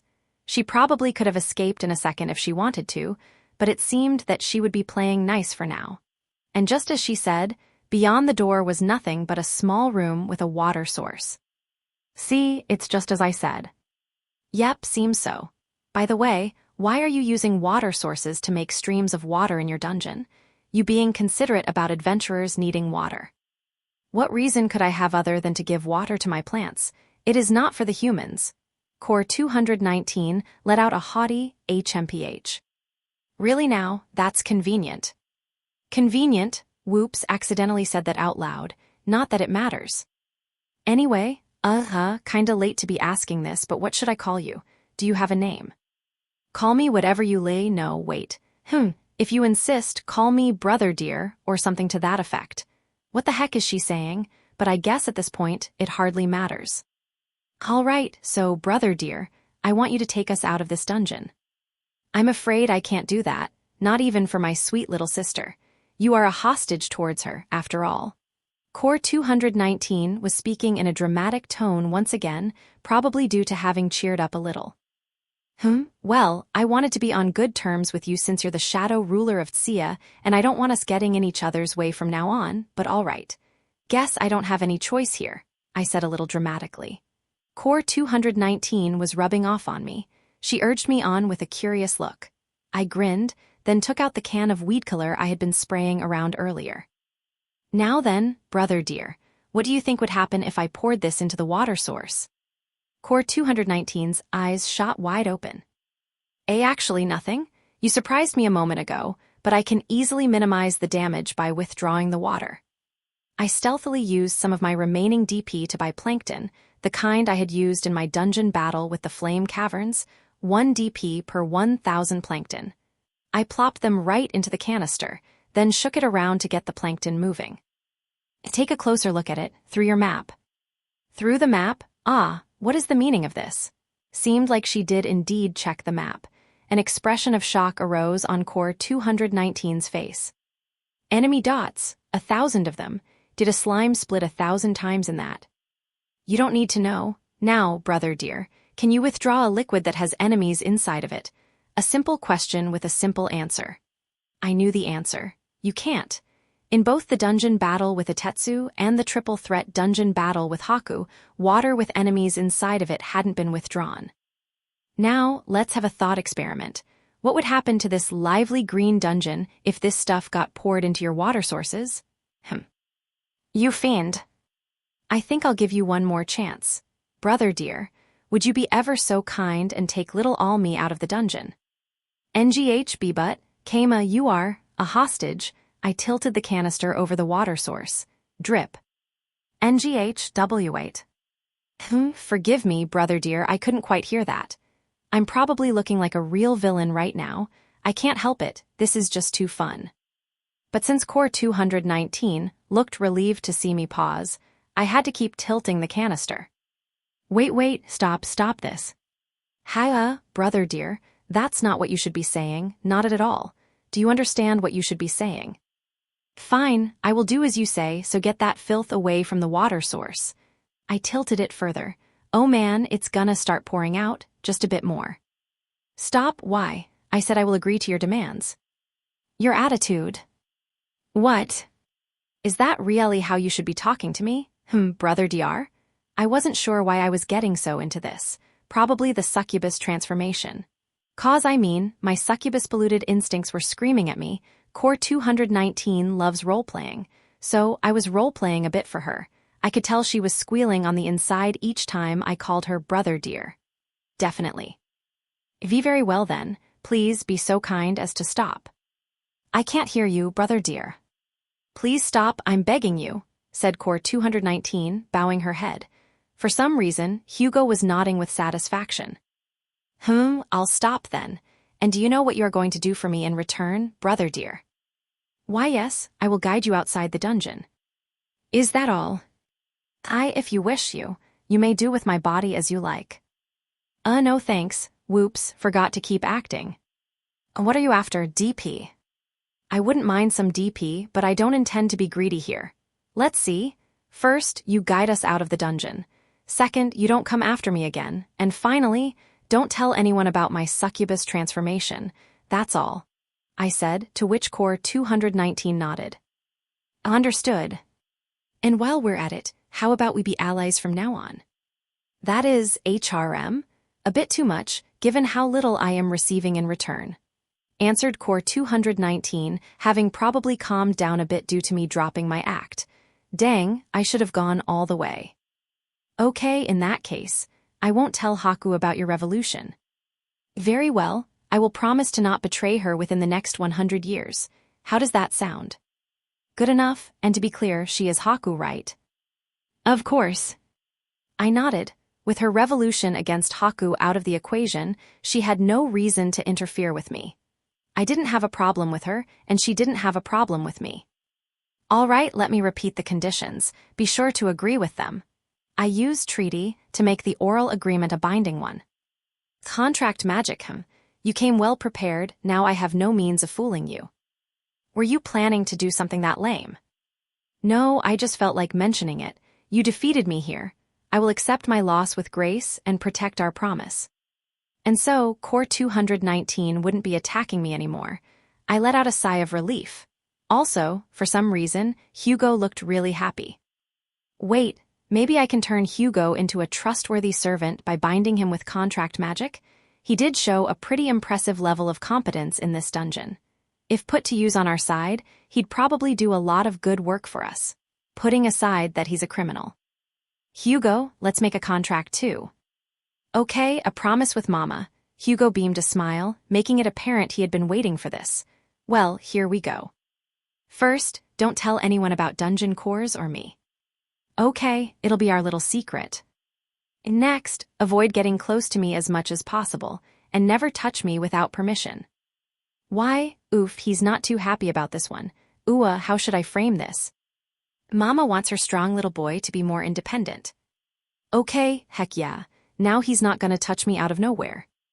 All right, and finally, gather information on the pieces of the divine bedding for me, excluding the pillow and futon. That will make you happy, Mama. Yep, I'll love it. Okay then, I'll do it. Hugo agreed to the contract so quickly I began to wonder if I should have made one with him earlier. I can finally rest now. Holy crap, I'm so tired.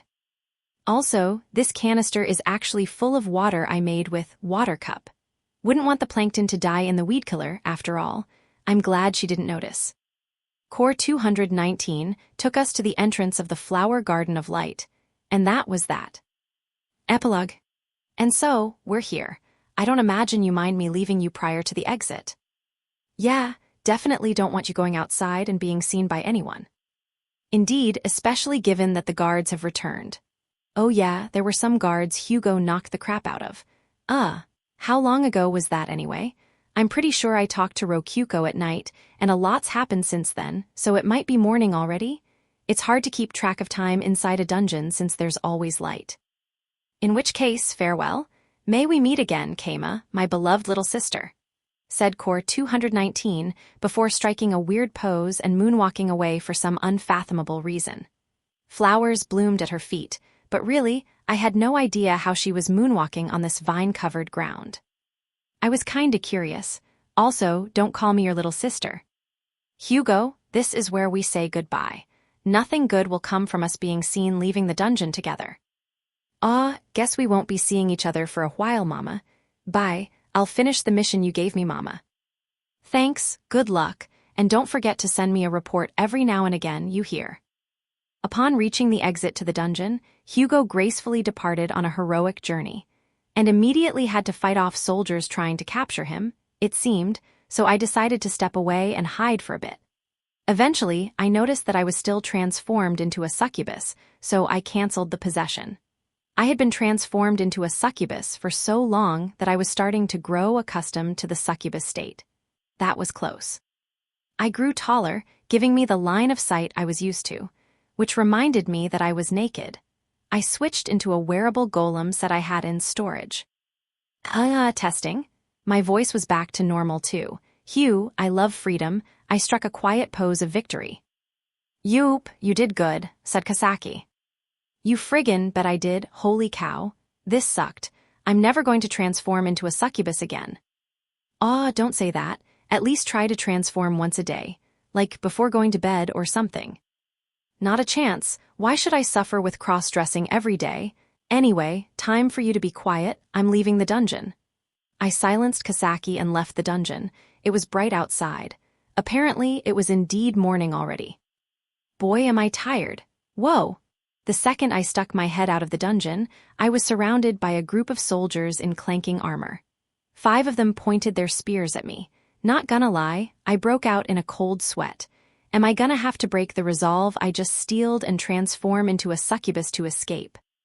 We are in dire circumstances, so follow our instructions without pulling anything funny. Understood? Okay. Thankfully, it seemed that they had problems of their own. I'll just wait and see for now. Forgive our aggression, but first state whether you have any intent to oppose us soldiers of the Tsia army. No, I don't. Then I will continue my line of questioning. Wait, I get it. Yeah, they're super on guard because Hugo just busted through them. This is probably related to us breaking into the dungeon to begin with, too.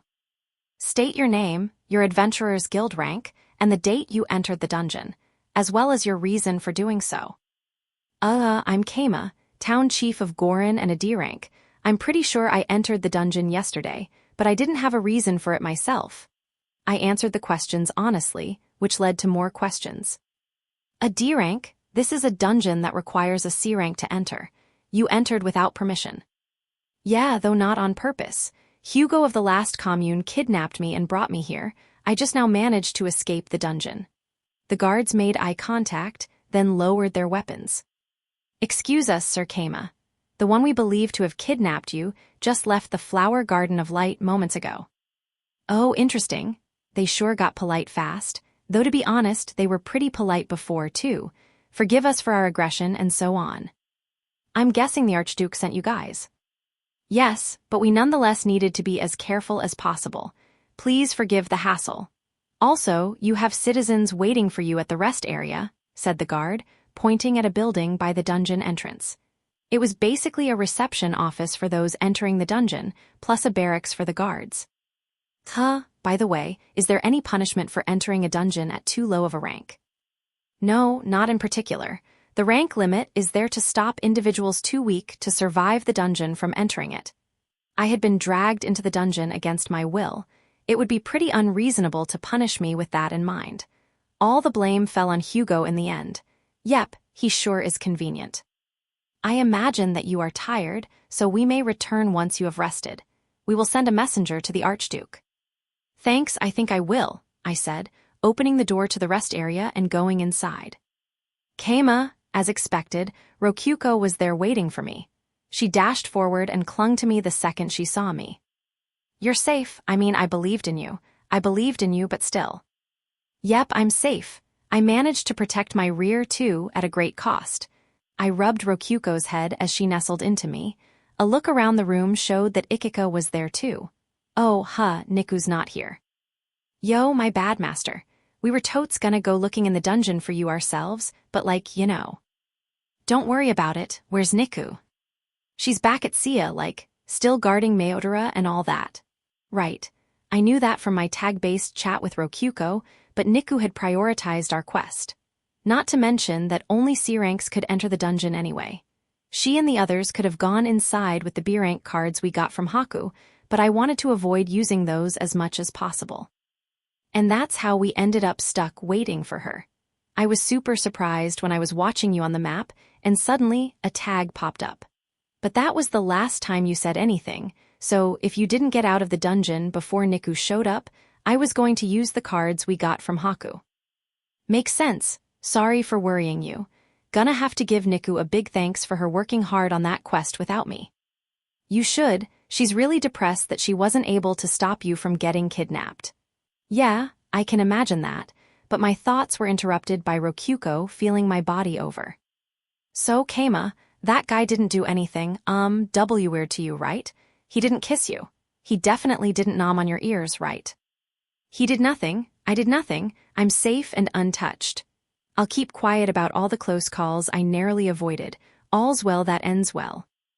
Really, like really, you're not pregnant or anything? Asked Rokyuko, patting my stomach.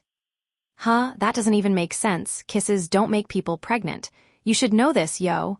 I was about to say that she had mentioned sexual reproduction before, but then I realized something. Was it possible that she knew the phrase, sexual reproduction, but not what it meant? But I mean, it's sexual reproduction. You can't spell it without sex. How could she not know? Wait, Translator. Wait, Rokyuko, don't tell me. Don't tell you what? Rokyuko tilted her head in confusion. I decided to keep digging. Do you know how babies are made? Oh, of course I do. Kissing, right? Kissing makes eggs and stuff. Absolutely not. I shot her down immediately. Who fed her this garbage? Judging by the egg stuff, it must have been Ridra. Does Ridra even have kids? Biwa, really? Okay. I guess I'll ask father how to make kids the next time I see him. I shouldn't ask Haku, right? Your dad is literally a god. In Japan, gods are born from taking off clothes and washing in a bathtub too many times, that kind of thing. I don't think he'll be able to help you.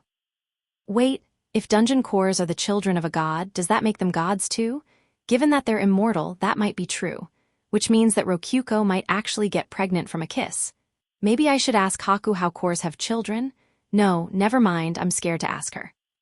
Asking the question itself is scary, but I'm more terrified of her saying something like, cores get pregnant by eating their partner's heart while it's still beating. I would have no way of knowing whether she's lying or not. Well, let's put this aside for now. We can continue when we get back to town. I would rather we put it aside forever. Let's go back to Tsuya once I get a little rest. Niku must be worried sick. Oh, there's some beds in the infirmary you can use. Rokyuko pointed at an infirmary, which had some beds just like the ones we saw in the Tsuya in all that time ago. Hard-looking boxes with a few layers of sheets on them. Oh man, Hugh, just looking at a bed hit me with some intense sleepiness. I withdrew my beloved futon from storage and rested it on top of a bed. Rokyuko casually got in the futon. She acted so natural that I didn't even think to stop her before it was too late. By the way, she was in teen adult mode. She probably came here right after I got kidnapped, but still, she was hogging the whole one-person futon to herself. So I can't get in that while you are. Just think of me as a dakimakura, a good old hug pillow. Oh, or would you rather me be in my small form? Don't change size outside the dungeon, come on. Who knows when a soldier might walk in? Okay then, come in, Keima, said Rokyuko, holding the blanket to the futon up. Last time she was small Rokyuko with the divine comforter, but this time she's big Rokyuko with a normal futon's comforter. I guess they balance out. I mean, Ikika's watching. Bro, if you want me in there as a dakimakura too, I'm all game. Let's make this happen. Yeah, the futon's definitely too small for your knockers, give it up. Ikika gave a teasing smile broad enough to show her teeth. Ha ha ha, this cow. But this is the only futon you have, right, Keima? It was true that I only had my personal futon in storage. I had spent a ton of DP on all that weed killer, and the plankton had actually used my last point of DP. Rokyuko leaving the futon would solve everything, but it was obvious she had no intention of doing so. Now, Keima, give up and come inside the futon. Let's sleep together. Fine. I was so sleepy I decided to just listen to Rokyuko. For some reason, she was all like, biwa, biwa, but she was the one who said she'd be my dakimakura. There was no reason for me not to hug her like I would a normal daki. KKK Kama. Night, I'm seriously tired, so, zzz. Oh, okay, good night, Kama. I guess you never went to sleep last night. Yeah, zzz, and so, I fell asleep. It was the kind of sleep one could only have when exhausted both mentally and physically. All right, I slept soundly until noon and was back at the top of my game. To be honest, I could have stood to sleep a little more, but I woke up with Rokyuko staring directly at my face. It was kinda hard to fall back asleep with eyes right in front of mine. Anyway, we headed back to Tsuya. We entered Tsuya from the east gate. Banodura must have spread the word about us, as we weren't charged for entry. Incidentally, the hole in the wall was fixed already. Someone must have told him about it too. Thank goodness, I was worried that loose end wouldn't get tied up. We went straight to the Archduke's residence, and there we found Niku sitting by the gate. The second she saw me, she stood up and dashed toward me. She looked exactly like a loyal dog greeting its master. Wait, that's not even a metaphor, it's just reality. She clung to me. Master, I'm so glad you're safe. Yep, I'm back. I patted Niku's head. She wagged her tail. I knew you would be safe, Kama. I believed in you. Rokyuko clung to me from behind too. You've already said that, a lot. And so, I ended up stuck between them, completely immobile. Get off me for a second, please. We greeted the guard and went inside. We were taken to the parlor. There we saw not only Banodura, but Meodora waiting as well. It is good to see you safe, Kama. Yep, I'm all good. Hugo, the last commune's number 2. Forgive me, he escaped due to our own incompetence. It seems he went after you for revenge, but the fact you're here safely must mean you safely defeated him. Oh, right. They don't know Hugo's goal was to live a long and peaceful life with me. Naturally, I guess. Time for me to play dumb. I was pretty much prepared for the worst when he brought me to the dungeon. It was a close call. You'll have to forgive me for that, too. To think he would defeat the soldiers I sent to the dungeon. According to the report I just received, he escaped even after being jumped on by 5 soldiers at once. He is quite the skilled warrior, despite being a criminal. If only he used his power for good. If he were an adventurer, he'd hit B rank easily. With a bit of work, maybe even A rank. Banodura nodded. Kama, you must remain on guard against Hugo in the event that he returns. This is the result of my own failure. It won't make things entirely right, but as an apology, I will see to it that you are not charged for entering or exiting Tsuya. You may come and go as you like. We will have him dealt with as soon as possible. Yes, thank you. It seemed that Banodura had taken quite the liking to me, though maybe it was a bit late to say that, given how hard he had been trying to hook me up with his daughter. Kama, Meodora, his daughter, spoke up in a regretful tone of voice. When you were kidnapped, I was worried sick, wondering what I would do if you never returned. Well, I was your bodyguard, so whatever happened it'd be better than you being harmed. Don't be dumb, you being safe is way more important than her. Rokyuko, do you want to get executed? I mean, I wouldn't be saying this if I hadn't ended up safe, but still. I agree that Kama escaping unharmed is ideal, Rokyuko. Good, I'm glad you understand. For some reason, Rokyuko was being pretty casual with the Archduke's daughter. When did these two become friends? May I have a moment, Kama? Sure, Banodura. Banodura gestured me over, and so I leaned my ear toward him. It seems that Rokyuko is, of a very special status. What is her relationship with you, exactly? Did Rokyuko say something about Haku? Before that, can I ask what Rokyuko told you? Well, actually nothing. She told me nothing. Indeed, nary a word. Banodura backed off without hearing the answer to his question. He must have decided he was better off not knowing. Yeah, I'm gonna have to ask Rokyuko about this later. She definitely said something she shouldn't have. Oh yes, Kama, about your engagement to Meodora. Oh, I completely forgot about that. Oh yeah, well, I'm not so sure about it. I feel the same way, and after some thought, I settled on a compromise. What if Kirinu were to marry her instead? I didn't even know how to reply. Rokyuko, who had been listening beside me, tilted her head briefly, then nodded. Well, as long as it isn't Kama. To be clear, Mai is a girl. But Kuro's a girl too, I protested. I know, indeed I know. But two girls marrying each other is not unprecedented within the nobility, explained Bonodera. It seemed that noble families sometimes used children of the same gender as pawns in political marriages. Under normal circumstances, such marriages would end then and there with no children to stir discontent in the future, but this world had a loophole. There existed a series of magic drugs known as the chaos drugs, and among them was the Futanaru potion. It had the effect of disturbing one's gender. Those who drank the potion would become both a girl and a boy, also known as a Futanari. In short, if either one of them drank that potion, there would be no problem gender-wise with the marriage. Naturally, it was forbidden for commoners to make and consume the drug, but exceptions could be made with the permission of those in power. I acquired a Futanaru potion by coincidence recently. I had set it aside, having no use for it, but perhaps now is the perfect opportunity. Judging by the name of the potion and how he just recently got it, I could guess this was all Leona's work. Thank you so much, Leona. Always great to have you around. Incidentally, aside from the Futanaru potion, there was also the Maraha L, Sayaki L, and TS drugs for changing gender. TS, a drug that would change your gender, was no doubt a code for transsexual. Yeah, this is definitely Leona fucking around. Come on. I would like to know what they themselves have to say about this.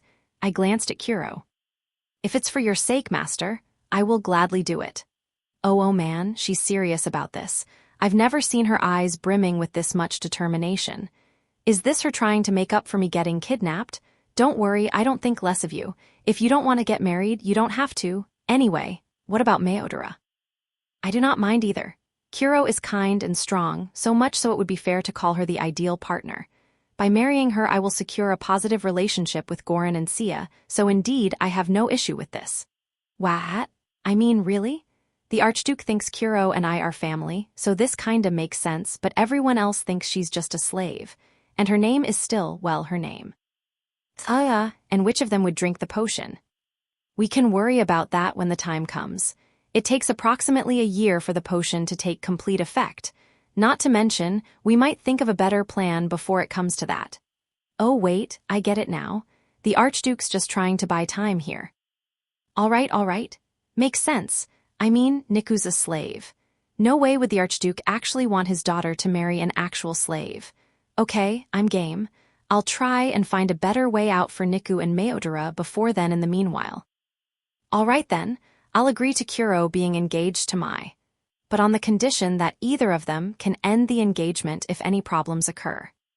Yes, that's fair, it will be done. Bonodera and I exchanged a firm handshake. Negotiation complete. I wasn't sure what they were getting out of it, but personally, I had indirectly obtained access to the divine pillow. My one objective here was complete. Heck yeah. Incidentally, Keima, it seems that Meodora has taken great inspiration from what you've told her. What might you be talking about? Bonodera grinned, likely hiding some sort of scheme. And so, we finally returned to Gorin. We got off the carriage. Naturally, not much had changed over the 2 weeks or so that we were gone. Welcome back, master, chanted the 3 silky triplets in unison. Yep, I'm back. Somehow, seeing them made me feel like I had been gone for a very, very long time. Yep, Gorin Town, I'm home. Oh, Keima, hold on. Rokyuko scooted in front of me, then turned around in front of the Silkies. Okay, say it again, Keima. Gorin Town, I'm home. It was a little embarrassing to repeat that line, but after I did, Rokyuko gave a bright smile. Welcome home, Keima. Yeah, guess she wanted to welcome me back. Yup, looks like Master and the wifey are all happy again. Isn't that just great, Niku? Yes, I'll need to work hard as well. Ikika gave a goofy grin and Niku clenched her fist with resolve. Kuro, I will study hard as well. You shall not be disappointed. And finally, Meodora's drilled blue hair shook as she pumped her fist. Indeed, Meodora with an accompanying maid. After a discussion with Bonodera, it was decided that Meodora should come to Gorin as part of her studies. Apparently he wanted her close to me such that I could continue teaching her, and he would even send over gold every month as payment. I said I didn't really have much to teach her, but he was fine with her just living here in general. And in the end, I just bent to his request because I didn't have a good enough reason to refuse him. No reason to turn down a stable source of income, at least. He would be sending the money in the form of a donation to the Buddhist church, so at the very least, I didn't have to do anything to earn it. Anyway, all that said, you could travel to Tsuya and come back to Gorin in a single day. She could come and go as she pleased. That meant he probably had some kind of secret goal to all this beyond just her studying here. It's possible he just wants Mai and Niku to get to know each other more. This is too much to think about. All right, time for bed. I'm gonna sleep the rest of the day away. I was too tired to think. I was still exhausted from everything that had happened. I just wanted to go to bed and rest for a long while. I feel like you always want to sleep, Keima, but this time I can totally understand. Yup, I've earned this. I worked way too hard this time. Thus I sleep, me tired, bed happy. Well, you're starting to go crazy. Oyasuminasai, Keima. Yep, oyasumi. Rokyuko saw me off, and I went to my room. Niku tagged along to be my dakimakura. Good work this time, Niku. Sefwa. Niku wagged her tail happily as I patted her head. Wait, should you be leaving Mayodera behind? It's fine, she asked me to go. All right, well, you kinda just ended up engaged to her, but listen. You can end the engagement whenever you want. Say something if you're unhappy, all right? Don't bottle it up inside, don't sacrifice yourself for me. If you're unhappy, just end the engagement. Understood, master.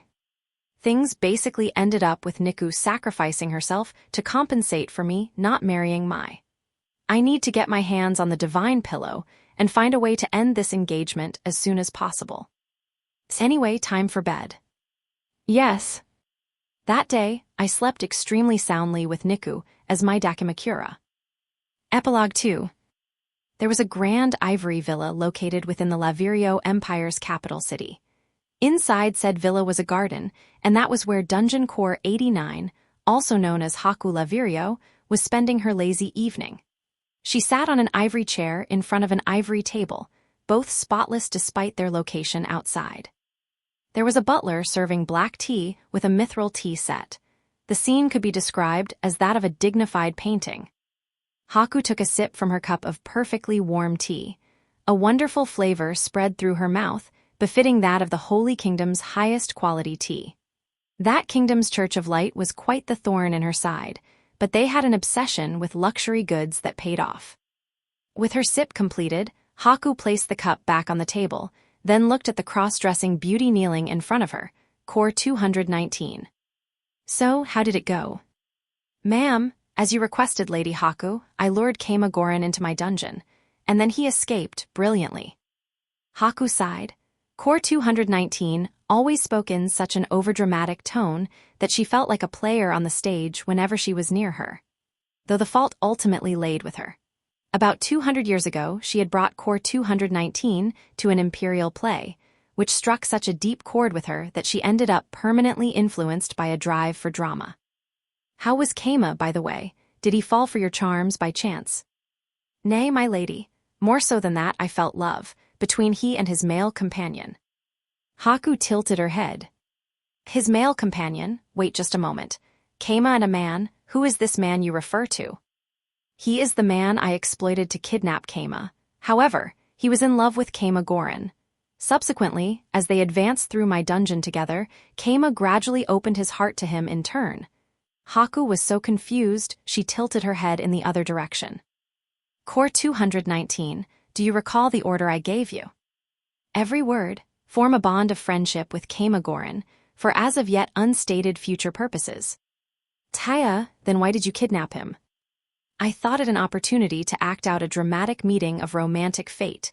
There was a convenient tool lying around, so I had him bring Keima Gorin to me. I attempted to have the man eliminated afterward, but they fought together and overcame all obstacles. They grew closer with every battle. Yes, indeed, there was love between them, possibly. Haku decided to ignore all Core 219's dramatic flair and focus on the facts. If simplified, Core 219 was saying that she used a passing male to kidnap Keima, and then they fell in love within her dungeon. That seemed ridiculous, but if true, would that not mean she had accomplished her initial goal of interfering with his relationship with Rokyuko? Additionally, while contacting him, I established a goal and attempted to befriend him through means of working together toward that goal. However, this failed. The goal itself was impossible, but I assigned Keima Goran a task so simple anyone should have been able to complete it. Strange. What goal? That is, rebellion against you, my lady. A goal so impossible by nature that centuries of work would bring me no closer to success. I asked him to serve as a hostage so that I might threaten you with his life. Keima would obviously never agree to help with that, thought Haku, but something seemed off to her. It feels as if you are hiding something from me. Indeed, you are absolutely correct. I am stunned, yet not surprised by your keen senses, my lady. But tragically, due to a treaty contract with Keima Goran, I cannot report everything to you. Please forgive me, my lady. Core 219 respectfully bowed her head. Due to her constant dramatic acting, it was hard to tell to what degree she was being sincere. Haku had shown her that play to culture her a little, but it had brought her nothing but trouble. To this day, she regretted showing Core 219 that play. Very well, you may leave. Understood. In any case, Keima and Core 219 making a contract with each other meant they had at least gotten close to some degree. That was close enough to a success for now.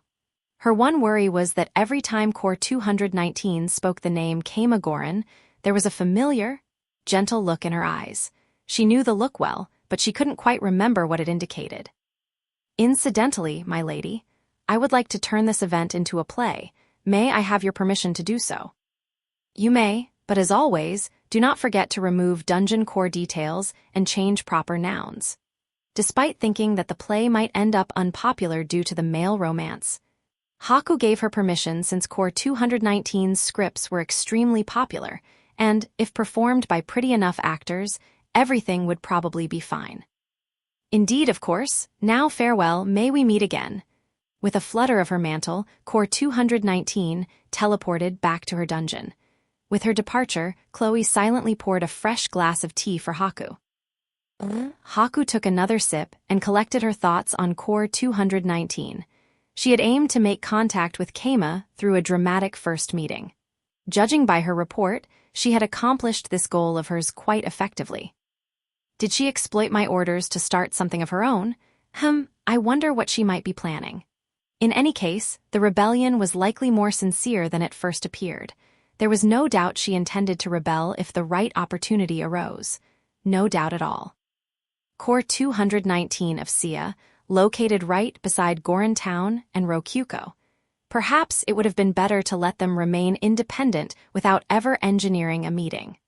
Haku made a mental note to pay close attention to future developments between them. Incidentally, the play Core 219 penned, titled The Man and the Beast, was a hit throughout the imperial capital. Extra episode, Meodara's First Love. While Keima was gathering information on the last commune, Bonodara was being pestered by his daughter Meodara to talk about him. Father, what kind of person is Keima? Keima of Goran Town, I believe he is a noble, but for some reason he is hiding that. There is no mistaking that he's the Keima Goran from the Noble Almanac, correct? The fact that she could casually list off names from the Noble Almanac showed that Meodara was taking her daily studies as the daughter of a noble family seriously. Bonodara grinned. Indeed, I imagine there is more to him than meets the eye. You saw the color of his hair and eyes. He is likely descended from a hero. I see. That means Kuro is Yuum and Niku Kurenu, right? Meodara spoke her name with shy embarrassment. Naturally, she knew what the name Niku meant. Nobles had to learn about all facets of the world, pretty and ugly. Women in particular were expected to have a sharp, biting wit when it came to communicating. So much so that there were tutors dedicated to teaching women how to properly insult and offend others through euphemisms and other means. At a bare minimum, nobles needed to have the knowledge necessary to know when they were being insulted by others. Undetected malice was worse than bared malice. However, understanding a word and being able to say it were two different things. Meodara was still a pure little girl. At the moment, she had only been taught enough to help her avoid accidentally saying dirty words. She is fine being called Kuro. You do not have to say her first name. Why yes, forgive my inexperience. Meodora would be largely unaffected by this manner of conversation once she grew older, but naturally, it was a bit much to ask a 10-year-old girl to say dirty words without flinching. To Meodora, saying Niku was equivalent to saying fuck, piss, dick, and balls all at once. One could hardly blame her for blushing. It's quite all right. You are still young enough to be accepted as a child. Ah, but I suppose I will be proposing an engagement to you soon. Yes, Meodora nodded. She had been prepared for an engagement the moment her father had her meet Keima, which was exactly why she was asking about him now. Meodora might have guessed Keima's tastes the moment she learned that his small companion was a Niku.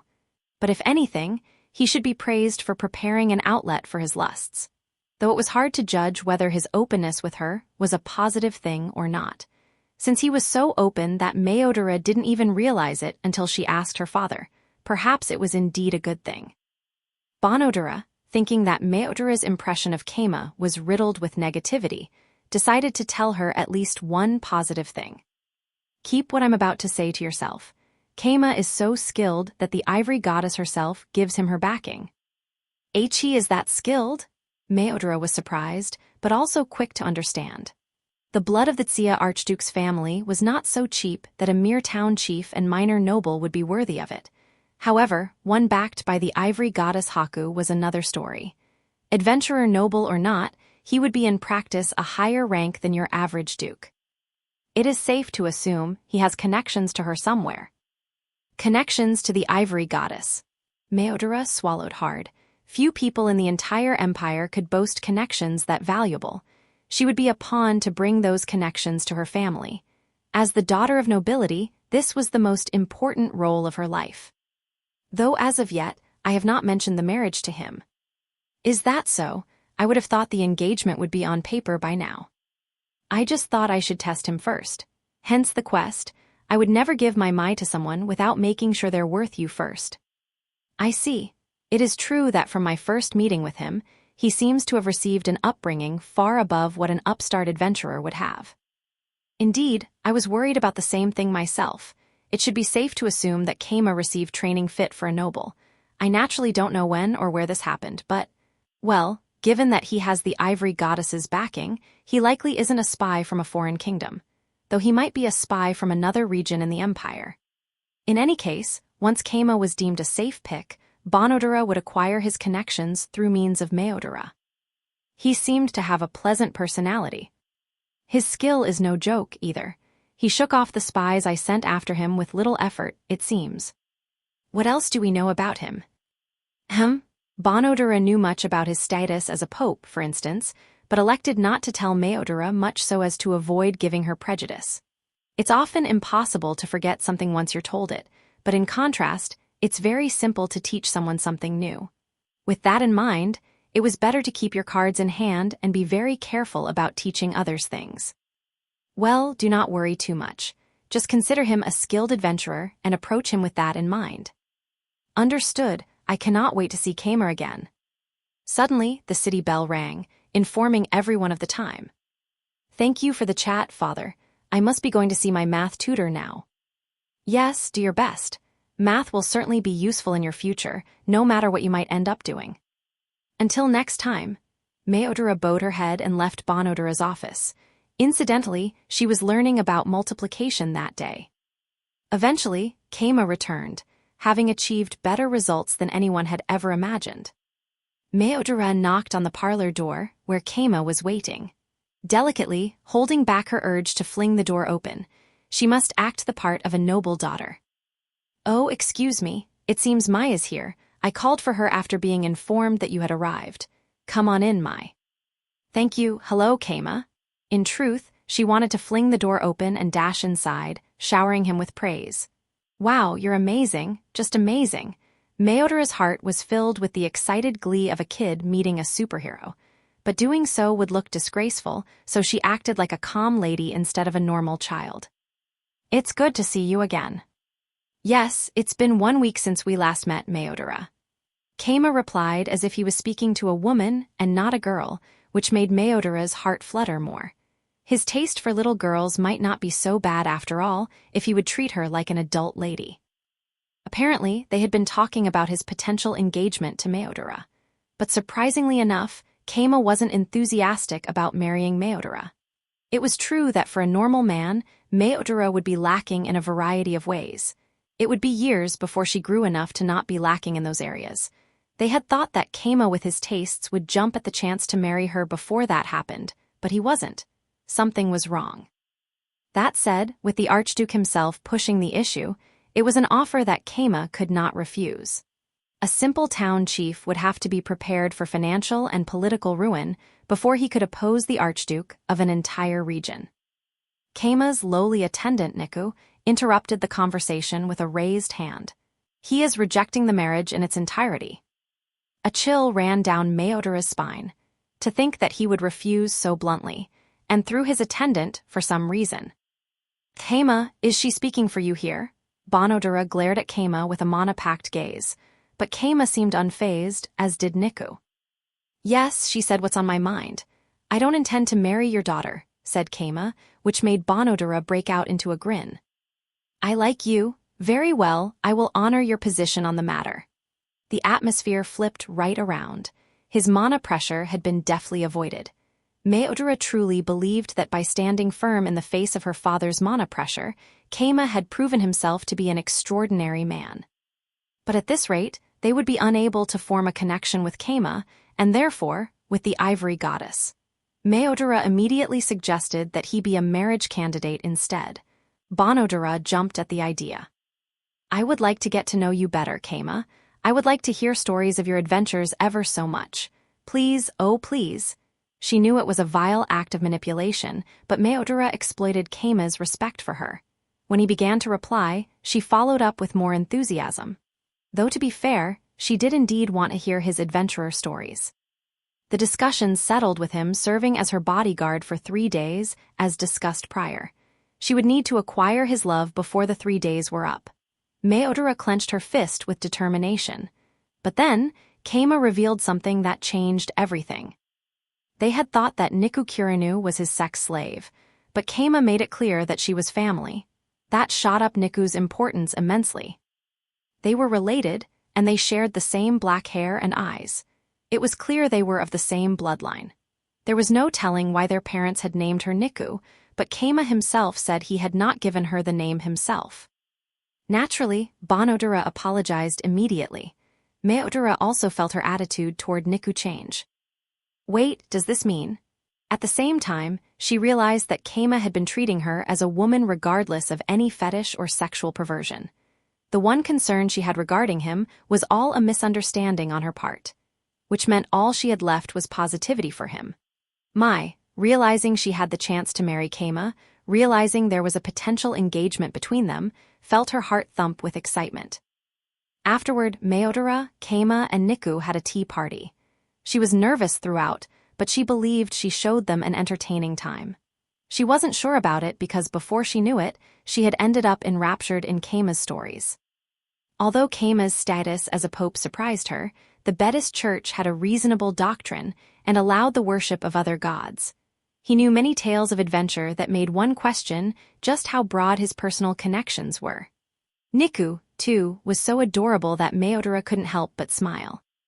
In the end, Keima moved away from the table and used a cushion as a pillow while laying down.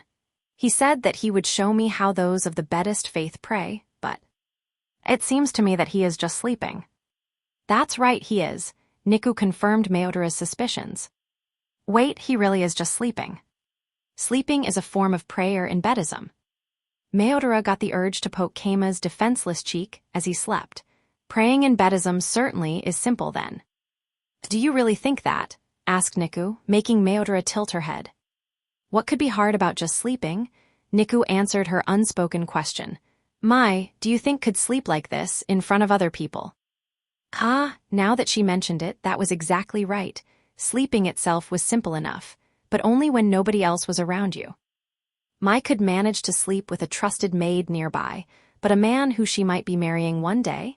It would be difficult for men and women to sleep near each other without having enormous trust in one another, which showed just how much Keima trusted her. That said, you can pray inside your home if you want, so it really is simple. It's just hard when you do it outside. I suppose I should expect nothing less from the Pope of Buddhism. Niku nodded. And what peaceful expression he has. It's like I can feel how happy he is just by looking at him. Yes, I really like looking at Master when he's asleep. Niku's expression rarely changed, but Meodora felt that she could sense her happiness through her blank look. She truly is cute. Meodora looked at Niku again. She had glossy hair that was short but well taken care of.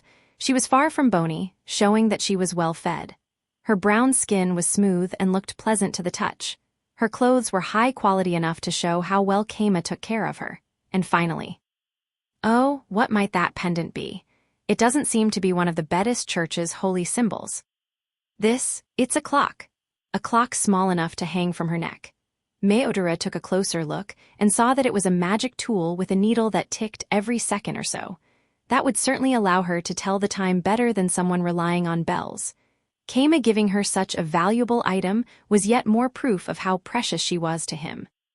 It was then that Meodora noticed how intently and lovingly Niku was staring at Keima's face. I will never get tired of looking at Keima's face. I think we can agree on that. And so, Niku and Meodora watched Keima sleep for some time, until he eventually woke up.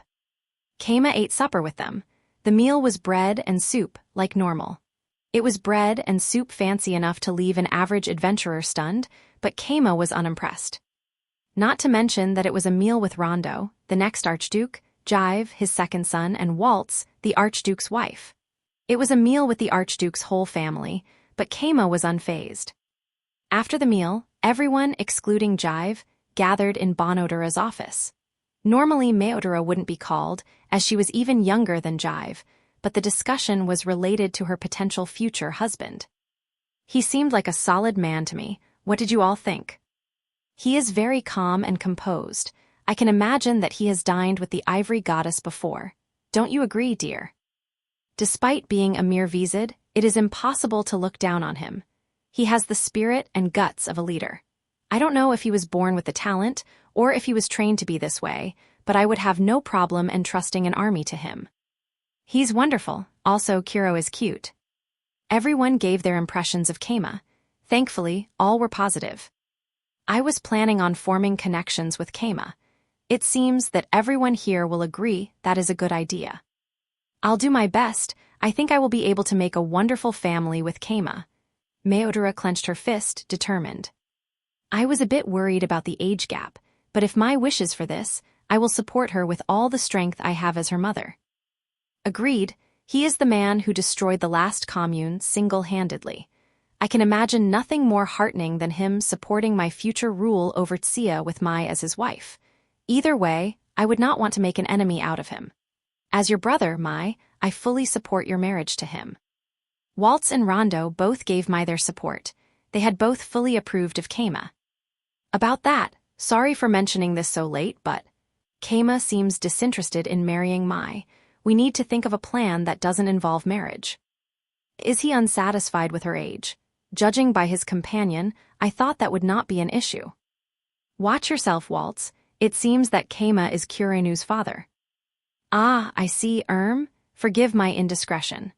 Waltz apologized for hitting Keima with unjust complaints.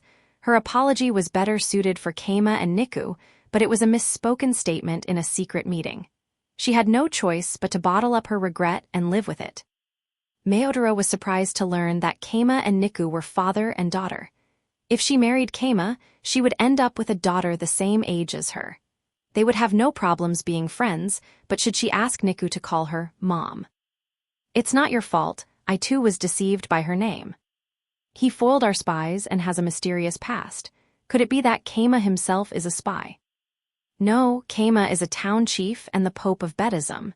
He stands out too much to be a spy. We can mark off that idea in its entirety. There is one possibility I've considered, but it too is unthinkable. What possibility, father? Asked Rondo, replying to his father's murmur.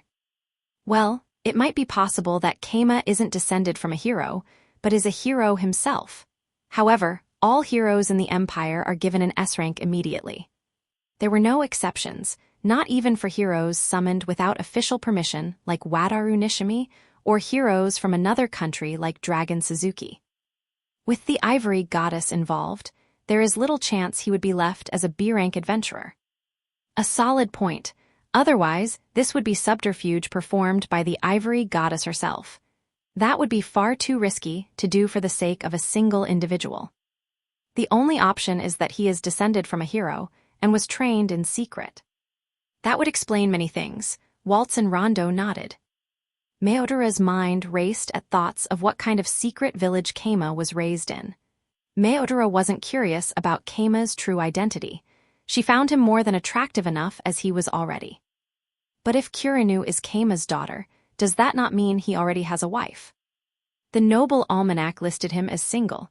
Perhaps he has a secret wife.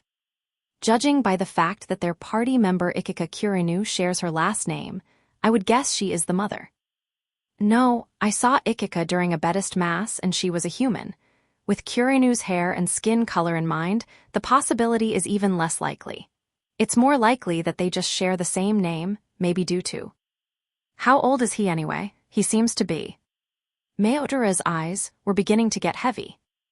Whoa there, you can go to your room if you're tired, Mai. Fwa and no, I'm still, let's keep, NMMM. Bonodara, seeing that Meodara was beginning to rub her eyes, called an end to the family meeting. The next day, Meodara left the mansion with Keima and Niku as guards early in the morning. They were bodyguards in name only, and the event was, to be realistic, just a date. The city was safer than ever thanks to the last commune's destruction. She likely didn't even need a bodyguard at all. Let us leave at once, Keima. Sure, where's this orphanage then? This way, said Meodara, taking the lead. She was getting so excited that Niku held out her hand to get her under control. It was a bit childish for friends to walk holding each other's hands, but after Keima told her he had to keep his hands free to do his job, Mai obediently took Niku's hand despite her embarrassment. Her hand was smooth, and so soft it almost felt like she had never held a blade before. But Keima had said she was the strongest fighter in their party. And squish, squish. That tickles Mai. Are you really a fighter, Kuro? I heard that fighting hardens one's hands. This is just how my body is. I don't get blisters from swinging swords, but it makes the pain go away too, so it's okay. That explanation seemed odd to Meodara, but she accepted it for the moment anyway. They offered their prayers at the church before going to the orphanage. Keima offered a serious prayer suitable for a holy man such as himself, while Niku gave a comfortable prayer much like a nun would. That was quite the passionate prayer, Keima. What did you pray for? World peace. Keima spoke of an enormous, admirable dream like it was nothing. Most prayed for themselves, but one holy enough to be a pope began to pray for the world, it seemed. And you, Kuro? I prayed for health. Meodara sighed in relief. That was much more normal. However, Niku continued, so that I can be with him for even a little bit longer. She remained expressionless, but there was a simple warmth on her blank face that made Meodara embarrassed for being so selfish when it came to Keima. Kuro, well, yeah, let's both live for a long time. Yes, Niku nodded as Keima patted her head. So splendid. Somehow, Meodara felt close to tears. She was extremely moved to the point of not entirely understanding why. They could hear the cries of children playing once they entered the orphanage area. Their voices were loud and excited. The kids all rushed toward Mai, who was really only slightly older than them. She was healed by their innocent, childlike smiles, lacking any of the insincerity that noble smiles tended to have. Meodara was a child herself, but that wasn't on her mind at the moment. Who's this guy, Mai? Lady Mai. Oh, well. I'm an adventurer working as Mai's bodyguard. Same goes for this other little girl. Keima introduced himself before Meodara could. He had no problem dealing with the kids calmly even after they insulted him by calling him weak. Meodara, however, was frustrated. Keima and Niku were strong enough to have destroyed an entire criminal organization by themselves. In the end, though, her frustration faded as Keima talked to the kids. It would be silly for her to get mad on his behalf when he himself wasn't upset. Meodora played with the kids while Keima watched from the shade. The kids were fast and hard to catch during Minitag. She looked to Niku for help and saw that a kid was challenging her to a duel. Niku put him on his back in no time. She did so to such a natural and deft extent it was enrapturing. It felt as if she was saying Minitag was mere child's play and that real adventurers were as strong as her. Despite being the same as her, and a girl like her, she was so much stronger than Meodora. What training led to her being so fast, so strong? Niku was soon surrounded by kids wanting to be adventurers, yelling their praises at her and begging to be taught. Keima watched it all with a smile. Meodora also felt proud of Niku's success somehow. Perhaps this is what it feels like to be a parent, thought Mai while taking Niku's place in the shade. She began talking to Keima about Sia Dungeon as a form of small talk, but then realized something. Keima no doubt already knew everything about the nearby dungeon. He was just feigning ignorance to keep the conversation going. There's actually a lot I don't know. I really appreciate you telling me about that dungeon, Mai. Truly? Even so, Meodora was forced to accept something. Keima was an adult, and she was just a child. Perhaps even this orphanage might appear like a simple pastime to Keima, which made Meodora nervous enough that she asked about it. Keima, I am providing financial support to this orphanage myself. What do you think about it? Does it seem like I am merely funding it for propaganda reasons? Are you doing it for propaganda reasons? No, I wouldn't dream of exploiting children for that purpose, but some accuse me of such. Then why worry? Listen to what other people say, consider their ideas and leave it at that. If they're wrong, that's that. Keima effortlessly blew away Meodora's worries. Kids not starving is a pretty good thing. See? You're fine. He even approved of her. An adult like Keima giving her his approval made Meodora feel happy. She continued the discussion, and Keima listed off fruitful ideas that never would have occurred to Meodora. She could turn the orphanage into a school for raising workers. If the orphans worked as merchants, the orphanage could survive on its own without her support. But if your goal here is just to make yourself look good, or to give the orphans more time to play, then just handing over money like you have been is fine too. Still, Keima suggested that his ideas weren't her only options. You should do what you think is best. Yes, you're right. Indeed, Keima was an adult and she was not. Meodora could deny it no longer. Meanwhile, Niku had gotten exhausted from playing with the other kids. The date ended midway through not long after that. Keima spotted suspicious people following them and ended things early. Kuro, I had no idea you were so strong.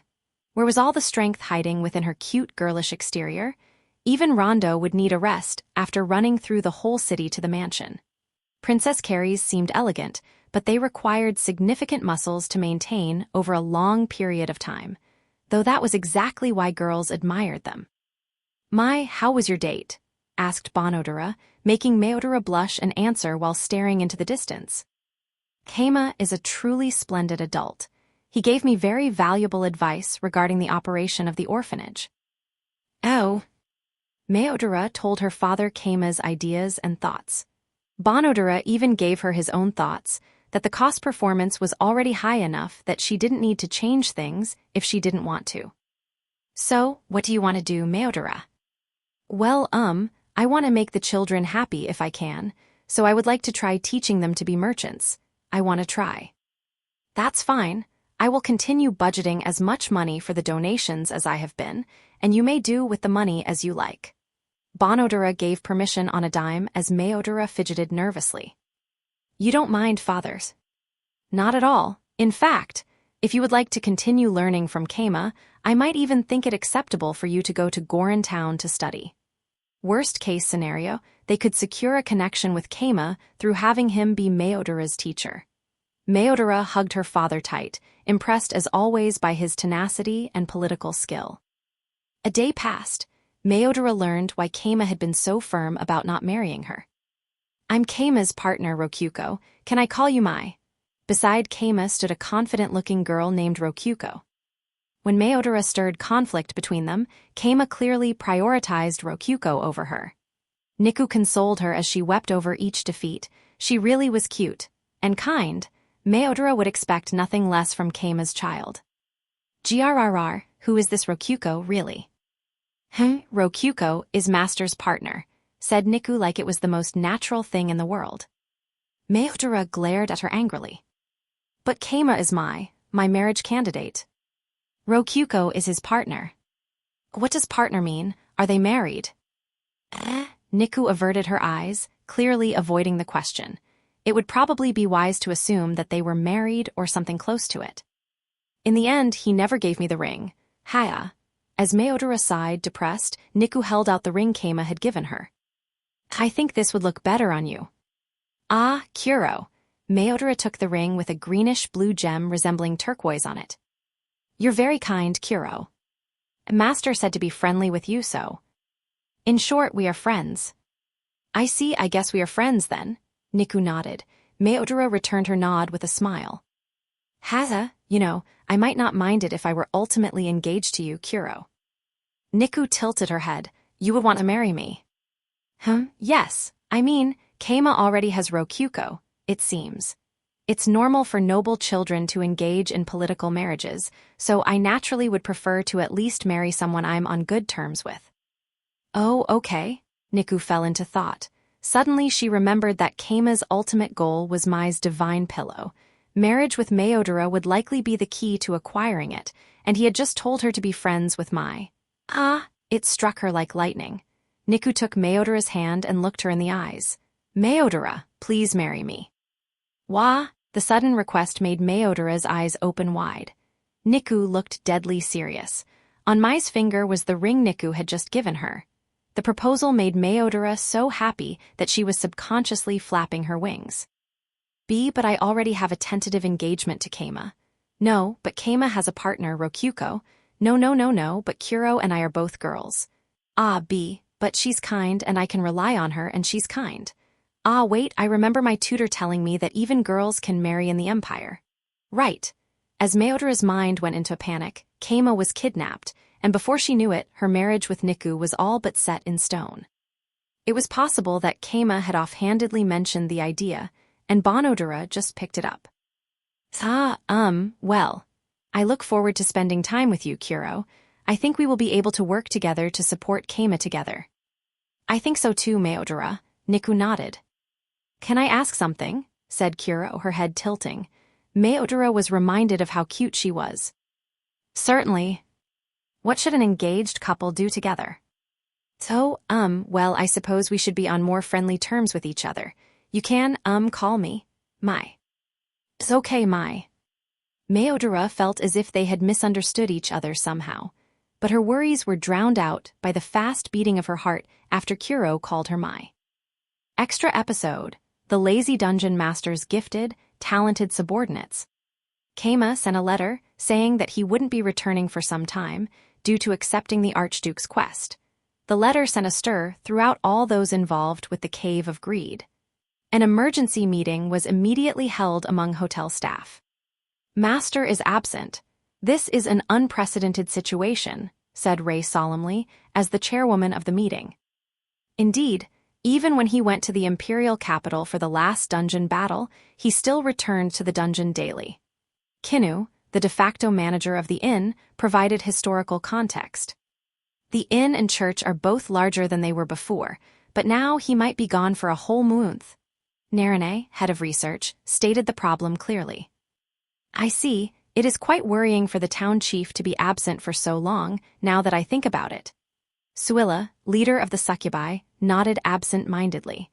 Ray knew that as she was a newcomer among them, she didn't understand the full gravity of the situation. So, what problems specifically will occur without the town chief around? Ray fell silent at Suilla's question. Isn't Eater Ray? Doubly without Master here. Master isn't here. One could hardly blame Suilla for being unimpressed, but she soon understood the difference in their positions. You were all born from this dungeon. Perhaps there will be a mana-related problem if your dungeon master is absent. That's probably not the case. Narine immediately answered Suilla's question. Perhaps an issue with your lives in general, then. I don't believe so. Kinu shot the idea down immediately. Will there be any issues with your work then? Luckily, we of the church can continue our operations just fine even without the Pope. That is, the town chief. The dungeon is fine without master. The inn is fine too. There's a mountain of research that I have to do already, so him being goon is kinda good, since he won't give me more. The answer she was getting confused Swilla to no end. It seems to me that there is no problem whatsoever with the town chief being absent. Am I wrong? Will there be any problems with the silky triplets or Mikaru, the little ones? Ray broadened the meeting to cover those who weren't present. Mikaru is more sad about Kuro being absent than the town chief, I believe. She will be fine. The Silkies will be fine as long as they have the inn to clean. But there were no problems there either. He isn't just the dungeon master, he's the town chief. He has work to do as the chief. How will it get done? Calm down, Ray. His current excursion is the most important job he's ever had as town chief. With Vice Chief Wazma staying behind, the town will continue operating just fine. Again, no problems. Could it be that Master's absence will not cause any problems at all? As far as I can tell, that seems to be the case, answered Kinnu in Ray's stead, the latter having fallen deep into troubled thought. The meeting had been called with utter certainty that disaster had struck, but all for naught. Oh, what are you all doing here?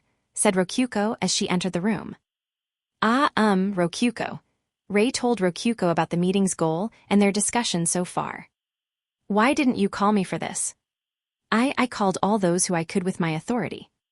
I get it, I'm too high up for you to summon over, but thanks to that, you held a pointless meeting. Ray shrunk down weakly at Rokuko, just flat out calling her meeting pointless. Listen, Ray, do you think Keima would ever just leave the dungeon for weeks without planning ahead first? The truth came raining down on Ray like an avalanche. If Keima was the excellent master that Ray considered him to be, it was only natural that he would plan ahead. Keima was a skilled enough master that of course he would design his dungeon such that it could operate without him for days, weeks, or even months. Ray finally realized that was exactly why he always entrusted his work to others, why he delegated, why he trained everyone to be independent. Though generally, she knew, he just abandoned his work so he could sleep. So basically, you don't need to worry, and I mean, I'm still here. Are you saying you can't trust me to run my own dungeon?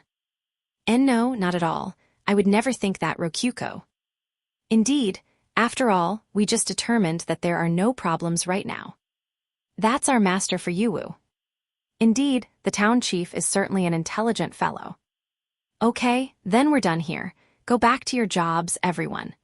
Rokuko started shooing them away, so the gathered individuals all obediently stood up and returned to their workplaces. Dude, why the heck didn't they call me? Ikika popped out from seemingly nowhere. I mean, you were here before all of them, and you're kind of like their teacher. You gotta tell them to get me in on the next meeting, cause like, ouch. Feels pretty bad to be left out, not gonna lie. I know the feeling, we're all on the same team here too. Like Swilla, what? Why'd they call her but not us? That's just messed up. Ikika and Rokuko gave each other a firm handshake for some reason. Afterward, I dream of a world where I am surrounded by cute little silkies, but in reality I am here, writing this. It's me, Supana. This is volume 7, huh? I just finished breaking my back writing all this, and now it's time to write more. But that's fine. Getting to write an afterword means the books are still coming out, and that's thanks to all of you readers. I may be breaking my back, but it's a labor of love.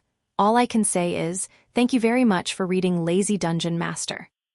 Anyway, this is the lucky volume 7.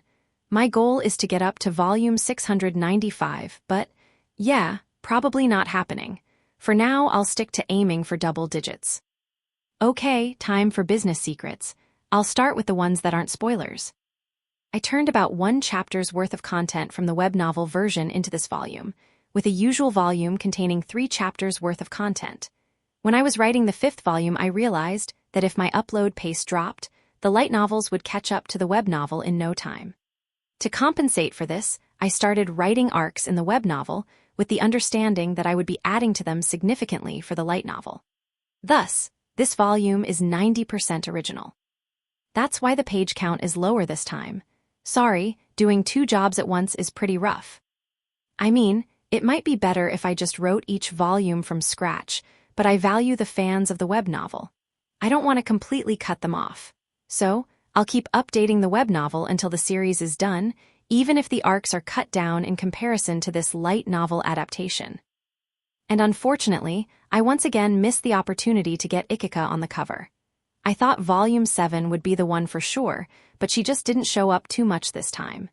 If you want to know who the cutie on the cover is, well, I encourage you to read the book and find out. Let's just say that they're very much a dungeon trap, if you catch my drift. Okay, there will be some spoilers from here on out. This volume was mostly about Sia, and a lot of things happened here that didn't in the web novel. That's to be expected, since this is 90% original, but said things sure entered a wild, lawless territory where gender and age got all mixed up. To be honest, in retrospect I can't deny the feeling that I went too far, but let's blame this on the god of chaos. Do as you like, whatever the cost, she whispers so seductively into my ear. And I mean, Chapter 3 was basically entirely new characters more or less. I really might have gone too far here. Oh well, I'm writing the afterword now. What's done is done. Oh whoops, I'm almost out of pages. Guess I should bring this to a close. Thanks for picking up another volume of Lazy Dungeon Master, and may we meet again in the next volume. Well, there's 4 lines left, but hey, no harm in being lazy sometimes. Supana Onikage. Bonus short stories. The pink side job of Buddhist nuns. On that fateful day, Keima brought work to the Buddhist church. A side job, you say? Yeah, 'cause the church suddenly got a lot more nuns. There must not be enough work to go around, yeah. If anyone's bored and looking for something to do, they can kill some time with this side job. The side job was to make products that would be sold to the Dine Company. The succubus nuns were excited to hear that, since that meant they would be paid. So yeah, here's the materials for cushions and instructions for making them. Keima conjured a new futon out of nowhere. He could buy the cushions with DP, just like he bought the futons, but they were way more expensive. They could save a lot of money by dismantling futons and reusing the materials. Also, apparently wooden sculptures are a staple here. Something about kids playing with them or something. I'll leave the materials here, carve whatever you like. Keima could have used his Create Golem to make the sculptures in a matter of seconds, but the sculptures were a staple for pretty much everyone to make. By leaving the materials in the church, Keima was hoping that adventurers might join in on the fun, spending their time doing things other than drinking and gambling. Very well, we accept. If nothing came of all this, well, no big deal. Keima wasn't worried about it. And so, the succubus nuns with Suilla at their head immediately got to work making the cushions and sculptures. All 4 of them gathered, excluding Mikaru the lowly succubus. Lady Suilla, this futon is new, isn't it? Can I switch it out with my futon? I suppose, since we're going to be taking it apart anyway. Our futons are new as well, but changing mattresses after just a month is delightfully decadent in its own way. Let's all swap our futons. Yay, said the succubus before rushing off to get the futons. As for the wooden sculptures, I wonder what we should make. I believe he said to carve whatever we like. So, what do we like? Perhaps this story would have been different if they were normal nuns or village girls, but unfortunately, they were all succubi. There was only one possible thing that they would make. Once they finished satisfactory prototypes, they went to show them to Keima. He took a prototype sculpture from them and grimaced. The cushion's fine, looks great, keep making them like that, but this sculpture, it's not gonna work. Tragically, Keima rejected the final result of the succubi's blood, sweat, and love juice. They weren't happy about that, naturally. Especially since they liked the sculpture more than the cushion by a factor of 10. But why? It's so wonderful. Yeah, it's so big. It's a friggin' giant dick. Indeed. The wooden sculpture was a realistic carving of a massive penis. It was so realistic that when placed on the desk, it looked like the desk itself was growing a penis that pointed proudly towards the ceiling. As this is a Japanese work, it had to be covered in mosaics. Do you know how hard we worked to get the veins bulging like that? I don't want to know. It's a problem specifically because it's so realistic. Do you think kids should play with this kind of thing? Said Keima, leading to all of the succubi, including Suilla, to imagine Mikaru holding the sculpture. But they had all thought of Mikaru while carving it in the first place, imaging her holding it and playing with it. That was exactly why they had shown it to Keima with such confidence. A heartwarming sight, to be sure. Her future is bright, I'm proud of her. I love it when she rubs her cheeks against it and puts it in her mouth. I'm getting a nosebleed, she's so cute, I want to eat her up. All right. Sheesh, our culture's just way too different.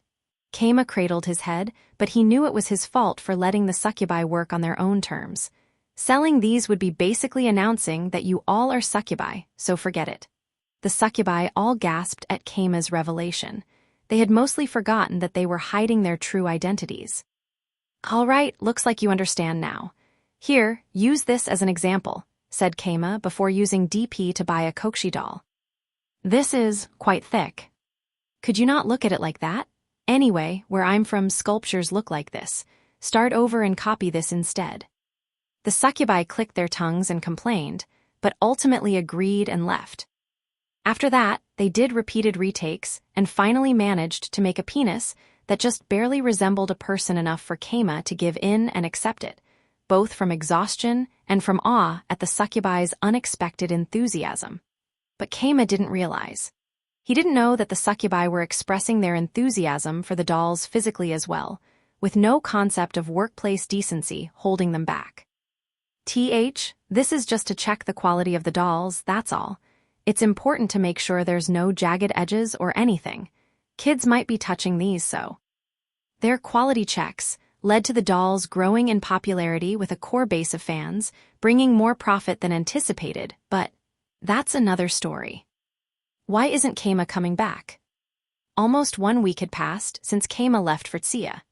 Rokyuko was getting mad inside her owner's room in the Dancing Doll Inn, with Ikika nearby. Why isn't Keima back? Rokyuko stomped her foot on the floor, still sitting in her chair. Girl, he's got his hands tied up in the quest, nothing he can do about it. Ikika, on the other hand, was calm. She poured a glass of tea and set it in front of Rokyuko. As an adventurer, she knew that it was normal for bodyguard quests to last for several days. She didn't know what exact quest Keima had taken, but she could imagine it was something to that effect. Why isn't he coming back, though? I'm starting to get lonely. Rokyuko tapped her fingers against her desk impatiently. Must be some kinda big deal quest. The Archduke went out of his way to call Master for it, so. Grrr. Calmed down. Hey Ikika, go check up on him. Dude, it'd be way faster if you just use your menu, or whatever to do that. Oh right, I forgot I could do that. Rokyuko used her menu to open the map. The green dot representing Keima was shown alongside the green dot representing Niku. However, she couldn't view them on the monitor like she could in the dungeon. No good, it looks like I can only see up close when they're in the dungeon. Or maybe it's just because they're too far away. Yeah, figures. Oh, but doesn't that mean you saw where he was? She could see that he was in Tsuya at least. She took a closer look. Wait, he's a little outside of Tsuya. Did he get kicked out? Nah, they definitely didn't kick him out after calling him for a quest. Where outside is he? What direction? Here, I'll make the map visible. See? To the south. Keima's position was displayed on a relatively detailed map of Tsuya. Ikika peered at it. Pretty sure the slums are to the south of Tsuya. Dude, I'm gonna laugh my ass off if they told him to just destroy the whole slums. Ikika, go check on him. I just get in his way, girl. You should probably contact him through the dungeon or something. He's too far for that. I could have done that if he were in the dungeon or in a dungeon battle, though. Dang, still, I'm gonna say he doesn't want us to mess with him while he's working. NGGGH, fine. If Keima theoretically had some plan that would be ruined by Ikika popping up, sending her over would just delay his return further. Rokyuko knew she was being selfish and thus dropped the subject there. Ikika, there's only one thing we can do now. What's the saying again? All things come to those who sleep. Guess we gotta sleep then. Ooh, that's one of those Betis sayings. Sounds good to me. Maybe you'll wake up to a letter from him or something. Right, let's go to Keima's room. Be my Dakimakura. Rokyuko shot up out of her chair. No thanks. I've got a job to do. Make somebody else do it. Just hire Rop again if you have to. Ikika thought it was an extreme waste of money to hire a part-timer just to nap during the day. But everyone working for the Cave of Greed had basically been gathered by Keima to do his work while he slept. With that in mind, perhaps it wasn't a waste of money after all. Well, okie dokie, I totally don't mind getting some early shut-eye. Okay, hurry, I'm gonna leave you behind. Whoa, wait up, Rokyuko. Rokyuko dashed towards Keima's room so fast that Ikika had to run after her. Once there, Rokyuko slept with Ikika as her dakimakura, in Keima's room. You know, Rokyuko, you smell super nice for some reason. It's hard to know what your own smell is like. You kinda smell like curry, Ikika. Now I'm hungry. As they slept in bed and waited, a letter from Keima arrived talking about an engagement. That finally pushed Rokyuko past the limits of her restraint. Look at this, Ikika. It sounds like Keima's gotten himself in a really weird situation, and I don't like it. Whoa, really? Let's see here. Ooh, the divine pillow, huh? Guess that's what Master's after. Keima currently wanted the pieces of the divine bedding more than anything else. With that as bait, even Keima would get to work. Anyway, it looks like he's in Sia right now. The letter made it sound like he's finished the first part of his job, more or less, so let's go check up on him. Fine, but we're coming home if he's busy, Capus. I know that. It'll just take longer for Keima to come back if we get in the way of his work. You're sure all about Keima now, huh? Thought Ikika, but managed to keep it to herself. The Silkies and the eldest sister. Thus thought Hana, I was named first, therefore I am the eldest sister. Thus thought Nicole, I stand in the middle of the ground, therefore I am the eldest sister. Thus thought Pio, I'm fine with being the youngest sister. Okay, the first elder sister meeting is now in session. Hold on, why are you taking the lead, Hana? That's my job. An argument began the moment the meeting did.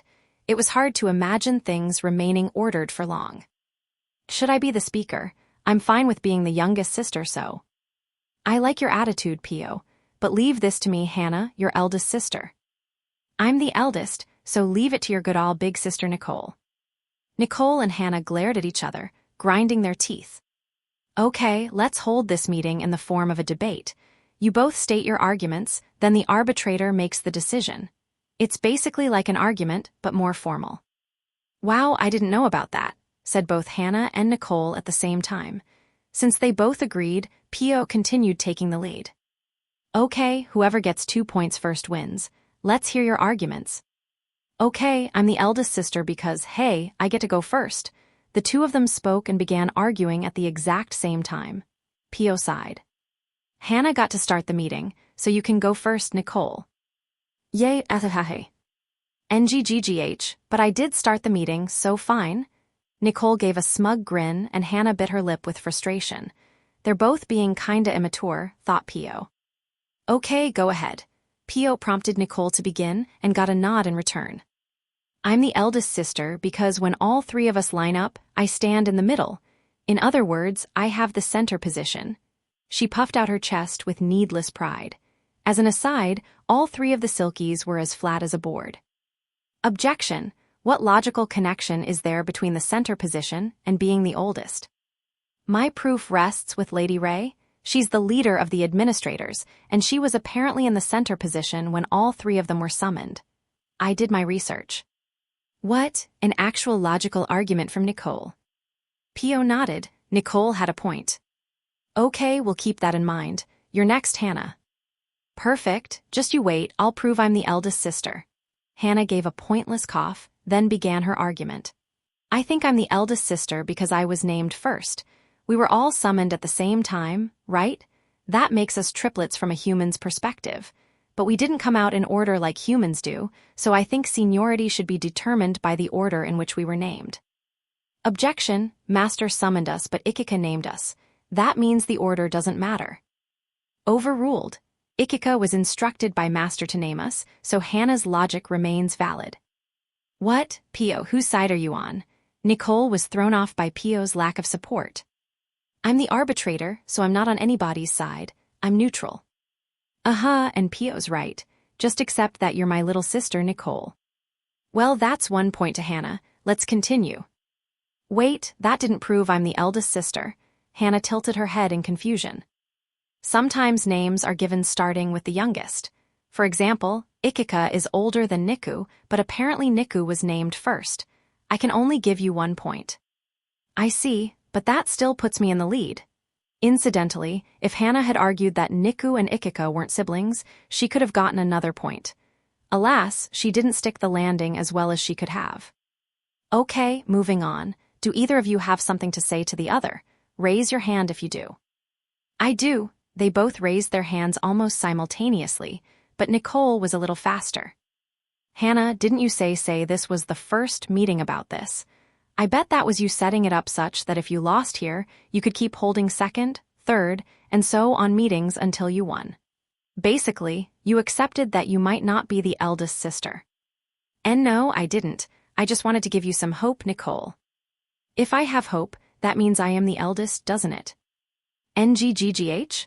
Nicole was basically using pure sophistry, fallacious logic that only sounded right on the outside. But since Hana let herself get argued into a corner, Pio did what she had to as arbitrator. 1 point to Nicole. Now you both have 1 point. Yay. NGH, you've caught up to me, but I'm still the eldest sister. Okay, you raised your hand to talk too, Hana. What did you have in mind? Hana gave a cute smile, then took something out of her storage. Hey, the truth is I have a Purin. A Purin, shouted both Pio and Nicole. This is from dessert last night. I'm the eldest sister, so I stopped myself from eating it, and I've continued to hold back from eating it, so basically, I'm mature, I'm the eldest sister. Hana gave a smug grin. And no way, Hana, you've been preparing for this since yesterday. Hey, so, only the eldest sister could pull something like this off, right? Pio, your decision. I see, this certainly does give you a strong elder sister image. Okay. If you can share that Purin among your younger sisters, you'll be universally recognized as the eldest sister. That's fair, let's get along as younger sisters, Pio. Pio and Nicole held their hands out for the Purin. And so Hana ran away, with the Purin. Hey, she's running away. Catch here. In the end, it was never decided who among them was the eldest sister. Atelier Leona, the alchemist with nothing but cheats. MHMHMHMHMHM. Leona headed to Tsia while humming and picking up rocks. Incidentally, she had taken off her nun outfit and replaced it with a pair of magician-esque robes. Or well, the belt with test tubes on it made her look more like an alchemist, and the pointed hat on her head was unmistakably that of a witch, but still. Off she went. After leaving the cave of greed and her succubi behind, Leona had nothing tying her down. She started to wonder where she could go to have some fun, but upon opening the clasped purse in her chest pocket, she saw that she had only a few coppers. In truth, she could pull out a practically infinite amount of money from her wallet, but she got the urge to roleplay being poor for a bit. Ultra alchemy, ultra alchemy, ultra alchemy, oh, and one more ultra alchemy, just for fun. She changed the stones she had picked up into alchemist stones. Anyone wise in the ways of the world would take one look at the red, gem-like stones and realize they were more valuable than an orichalcum ingot of the same size. But to Leona, they had no more value than large pieces of candy she could eat as much as she wanted. Ah, it looks like I dropped my money. Do you mind if I pay the entry fee with this rock? A gemstone? I don't know if this is gonna be enough. Got any more? Asked the guard, so Leona put 4 more rocks on his hand. Well, that's probably not enough, but all right. You can go in. The south gate of Tsia was less well guarded than the others, and Leona earned her way in by giving the guard, who was not wise in the ways of the world, philosopher's stones. He didn't even check for ID, maybe thanks to her having given 5 of them. Incidentally, just for fun, Leona put a time limit on the philosopher's stones that turned them back to rocks after enough time. The guard was probably right when he said they weren't worth as much as the entry fee, but he already said she could go inside. Now, she was in Tsia, but how best to make money? Leona could make money out of practically thin air if she wanted, but that wouldn't be fun.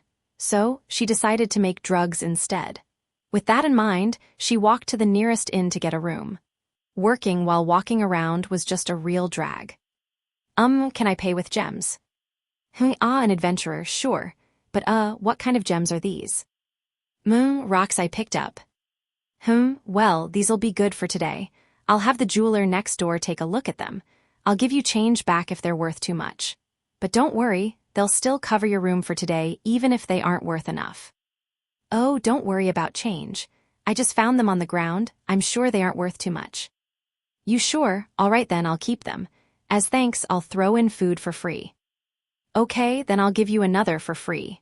As an aside, these philosopher stones didn't have any time limit like the ones she gave to the soldier. Why? No reason, of course. Leona got to work, making drugs in her room immediately. Water cup, ultra alchemy. She filled an empty potion bottle with water, then melted in philosopher stones using ultra alchemy, thus completed the elixir. Elixirs were a magical drug that could even cure aging itself. A single one of them was worth more than the budget of an entire small country, but Leona kept going with ultra alchemy. The result was a gender-disturbing futanaru, undiluted. By drinking this, one would become a male-female hybrid known as a futanari, thereby introducing more chaos to the world. This stuff's too strong undiluted, so I'll mix it in with some random potions and done. Thus, in a matter of minutes, she created 20 futanaru potions that would each last a year once drunk. She used 22 philosopher's stones in the process, 2 for making the futanaru, 20 for turning into random potions. Though in the end they all came from the same stuff, rocks she found on the ground. Now I just need to sell these to an item store and I'm done. I sure love easy money.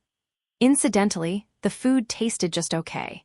It was overwhelmingly worse than what Kama served in his dancing doll-in, but well, it wasn't fair to compare anything to his stuff.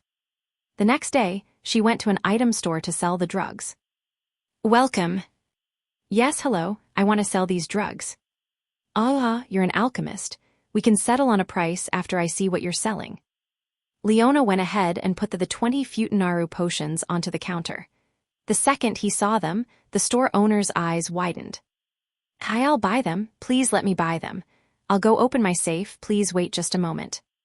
Oh, you have drug identification skill? That speeds this up. Leona stealthily used her ultra identification skill and saw that he had a skill just strong enough to identify the effects of potions. Before long, he returned with a bag filled with gold coins. I'm sorry, this is all I have in the safe right now. I'll take 3. Sure, okay, that's fine with me. For a second, Leona wondered about what she should do with the other 17, but as the bag of golds was more than enough money for now, she decided to dump the rest into the next toilet she saw. They were drugs she could make an infinite amount of, after all, thanks to her skills.